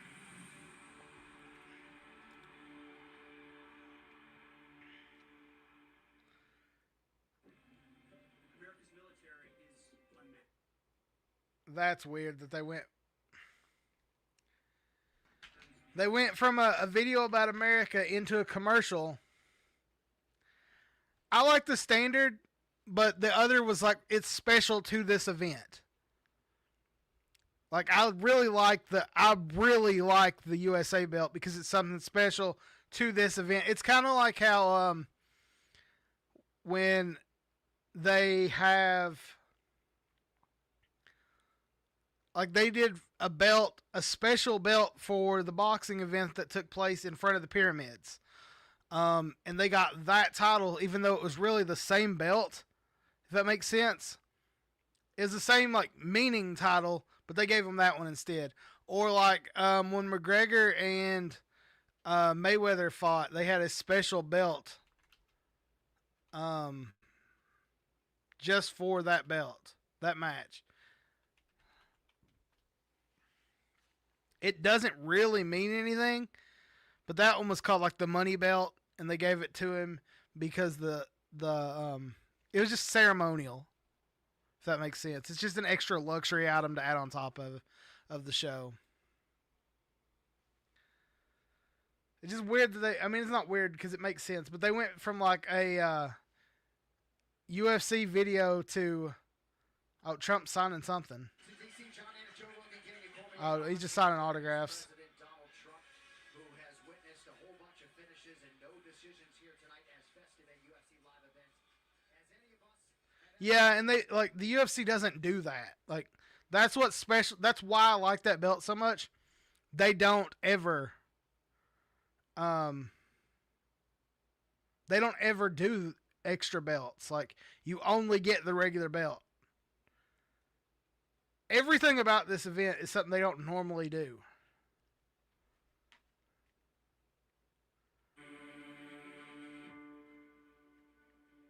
Abraham Lincoln, the government of the people, by the people, for the people. Then we're going to Martin Luther King. No, Franklin FDR. We must be ready to dare all for our country.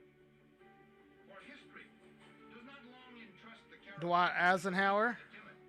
Ironically, that's what my middle name is after. Men and valiant women in the service of our country can never be repaid. America will never forget their Truman. George Bush.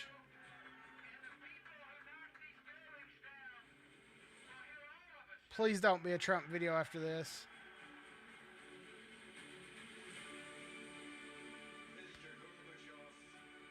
Reagan.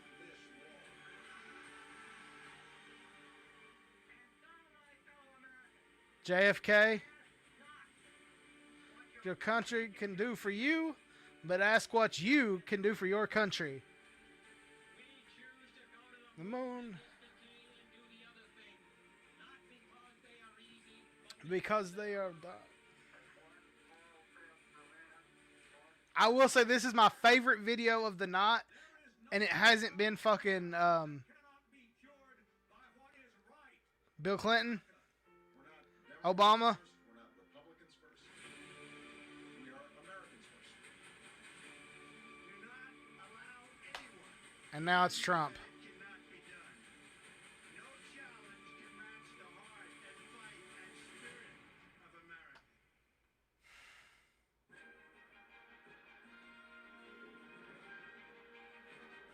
And you heard a lot of the athletes earlier just acknowledge him for giving them the opportunity and the ability to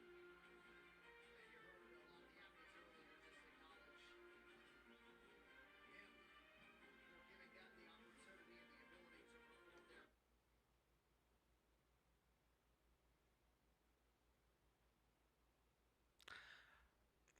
I'm not, let me phrase that. I'm not named after Dwight Eisenhower. As I like to call it, my DNA is named after Dwight Eisenhower, and I was named after him. So, because my name's Philip Dwight.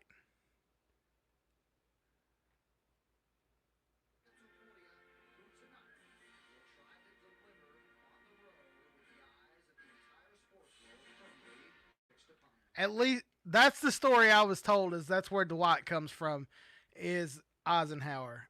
I don't know if the timeline adds up, because I don't really know my DNA, aka my dad. I don't. We're not close, so like I don't know. But that's what my mom told me. That's how it was named. So I don't fucking know. I don't really care. I just always thought that was interesting because when I was younger, I was always into politics, and now I thought it was interesting that I was named after a president.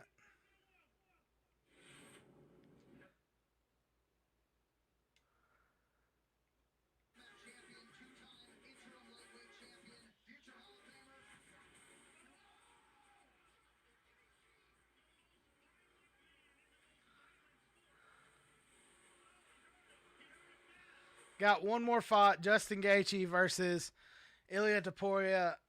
If Topuria doesn't win this, I'll be shocked. I'm just gonna. If Justin Gaethje wins this, I may not sleep tonight because that is the fight that the win that should not happen. I'm just gonna say it out. I'm just gonna put that out in the universe. I felt something special. I was destined to become a UFC world champion. Nobody ascended to the top of the sport as one of the absolute best quicker than this young man. He's already reaching legendary status.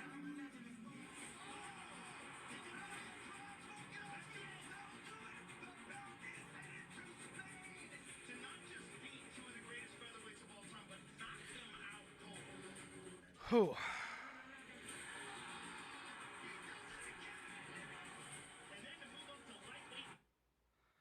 Uncanny that you shouldn't be. I don't know. There's not a lot of people named Dwight in this area, so it makes sense.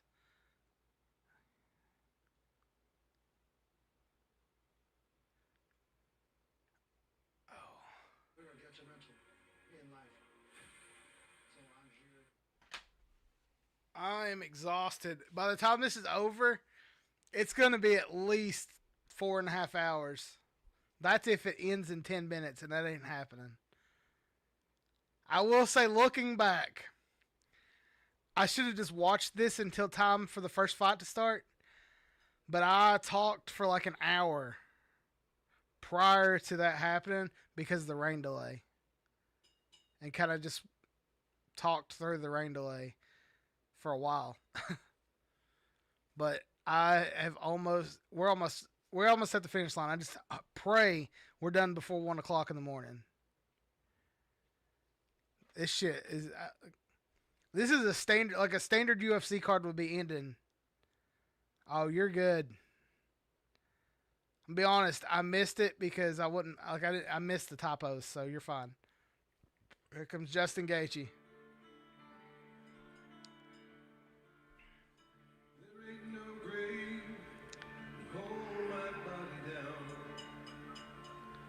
No grave.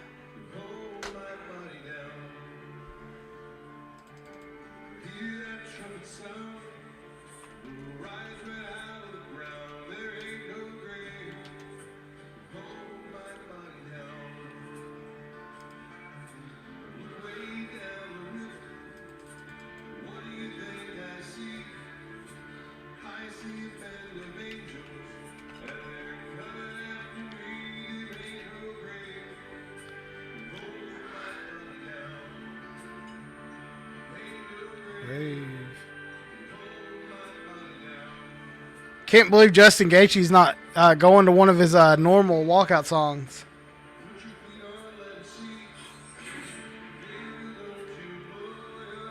Justin Gaethje's the first fighter to actually come out of the Oval Office.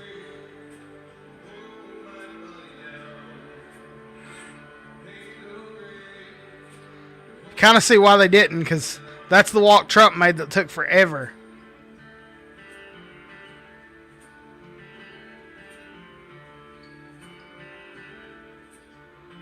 It's a long walk, too.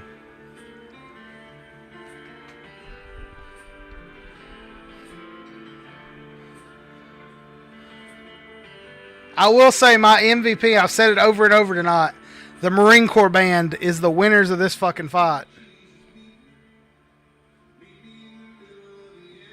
Well, you can argue no American fighter deserves to make a walk to the octagon from the Oval Office quite like Justin Gaethje. Major donations, Joe, in blood, sweat, and tears across a mixed martial arts career that dates to 2011.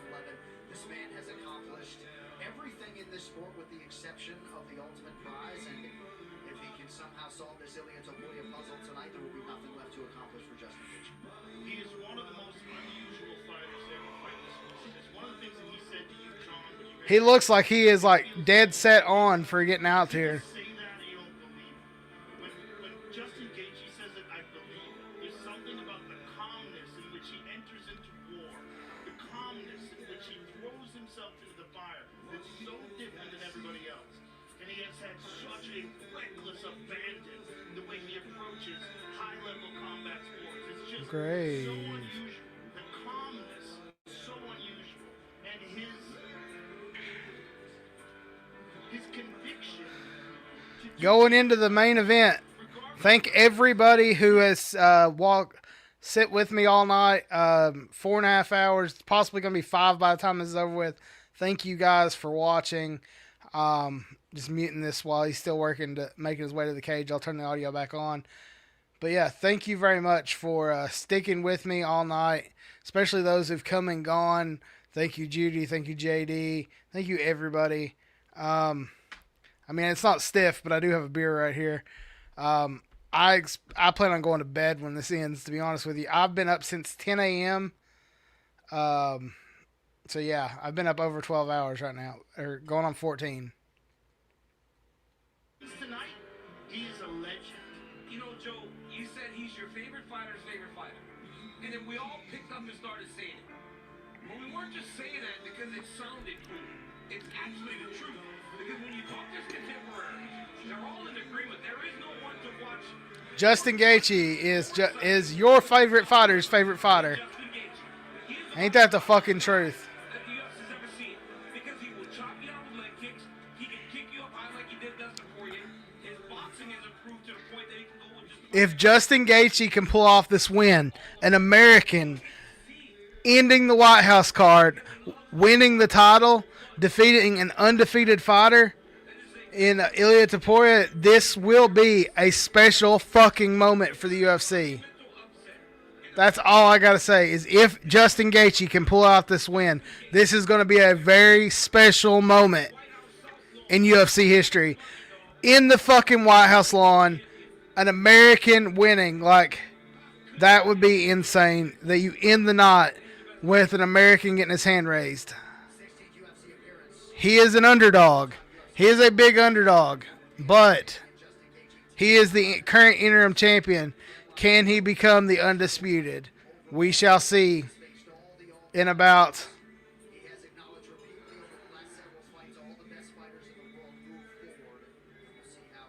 Oh, thanks, man.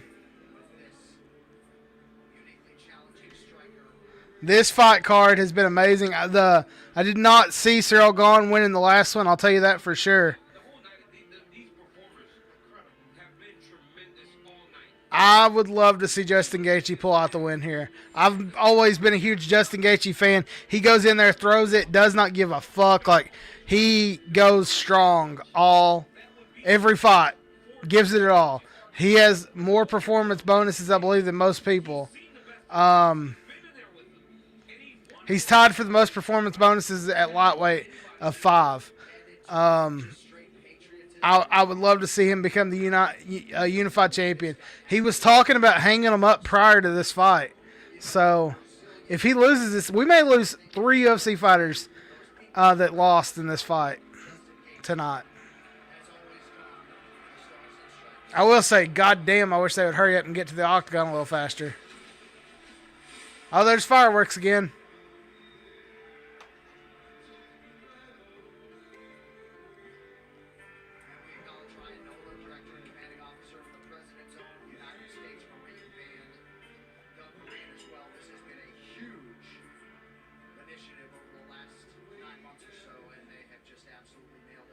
I can't believe the Marine Corps Band has learned every one of these songs. They are like some talented ass musicians. I'll just tell you that.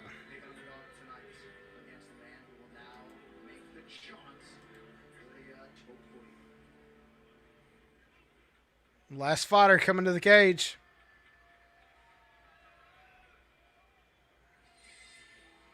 The Matador himself.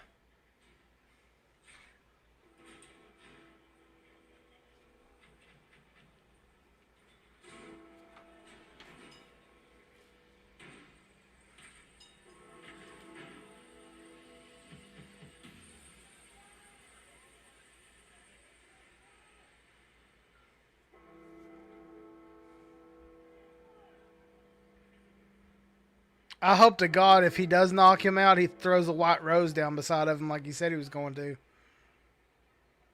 Probably won't be a white rose here. It'll probably be a red rose from the rose garden. That would be sick.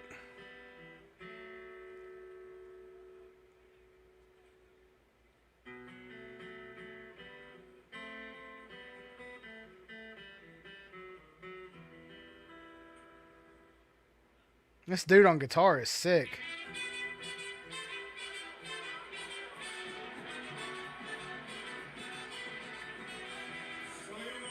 Holy shit, American Mariachi Band. There's no way there's no way an American's actually singing though. Maybe. I don't think I'm an all-star. I don't think I've done the greatest, but I'm doing my best.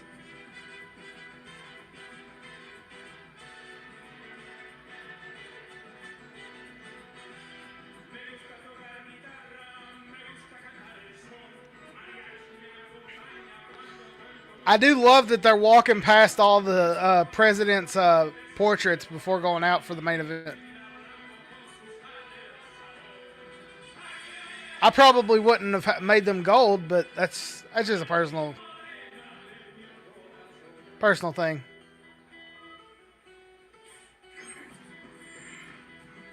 Flanked by Medal of Honor recipient Sergeant Major Thomas Pat Payne and New York City first responder Paul Giacomo. Here is arguably the #1 pound-for-pound mixed martial arts fighter in the world today. He's definitely arguable now, #1 now after Peloton got beat.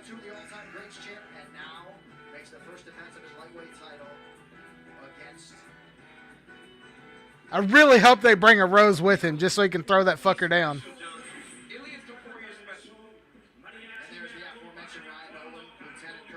Thank you, Lieutenant Ryan Nolan. You're the hero. Okay, I lied. I said I didn't think that they were going to have an actual Marine singing. That's who's fucking singing. Holy. The Marine Corps band is the fucking winners, man.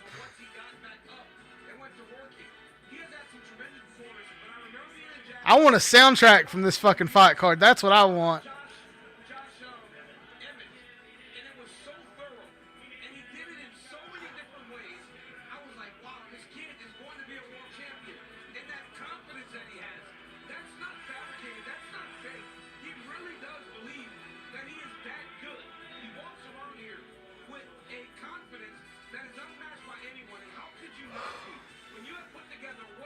Yeah, this isn't ending until 1 o'clock because by the time they, he's just now coming down the stairs.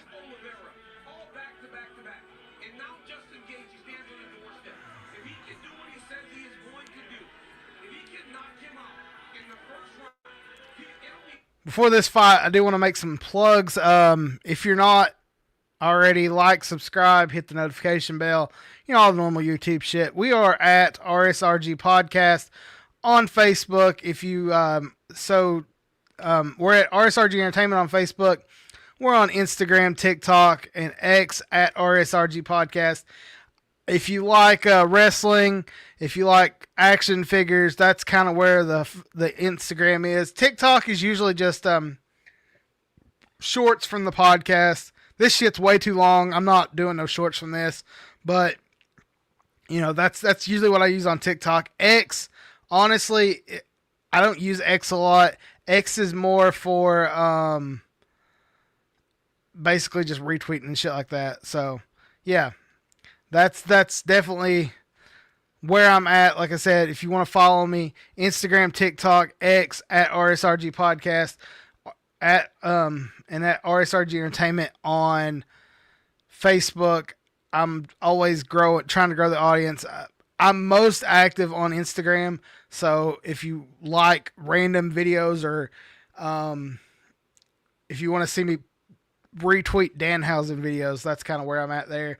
Always posting on the Instagram page more than I am anywhere. So that's me done chilling. We are getting ready to Ilya Taporia is about to enter the cage. So gonna go ahead and turn the audio back on. But thank you guys for watching with me.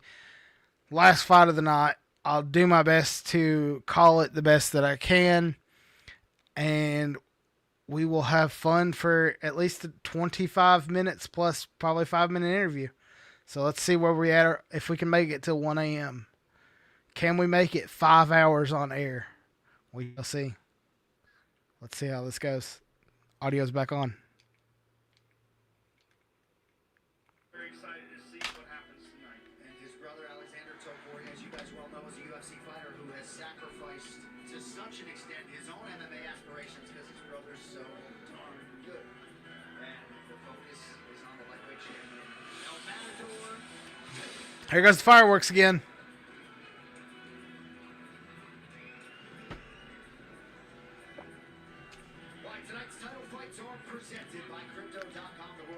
I do think that, sorry for the audio. I think O'Malley is the knockout of the night. I might be wrong. I'm not staying up for the press conference. I will find out all that tomorrow to see who won. Fight of the night, bonuses, and all that. But yeah.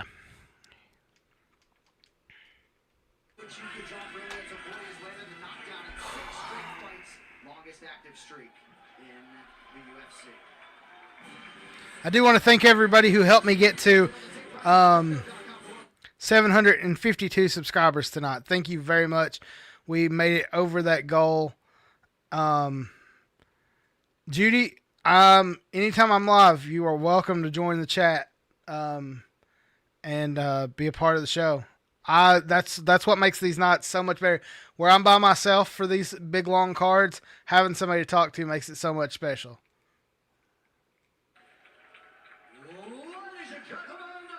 Main event time. The main event of the evening, sanctioned by the Association of Combat Commissions. Our 3 judges scoring this contest of Octagon side are Ben Cartledge, Derek Cleary, and Sal Yamato. And when the action begins, our referee in charge of the Octagon, Mark Goddard. Tonight's main event is brought to you By the way, I can only imagine what my neighbors are thinking right now. I live in an apartment.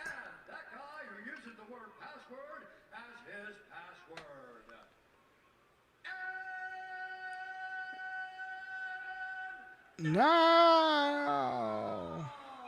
For those in attendance and UFC fans watching around the world, this is the moment you've all been waiting for.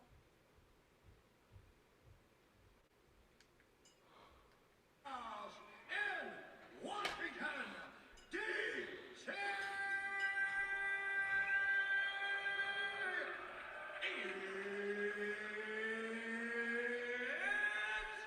Time. Fireworks are going off finally above DC. That would be cool to see if you were there. You can see them from the White House, and they're going up over top of the Jefferson Memorial.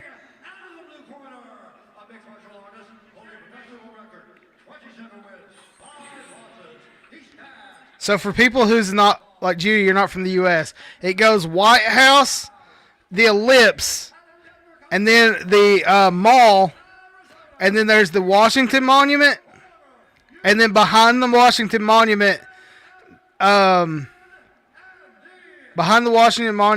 is the World War II fountains, and then it goes the reflection pool, and then the Lincoln Memorial. But off to the side over here, probably like to the, I think it's on the left side of the Washington Monument is the Jefferson Monument, and then you have the river running beside the Washington Monument, the river running beside the Jefferson Monument, Jefferson Memorial, and the fireworks just come up over top of the river in front of the Jefferson Memorial. It was really cool.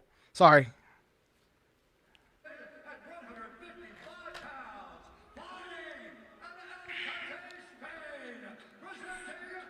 I think I did all that right, and it's been like 3 years, and that's the only time I've ever been to DC. But I'm pretty sure I just laid that out the way it goes.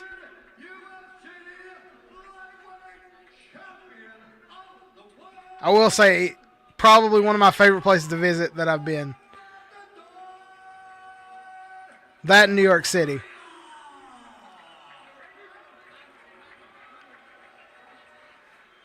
Main event time. They're finally in the cage. The greetings are over.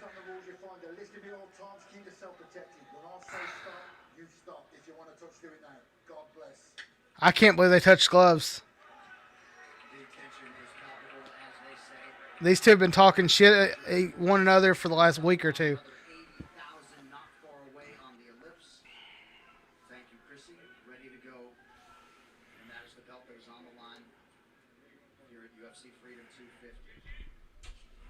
The calm, cool, and collected Ilya Topuria is in the blue center of the octagon. Oh, Gaethje comes out just tapping him in the face.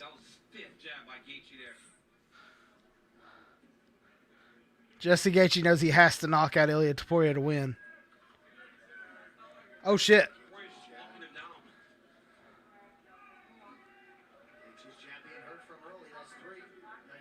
He's throwing 3 jabs in a row that's connected. Gaethje going for the takedown.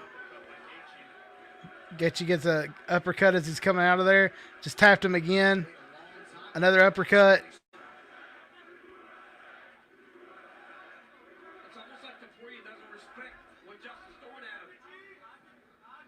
Fireworks still reflect.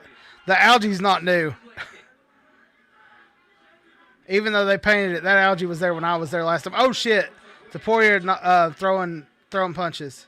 Gaethje landed a good right hand there. Topuria came back with a right hand of his own. Topuria is so slick the way he holds his hands up and moves with punches. Oh, right hand over the top. Nice right hand there by Justin. Counter got through for the American. Nice uppercut. Topuria's throwing some good comebacks. I mean, Gaethje threw a leg kick, got checked, threw a jab, landed.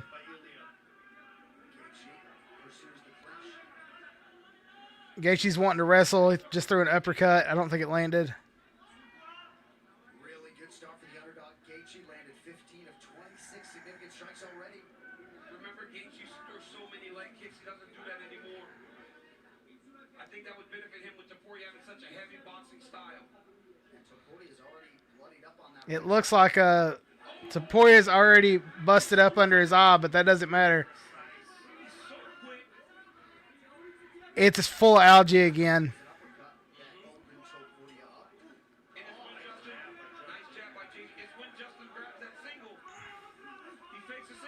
The problem with the reflection pool is there's nothing in there to move the water around.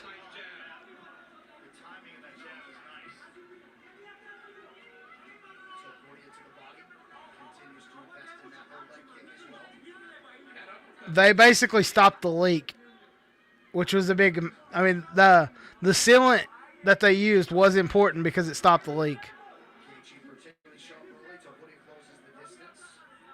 I think they thought it would stop the algae problem too, but the algae grew right back as soon as the water come back.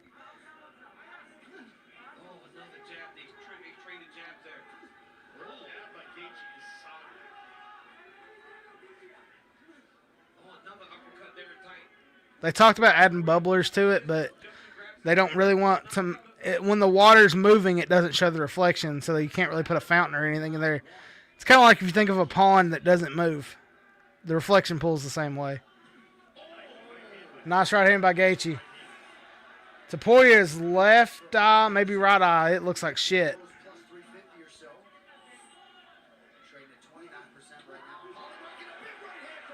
Gaethje landed a big right hand. Gaethje has looked good in this first round. I did not expect this. Oh, he's going for another.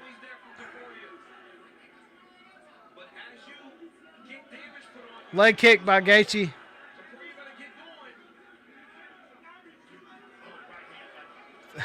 He threw. Every time Gaethje throws something, Topuria comes right back for something different. Gaethje wants to go to the ground so bad.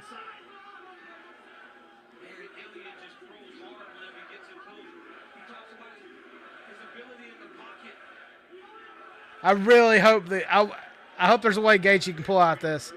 It would be awesome to see an American win the main event, but it's not looking good right now. They're fucking fighting in a phone booth right now. Gaethje wants to go to the ground so bad to stop this boxing. I don't know who's won this first round. This shit's so fucking close. Gaethje went for a leg kick, but as soon as he did, Topuria back in the phone booth. Oh, throwing those. That's a good move by Gaethje, throwing the leg kick. I mean, the kick to the body. Can Gaethje survive this? 8 seconds. They are exchanging in the phone booth right until the last second. Oh, that was a great first round. Great first round. I wasn't trying to be political about the reflection pull, by the way. I was just talking like they even, from what it sounds like, they expected it to come back, just not that fast. But yeah, it's without circulation, it's really tough to keep algae out of any water. Think of a regular pool without circulation, like, is what it is. But yeah, more importantly, they stopped the leak, or they said they've stopped the leak. We'll see. I don't think we'll know really for a couple weeks whether it's actually stopped. That pool liner should have stopped it, though. That's basically all I mean, everybody said they painted it. They really didn't paint it. They put like a rubber pool liner down. All right, man. We will. We'll talk.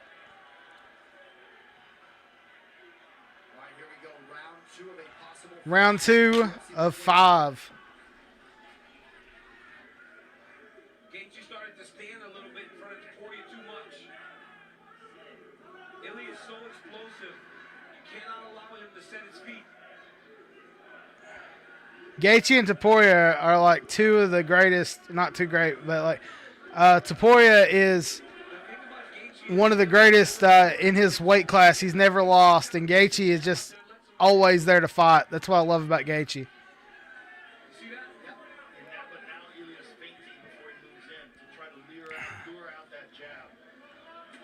It looks like Topuria has figured out, though, that Gaethje's going to keep throwing that jab, and he's kind of moving around a little bit more. Because that jab was beating the fuck out of him. A lot of people's giving the first round to Justin.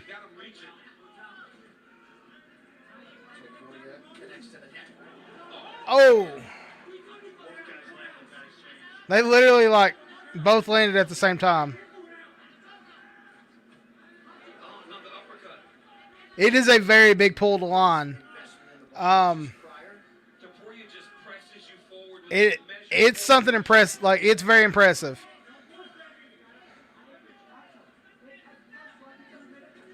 It was special to see that when I went. I'm glad I got to see it. I don't know if I'll ever make it back to DC, but that one time was special. That was like a very special like whole week day for me. The only thing I didn't enjoy was the zoo. The zoo sucked. It's straight uphill and it was like 100 degrees. It was so hot the animals couldn't be out that day. We went in the middle of July.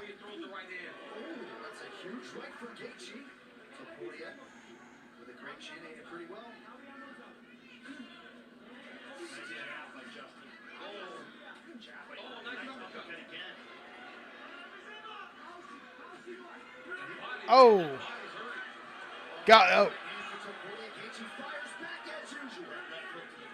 So far, Topuria's winning the second round.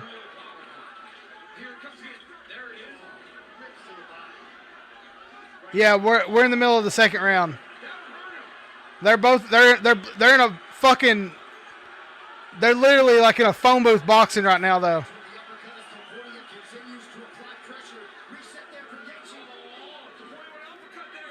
Topuria is like He's rocking Gaethje right now. He's going to the body like crazy.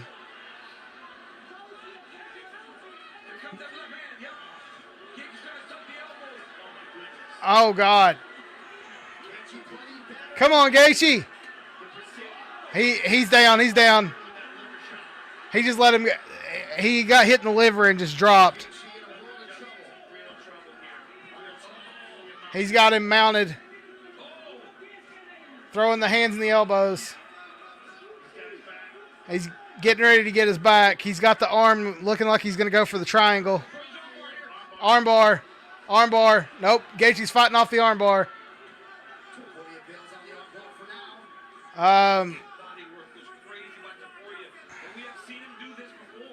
What's he going for now? He looks like he's going for armbar again. Yep. Oh, yeah, he's got the triangle locked in.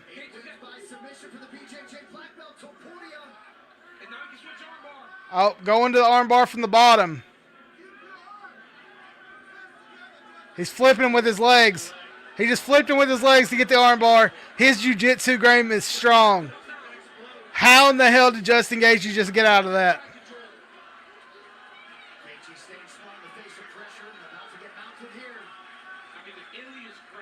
1 minute to go. Ilia Topuria's grappling looks amazing right now.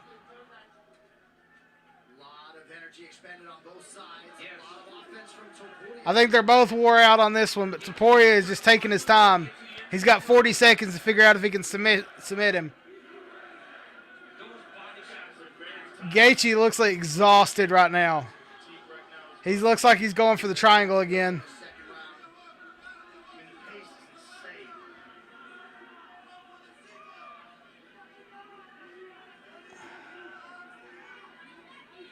$18 seconds. I think he's going to be able to hold this one off. Yeah, they're just laying and praying for the next 10 seconds.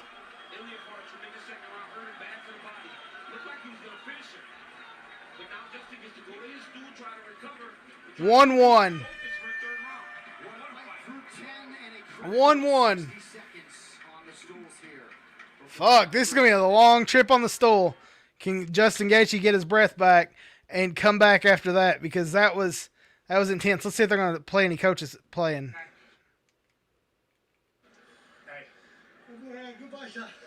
Good body shot. He said that was a good body shot. Start pressing him. No more backwards. He's pushing you back to the fence. Press him and time him. You either drop step or you open your left foot. You got me? And start bringing the low kick now. Like, what got him to the ground is he kicked him in the liver, and Justin Gaethje just not kicked him. He punched him in the liver, and like body shot, body shot, body shot. And he just fell like a tree to his knees, but he didn't give up. And it wasn't like a knockout because like he was still in it. He was still throwing his hands, but that almost led to the submission. That was great. I mean, that was the chin of Justin Gaethje right there is insane. Put up that level to the body.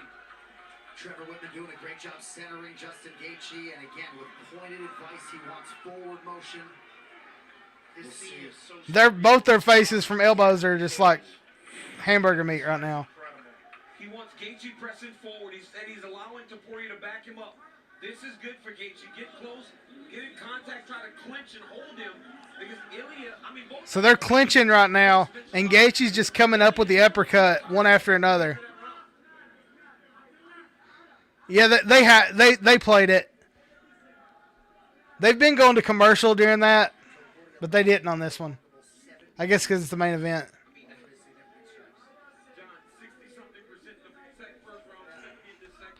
This is insane how, like, Gaethje just dominated the first round. Topuria dominated the second round.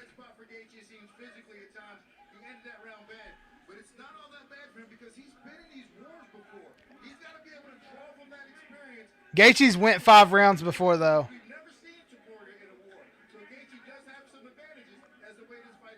That's one thing about Justin Gaethje, man, is he's a fucking, like, he can take it.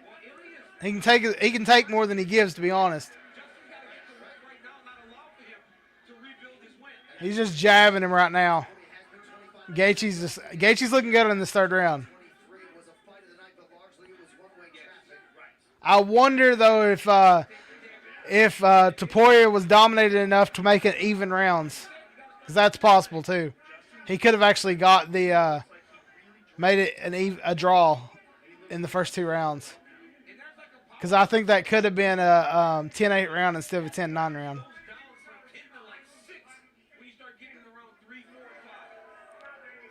It's crazy because Gaethje's just jabbing him like crazy on that same eye.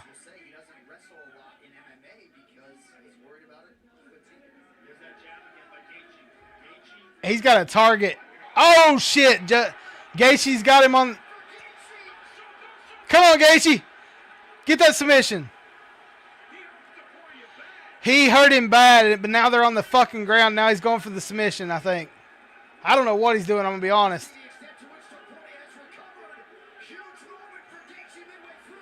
Gaethje's throwing fists on the ground.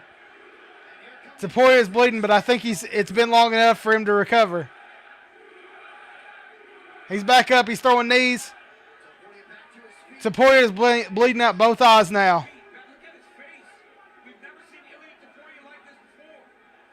Holy shit.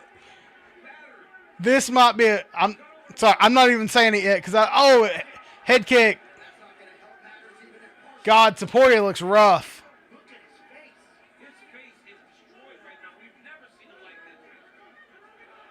There goes Gaethje again. Gaethje needs to fucking put the gas pedal on right now. Another jab to the face. Like he's just teeing off on that eye. This is the third of 5 rounds with 2 more minutes to go in the 3rd round.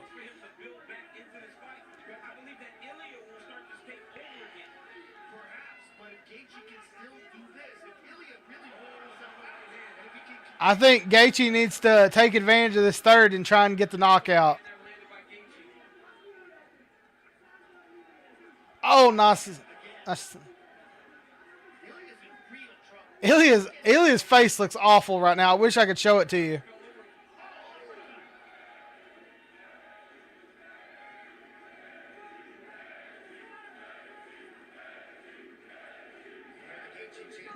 The military crowd is chanting for Gaethje hard right now. It's crazy how this is teetered back and forth so much. Oh, he almost rocked him. Throw another one. There you go. One more time. Tapoya's just running from him right now. You could probably throw a head kick right now and fuck with him bad.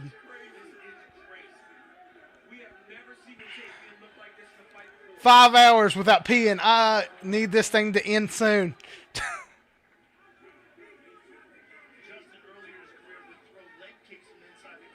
Yes. Throw some leg kicks. 15 seconds. 3rd round. 10 seconds. Oh, he's throwing those knees up against the fence while they're wrestling. That fucks with you for the 2nd round. Oh, head kick. Head kick right at the fucking buzzer.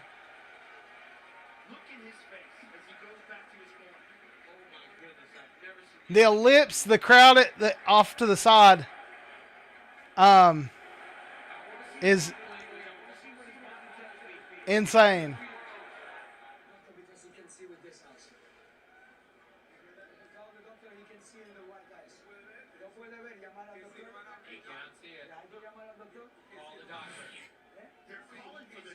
They're calling for the doctor right now. His face is so fucked up.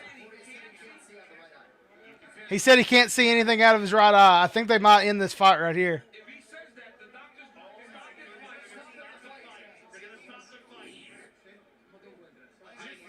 Shut the fuck up. No. Is Gaethje going to win this fight on...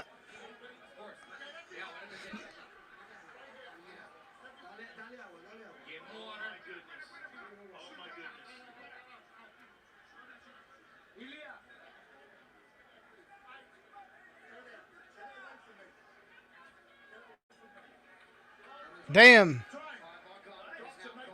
Oh, they're making the doctor do the decision without the corner there.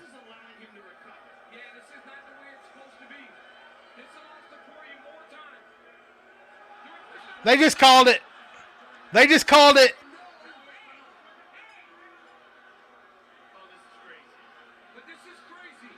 What are you fucking doing?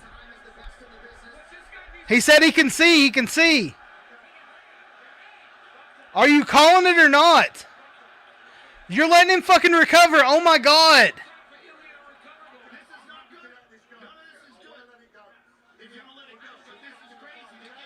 They just gave him an extra like 20 seconds to recover because the fucking doctor and his team. If I was Gaethje, I would be fucking pissed right now. Holy goddamn. He just had time to recover. He better go straight for that goddamn eye. It's downstairs. Yeah, Taporia had like an extra minute and a half to fucking recover there. It's supposed to be like 30 seconds in between. It was just 2 minutes.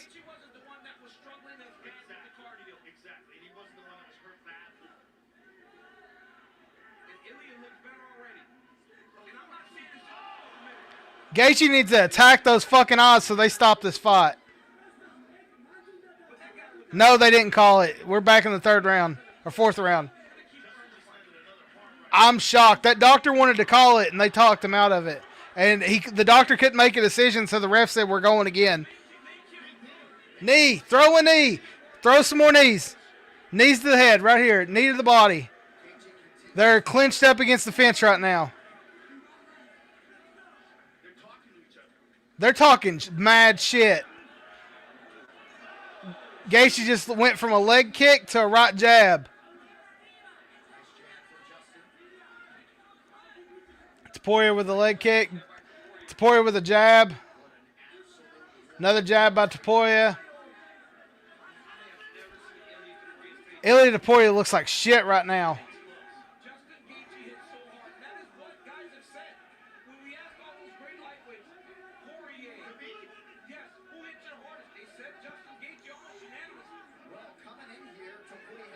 Taporia was the #1 favorite coming into this fight, but I wanted Justin Gaethje so bad to win, and he's winning right now.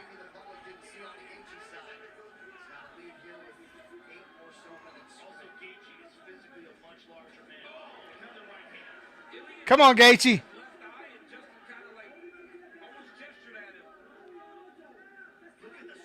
The swelling on his face. It looks like he's got fucking golf balls underneath both eyes right now.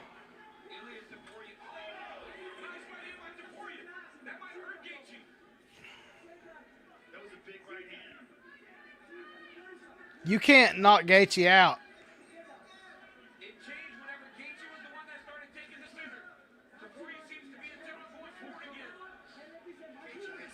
Oh, nice knee. Gaethje's running now. That fucking 2-minute recovery has made a difference in this fight. That being said, he's going straight for that eye again. He knows if he goes to that eye enough, the doctor will call it in between the next round. He's grabbing his eye right now. Go for the knockout. Attack, attack. You're giving him too much time to recover.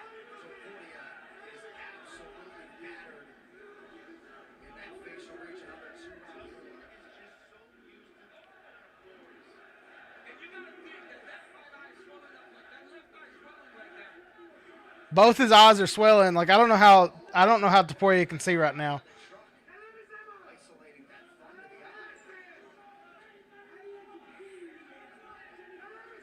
We just broke the 5-hour mark.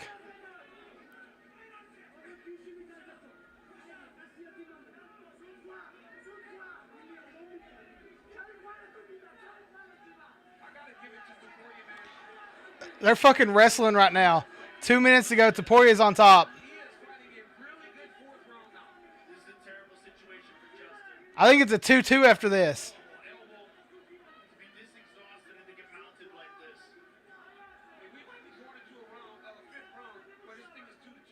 Yeah, 2-2 for sure. Oh, Gaethje just gave him his back. Oh, he's out. He's up. Taporia come out swinging. Oh, they're going to both be hurting real bad tomorrow. Tapoya worse than Gaethje, though. I wouldn't doubt Tapoya has broken an orbital bone.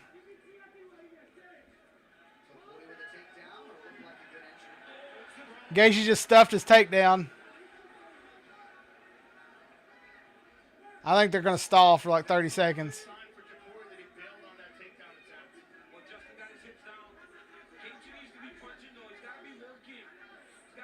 Gaethje needs to be working the body right now. They're on the ground. He's just kind of giving him time to recover, which will be like an extra 30 seconds of recovery time. There you go, knee to the body. He's just...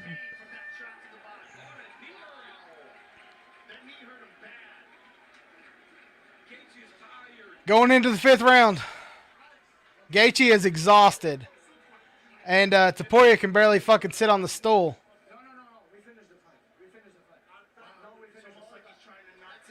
The doctor just called it. Holy shit. Justin Gaethje just won the goddamn title at the White House. Just did a backflip off the cage. Tapoya called it himself. He said he can't see. Holy shit. Holy shit. Holy shit. Justin Gaethje is the unanimous, holy shit, and new champion. Did not see that coming. Did not fucking see that coming. My neighbors hate me right now. My neighbors hate me right now. 1 a.m. and I'm screaming. Fuck yes. I don't like that it ended on the stool, but fuck. Whew.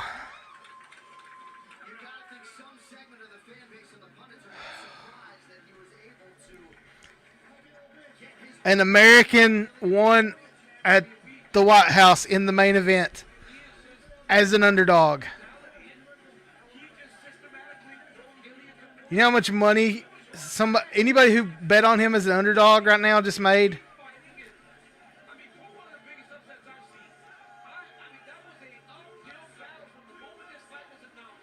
Tapoya is still on the stool. How crazy is it that the 2 main event fights ended in finish the opposite direction of how they were supposed to? Everybody was predictable until those last 2 fights. And those last 2, you had the underdog win. And Justin Gaethje, the American who was the underdog, who no one thought would win, won in the fucking main event.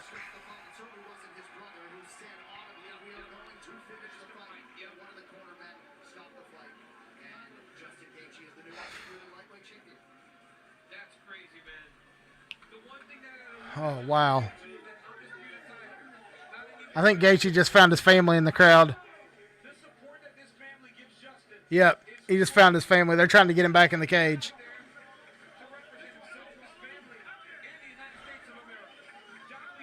Dana's pissed. They're like, get in here so we can call this thing. That was special. That was special to see. The fact, like I said, and Tapoya's, they're still trying to fix his eyes. I just hope he can see after this.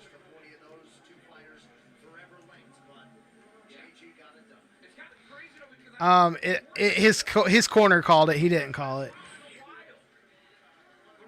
But he couldn't see. His brother was like, "We're finishing this fight," and as soon as that happened, somebody else said that they were done. Holy shit, that was... Oh. Like, his eyes are so swollen, there's no way he could see. They gave him an extra round, and he couldn't finish it. If I'd bet $1 on this, I would have made it. I think he was plus 500 or something, so like $100 got you a $500 bonus.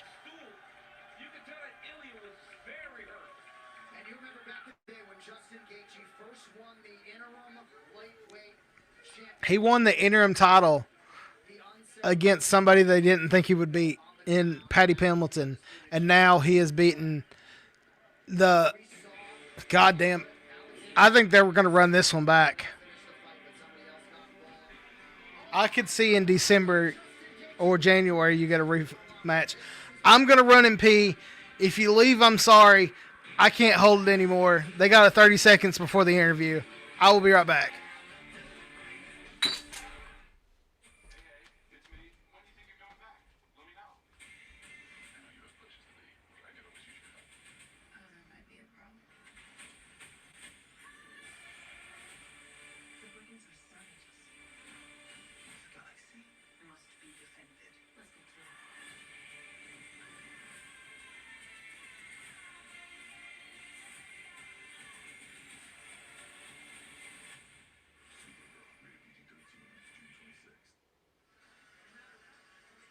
Well, the MAC is back. Irish megastar Conor McGregor returns to the octagon to face Hawaii's finest Max Holloway. One man hunts the knockout. The other never stops coming forward. McGregor, Holloway, Act 2, non-legends need not apply. UFC 329 live July 11th at T-Mobile Arena in Vegas and only on Paramount Plus.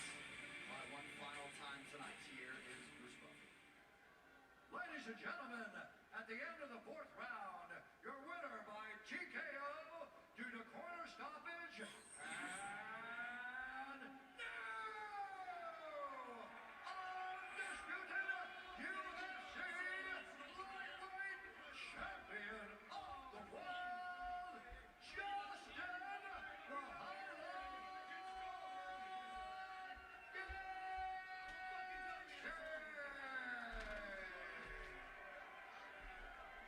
I'm back. Whew. Holy shit. Cannot believe we are ending the night with an American champion.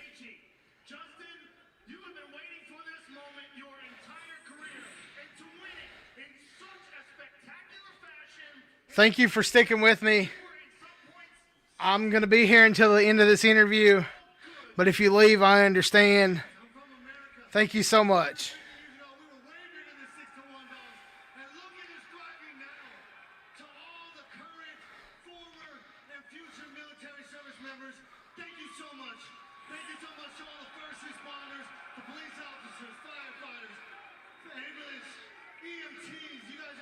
I love that he's thanking the military right now. They are going ape shit.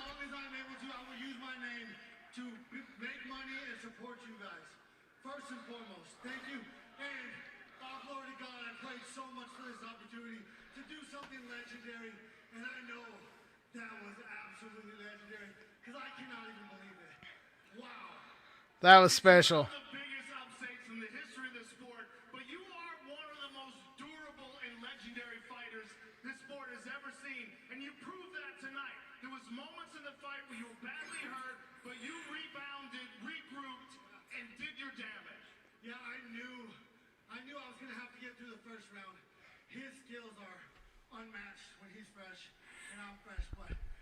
Durability, my tenacity, and my heart will carry me through those first couple rounds, and nobody can outwork me in round 3, and especially the championship rounds 4 and 5. Take a look at some of these replays. I really can't believe he didn't come back for the 5th, though. And badly damaged him. And then this was a big one at the that knee to the body they just showed. His whole fucking body just went blah, like a jello.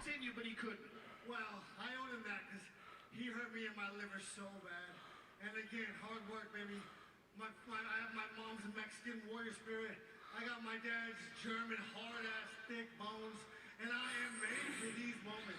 This sport was made for me, and yeah, I've shown you why I'm the most consistent, most exciting guy that's ever been in this cage. You certainly. I've watched UFC from day one. I'm a huge fan. That's the only reason why I tried it, and unmatched. I'm telling you. Yeah, it was. I couldn't have made it any further.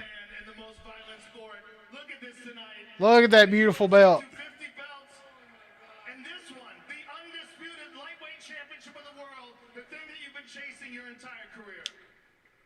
That's a special moment, man. You get to come from the Oval Office and as the underdog win. I can't, it still won't, it can't grasp it. And I had to. That guy had me in trouble. He had me rocked my chin, smoked my liver, and I stuck in it. And look at my face. I got some thick-ass skin, I'll tell you that. Something's wrong with my face. It needs to be studied. Got like diamond skin because it didn't fucking cut. Amazing performance. I don't even want to talk to whether or not you're going to retire, really. I promised my mom I wouldn't make a decision tonight.